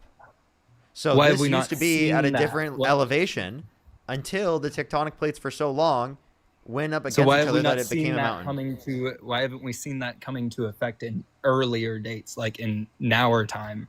Than what? Like we haven't seen any new mountains coming up out of the ocean. We literally, wait, dude, it doesn't happen like that short a period of time, but they do identify different types of things that are trending towards that. Like, I mean, they can look at like the moving of tectonic plates. They can look at the moving of it, but we have not seen. Do you think anything that a from- mountain just like poof mountain? No, dude. It's No, like, no, but I would we're think talking that there over would be a millions and record millions of of a mountain years. getting bigger. We're talking I over think there would millions be and a millions of record- years there of would be a tectonic record- plagues. A Wait, hold up. record would be moving bigger. A mountain would be getting bigger, right? Slower over time, and we should have a record of that. We don't have a record of that. By like small amounts? Yes, I mean, yeah, we would be able to, but like it'd be such a small amount. It would be Right? small amounts, but where's the record of that? I can find it if you'd Give me the like. record. Are you denying that there are records like this? I'm not denying. I just haven't seen them. Okay. I'm confused. Do you need a record of a mountain forming in order to know that this happens? Well, I mean, I don't doubt that it also happens. I mean, there's microevolution everywhere. Most definitely. You have interested a few of my friends. Hey, what's going on, man? I have a question. So why would you trust scientific observation as it would relate to records of mountains growing marginally taller over time, but you don't trust scientific observation as it would relate to the half-life of lead and dating the Earth to multiple billions of years old? Well, I don't necessarily disagree, but I don't necessarily agree. Okay, well, yeah, saying that you don't necessarily agree would indicate that you wouldn't trust the scientific observations. I wouldn't. Okay. So, One moment. In which you're unanimous against all scientists that would study relevant fields, but now you're asking for the observations of scientists that would study relevant fields as it would relate to, like, the growth of mountains and the movement of tectonic plates. So why do you cherry pick what you want to trust or don't want to trust as it would relate to these scientific observations? Okay, so did I ever say that I would flip my answer if he showed me that information? No, I did not. Oh, so you're basically saying if Parker gave you exactly what you're looking for, you still wouldn't believe it? So then why are you asking Parker for it? No, I'm just asking as a question. Well, what is the overall relevance of the question as it would relate There's to not really is there ever actually a point in debating? What's the point What? in debating? Yes. Well, the point in debating Right. Is there a point in debating? Yes. We're trying to change your mind. We're trying to change people's minds in the chat. You understand that we have a purpose to this. Doesn't mean that. Like, what was your purpose of coming on? Yeah, right, just well, like, talk, seemingly bro. he's just telling us Randomly. that, like, he doesn't see a point in debating because he doesn't think that truth can be discovered through, like reason and rationale, right? Because Okay, so truth, faculties if of we're reason going and by that rationale to logic, discover right? truth. If we're going about rationale, right, then rationally we would choose to believe something that would make us feel better about ourselves, would we not? Okay. No, That's that'd be We're instrumentally. going about rationality. So we're talking about empirical rationality. You're referencing instrumental rationality. Instrumental rationality isn't truth tracking. Yeah, Trump, you do not have a little penis. It is not small. What? It's instrumentally rational for him to believe that it's massive. Yeah. So instrumental rationality is just doing what's conducive towards, like, your own flourishment. However, doing what is conducive towards your own flourishment isn't, like, truth tracking in the sense that it doesn't align with what is, like, necessarily true or false, reality, and so on and so forth. Dude, come on.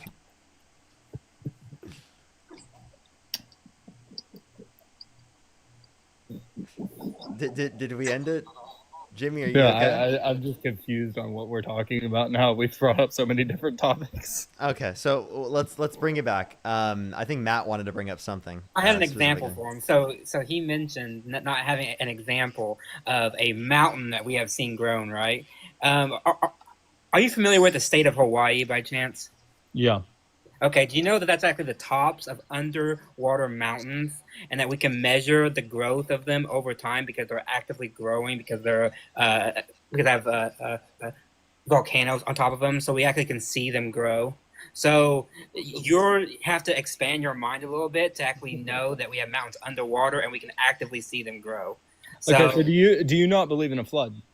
No, absolutely not. There's no evidence for it. Why do you? There's say no there's evidence. There's no evidence of a singular global flood. However, there is evidence of like multiple floods. regional floods, like across the earth, like with the movement of tectonic plates. So why is it that most of the books that are like religious books speak of a worldwide flood? Sure, that's because most civilizations were established by water, and where there's water, there's flooding. Yeah, you're right. That's a really good point, Matt. Yeah. You can look at every single major civilization of the past, even up to this day, right? They're all by rivers, by oceans, or by coasts. But why would they talk about a worldwide flood? Because they did not have the geographic knowledge that we did, and their Okay, so do you not believe in the ark? No, hold on. Their own regional space was their world. You can look at ancient maps. They had no idea of outside land, and so when their area flooded, to them, the whole world did flood. So do y'all not believe in the ark? No. So not at all. No, there's no evidence. Why do you believe in the ark? There is evidence. Wait, I'm sorry. You think there was a boat big enough that they got? Well, let's just clarify your version of reality here. They got a boat big enough that they put every single animal, only one version of the animal from each opposite of the sex, specifically in this. Every single animal in existence. There was less animals. And enough food for every single animal, too. Yeah, by the way, animals that were in different geographical regions around. Okay, yeah. Yeah, so wait, actually, I want to say something too. So you just said that there's less animals, but you think that the Earth is less than 12,000 years old. Okay, so we have a recording of history that's kind of intricate over the last 2,000 years. You have to accept that since you're Christian, Jesus and everything. So you're telling me that the amount of animal species has grown significantly since the Ark, 10,000 years ago for you, then why haven't we seen that same expansion in the last 2,000 years? This is the same question that you asked of Parker about the growth and movement of mountains. So now, yes, and I think we have seen that. I think we have seen that. I mean, you have how many different types of doodle dogs have come up within the last few years? You tell me. A lot. I mean, there's the Burman. You tell me. You tell me. You tell me specifically how many just brand new animal species have popped up in the last. Not brand new animal species. Wait, so then you're saying every single animal species that we have today. Species don't come from different species. One species cannot produce a different species. You have different breeds. So then you just told me. Just like you have different breeds of deer. So then you just told me that we have every single animal species that we had today. We also had during the flood. We have species, yes. Species, yes. Breed, no. Wait, did they have dinosaurs on the ark? Yes. Dude, you think they had a T-Rex on the ark? Yeah. Brachiosaurus, the giant one. No, I think they did have dinosaurs on the ark, and I think that's why we don't have dinosaurs today. I think that's why we don't have dinosaurs today, because it was a colder climate whenever they got out of the ark. It was a colder climate, and they could not survive in that colder climate. God decided So why did God put them on the ark then if they weren't going to survive? Yeah, exactly. God decided to save them from a huge flood, but then once they get off, he just says, "Fuck it, I'm gonna let them die." I mean, not necessarily. It was just... Dude, this is actually hilarious. Thank you so much. This is so fucking funny. Dude. No, so it would be a colder climate, right? They would end up living for a few more years. I don't think that dinosaurs are fully extinct. I think that we still probably have a few types of dinosaurs scattered around the world. Where is Jurassic Park located? Yeah, for real. I have no freaking clue. There's evidence of dinosaurs where can I find it? Amazon. There's evidence of, I think it's a Brachiosaurus, the long-necked dinosaur. Really? You're just literally giving us the plot to Jurassic World. Wait, it's something like Loch Ness or something? You think a Brachiosaurus still exists? Yes. Like Where? Loch Ness? You mean like fucking Nessie? Yeah, possibly Nessie. I mean, that could be a version of a dinosaur. We also, I mean, whenever the dome broke, right, and the carbon emissions went lower, right, things got less giant, right? We have giant. What dome? Wait, what dome? The dome. The dome described in Enoch. The firmament. Wait, The firmament again, above broke, do you believe the water Earth is came flat? from the heavens. Do you believe the Earth is flat? No. So there's a firmament, but there's no flat Earth. That's the first time I've heard people argue that. Nah. Really? Wait, but what about the four corners of the Earth? Oh, yeah. Do you believe in the book of Enoch? No. No, Okay. so he would dispute the four corners. Yeah. So Anyways, back to what I was saying. The firmament breaks, carbon emissions go lower. Wait, things where get in the smaller. Bible do you hear about the firmament outside of Enoch? Oh, He should know it. He cited it like 5 minutes ago. Dude, I'm so happy that I joined, Parker. You know, I was just about to go live, but like I heard this conversation, I was like, fuck, like I gotta join it. yeah. This is an interesting end to my stream for the day. By the way, everyone, if you like my content, I do these debates every single day. Make sure to follow me if you have not already. I do these debates every single day. I put myself through so very much so that you could have entertainment and you can learn. And we can have a great resource here. We learn a lot on these streams every single day. I recommend. Where to did stay I around. cite it? You said the book like 5 to 10 minutes ago. In Job? Well, Job's one place, but there's also the very first book of the Bible. Like it's fucking mentioned. Hello. Yeah, Genesis. Yeah, Genesis. Hello. Like God describes it in like the very first chapter. Yeah, I don't disagree with that.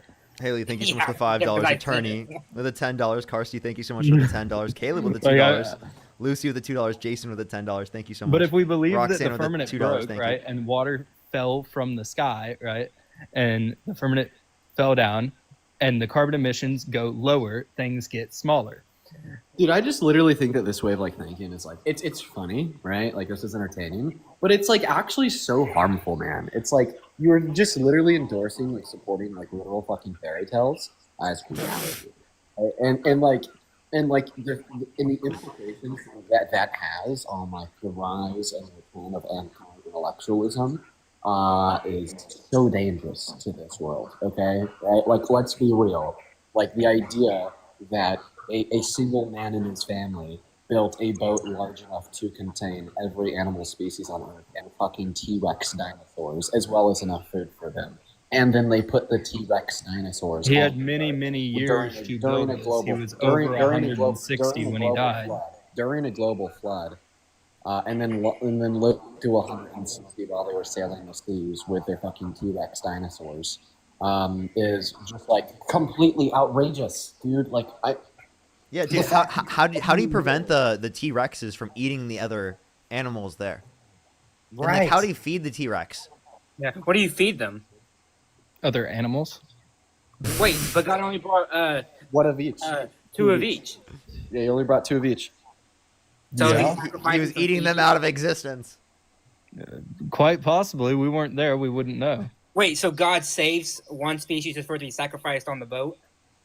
Possibly. By the way, no, for it to be sacrificed, the T-Rex isn't going to live anyway. He's just sacrificing animals for no reason.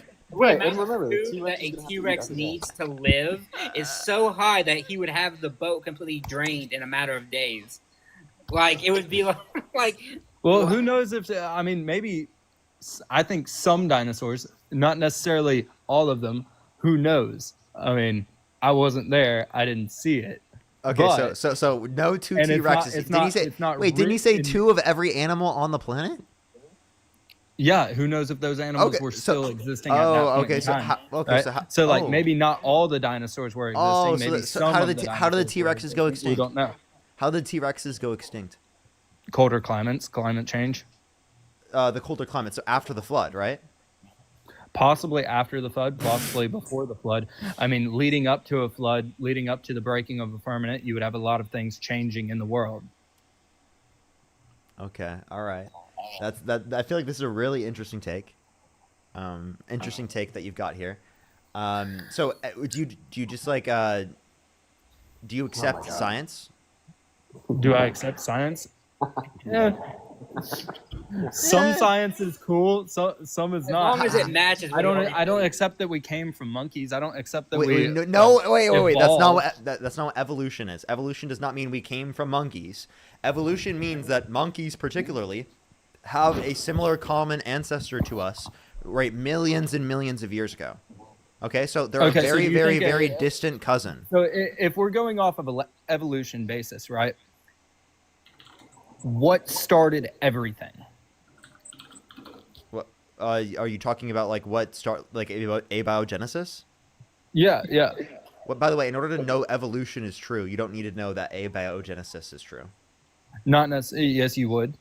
But I just want to say, by the way, I want to let you know, I predict in the next 20 years, we will have an answer to that because steadily, about once every year, there's new research coming out that is showing more and more that from non-organic matter, we can actually get organic matter that comes from it. There was a paper published just this year that made a lot of waves of it where they were able to take non-organic matter, and from that they were able to get basic organic matter that would lead to life. So I am fully confident that in the next 20 years we will have a working theory of like abiogenesis, and then you can't use that as an argument because we will actually know how it was done. So like maybe in 20 years, but we're not at that I point am right more now, convinced than and ever. we don't believe that because it's not true.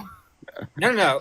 Oh, You can really? deny it all We you don't want, but believe then that we because it's are- not true, because it's not scientifically based. But we believe that there was a fucking ark that put every single animal, including dinosaurs, on this ark to save them so they could die right after on an Earth that existed that was created 12,000 years ago. Oh, shut the... What are you talking about, bro? What do you mean? You don't believe that because it's not true, because it's not scientifically based. Are you kidding me, dude? I mean, it's not scientifically based, but it's also not theory based. Like it's straight theory based. There's no proof, no nothing, no book stating it. There's no book stating it? There's not a book that has been around for multiple thousands of years, and word of mouth and visual citing of everything. So then you must stating accept that. you must accept the Quran, right? The Quran is like, my viewpoint on the Quran is very weird. What do you mean? I think that they pretty much ripped off Christianity. Okay, so Christianity pretty much ripped ripped off off Judaism. all the previous religions, right? Judaism, Hinduism.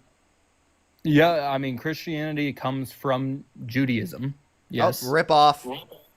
Yeah. Yep. I mean, not necessarily rip off. It's Judaism does not believe in the New Testament because they chose to not believe in Jesus Christ as their savior. I'm sorry. Why is this true about a book for like Christianity, but not for any of the other religious texts? What do you mean by that? Go into further definition. Yeah, you just said like, oh, they don't have a book that justifies it. Other religions do, and they've been around for thousands. Other of years. religions are not. Other religions don't have enough statistical evidence backing it up. Oh, really? What statistical evidence is backing the resurrection, the walking on water, the turning water into wine? Eyesight. The literal Noah's Ark with dinosaurs. Vision, like multiple thousands of people seeing it, multiple thousands of people being able to recall the story at the because that was just a exact same claim. time. Wait, and I can write in a book that there's a claim that 500 people saw a floating pig. Do you now believe the floating pig existed?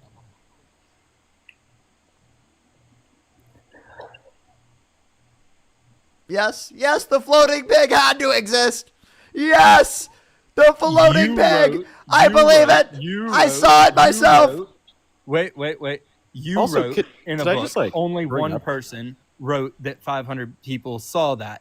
We have multiple different people writing about the same event, seeing the same thing No, you in don't. multiple different books No, of you the don't. Bible. No, you don't. Yes, we do. No, you don't. Who wrote about the 500? The 500? Yeah, who wrote about the 500?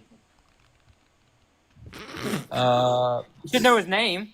Wasn't it Paul? I think it was Paul, right? It was Paul, right? Okay, Paul said he heard this from others. So he heard from others about 500, and the 500 people, some of whom are not even living, because Paul tells us that they're not even living, he heard it from word of mouth. So can you tell me again to take Paul's word? So Parker's analogy is actually right on the money, because all we have is like Paul's word on it. No, we also have other people. We also have prophecy before that. We have prophecy in the Old Testament stating that it would happen, and then we have prophecy fulfilled in the New Testament. Wait, that's not eyewitness though. You said That you had is that's eyewitness and prophecy. Both. Prophecy is not seeing though. What? No one saw the 500. Paul just tells us about it. I'm sorry, but you have to go back on what you said. Only one person tells us about it. No, there's multiple different people. It's cited in multiple different books. You have the 12 disciples in the Gospels: Matthew, Mark, and Luke, and John. Right? Matthew, Mark, Luke, and John. That's 4 different people that stated that. Not the 500. What? No. I think that like I think that your particular like variant of Christianity is like pretty easy to refute. You know, like for instance, like the preponderance of scientific evidence that the Earth is like older than 12,000 years old would significantly outweigh any inductive argument you could attempt to create via like quote unquote fulfilled prophecy. Okay, so where do y'all think that we go when Would you allow me to continue to speak? I mean, I can. I think that the preponderance of definitive scientific evidence to suggest and prove that it is a fact that the Earth is older than 12,000 years old would significantly outweigh your like lazy inductive arguments to reason that like somebody apparently told Paul, if it even was Paul that wrote Corinthians, that there was 500 eyewitnesses to the resurrection of Jesus. Right, and if it is like necessary to your view of Christianity that young Earth creationism is true, well, then guess what? Your variant of Christianity is not just unlikely to be false; it is definitively false. Right? What did you just say? Like, none of that made any sense to me. Bro, what? Made sense to me. Okay, well, maybe because he used like 40 different sight words and spelling words. Okay, let me make it easier. What did you do? Did you just read the definitions of every single word you said? God, okay, I'll make it easier. I think you just wrote the college exam on much more dictionary. evidence that the Earth is older than 12,000 years old than there is evidence that 500 people saw Jesus rise from the dead. And also, why 12,000 years? Most people say 6. Where are you getting 12 from? You just pull it out of the air? I heard actually 6, did just I've heard pull that out of 12, there. I couldn't I've heard recall. 14. I believe it was 6,000 years. Yeah, I think you're right on that one. You know what? Right? You know, we got to revise it half as much. 6,000 now, not 12,000. Where's 6,000? They get their bad arguments correctly. Wait, don't we have like literal like documents of like at least some level of human society existing going back even further than 6,000 years? Yeah, we got it going back like tens of thousands of years. I think the oldest like human artifact we have is 4,000 years old. So 4,000 would not be 6,000 years. I said 44,000. 44. Okay, what was that dated with? Oh my god. Because if we go back to carbon dating, I don't believe in Carbon dating isn't used to date things within the scope of like thousands of years. Carbon dating is the most reliable when we're talking about like millions or billions of exactly because it is false. Why is carbon dating false? You know what isn't? You know what isn't false? Dinosaurs were in the Noah's Ark. You know what I mean? Yeah. That's true. That's totally true. You know. By the way, Yo Parker, I'm gonna dip down here in like 3 minutes and go live. I just thought I'd give you a heads up. Bro, stop hitting the pen, bro. Yeah. Oh, I thought that was Dean. I honestly thought that was Dean. That wasn't me, dude. The anxiety pen, bro. Yeah. Are you anxious, Jimmy? Are you stressed out? I'm not necessarily stressed out. I'm just losing train of thought very, very rapidly because I have multiple different people talking at the same time.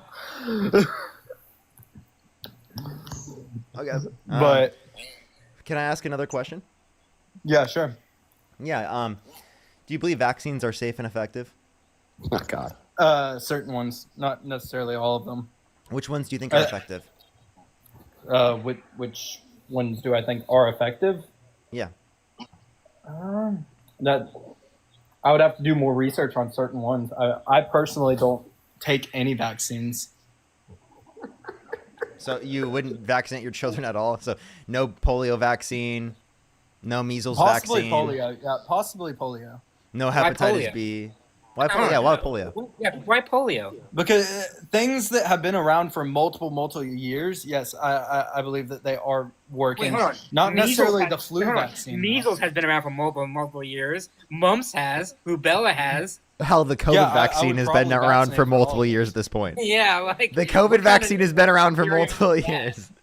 It's been around for 4 years. That's multiple, right?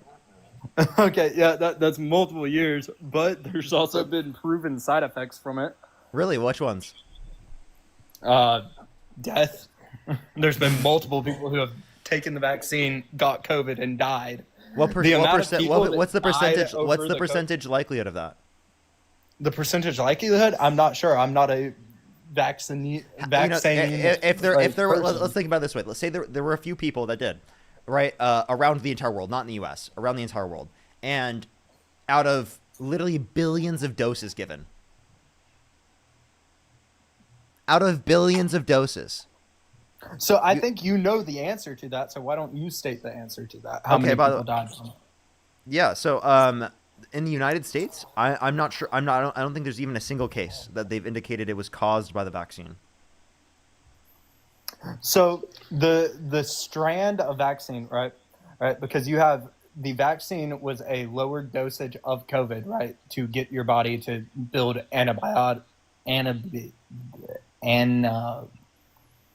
immunity to the actual virus, right? That's what a vaccine is. It's a dormant virus. No, not all of them. The mRNA technology is a little bit different because it is the case that it doesn't necessarily rely on a dead virus. It's instead just trying to develop the sort of the antibody response, right, without utilizing like a virus. It's just trying to simulate an immune response. Yeah. Based on the RNA from that virus. So it's not the actual virus, but it's Yes. the RNA from the virus. Yeah, so I mean, technically speaking, I don't think I would have a huge problem with that necessarily. But like other ones that are dead viruses, I don't really think that I should be putting dead viruses into my body to build immunity to them. Well, that's Yeah, so, polio. but you're okay with the polio vaccine. The polio vaccine has been proven to work. Oh, So really? you are okay so is the COVID vaccine. The COVID vaccine has been No, proven to it work. has And by the way, not. now he believes in science, chat. Now he believes in science. Look at that. Look at that. Wow, he immediately believes in the science. In certain types of science. Oh, I yeah, don't just believe in certain types. anything. I Just I don't certain believe types in of science. How do you know anything what that science? comes Wait. from- How do you know what science to accept and what science not to accept? I think it's perception.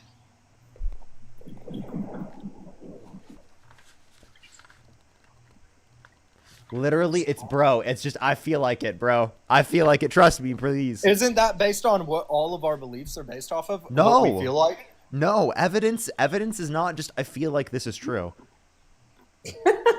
Like, dude. Oh my god. Oh my god. Okay. Yo, Parker, I'm gonna go ahead and start my own live, man. I appreciate Good you. luck, bro. Good luck. No, thank you. I hope that we have some conversations like that over on my stream at some point in the next 4 hours. It'll be fun. But you take care, man. Take care, man. Yo, you have a blessed day, dude. Good Jimmy, talking to you. Jimmy, I'm actually gonna say something to you before we drop here. What's that? I just need you to like snap the fuck out of it. Like I don't know what else to say to you, Jimmy. I just need you to The like fuck out of realize what?